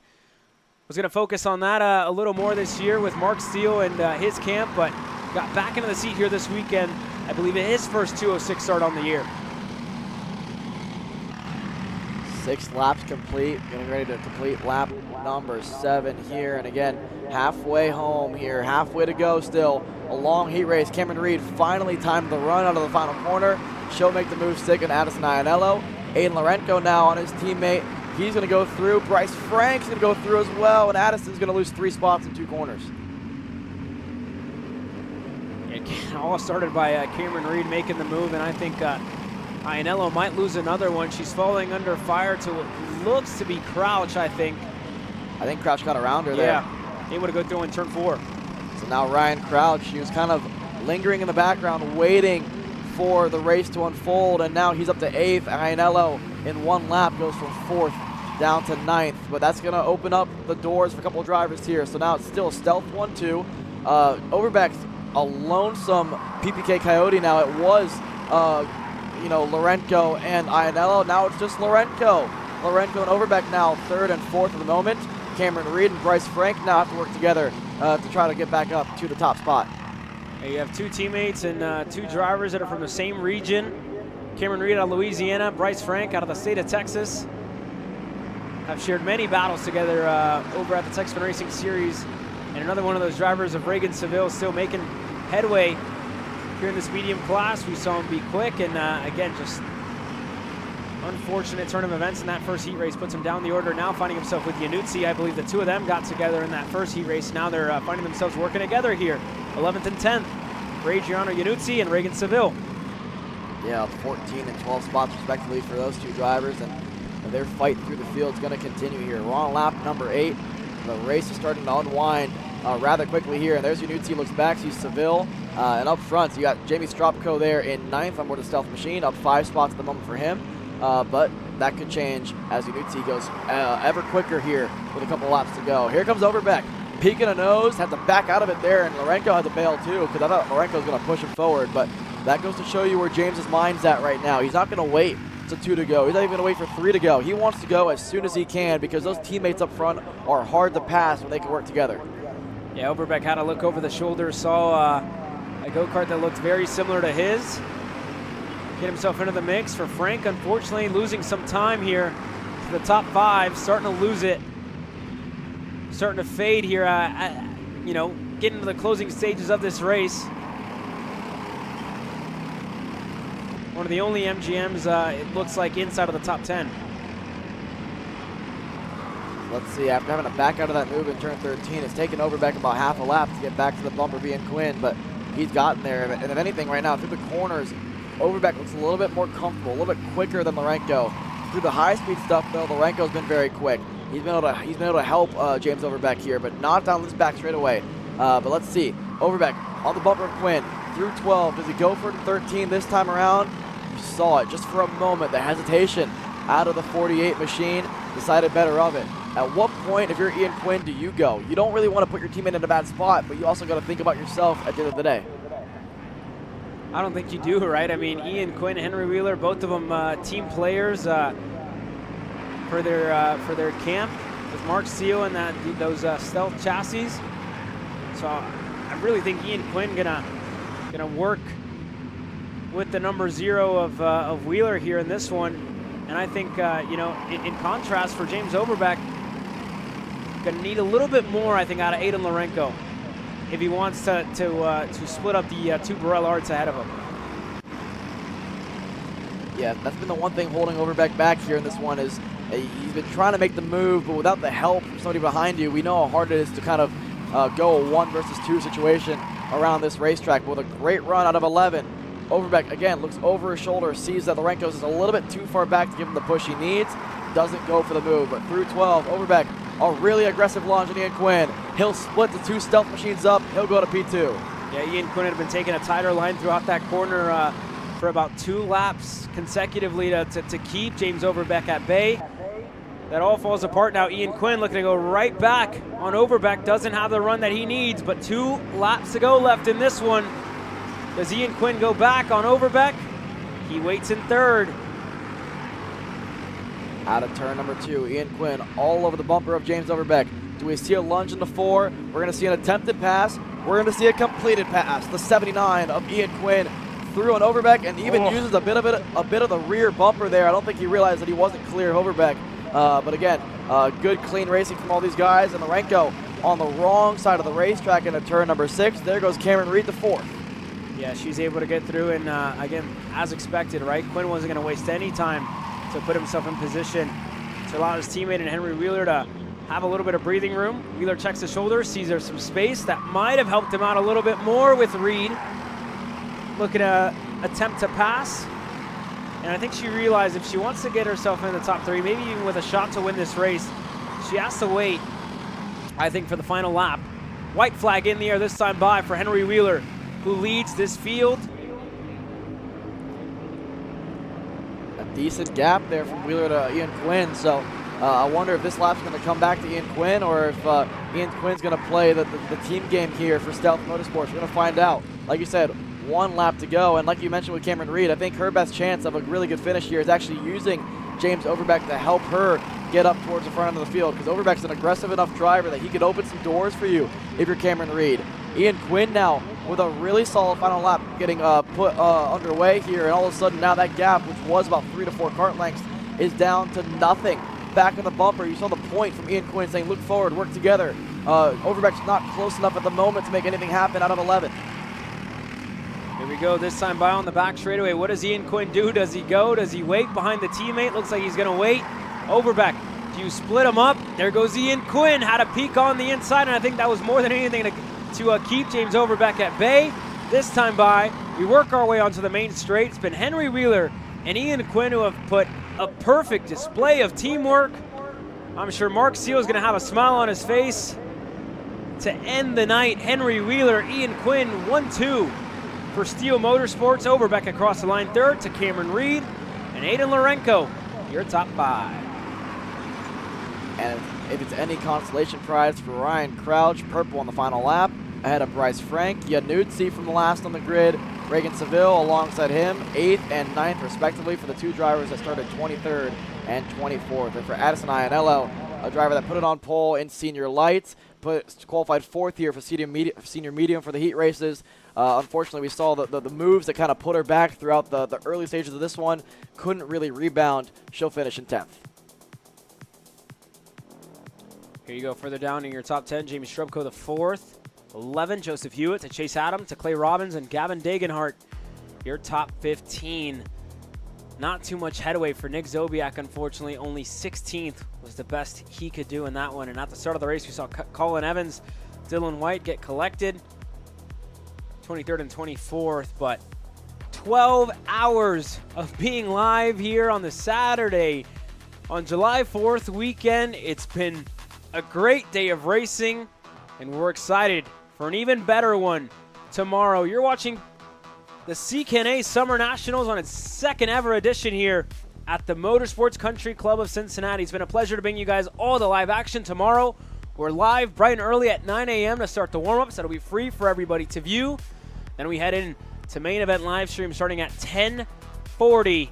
We thank you guys for joining us. For myself, Caleb Vieska, from Alexander Soro and the entire KC crew and the CKNA crew as well. We thank you guys for joining us. Have a good night.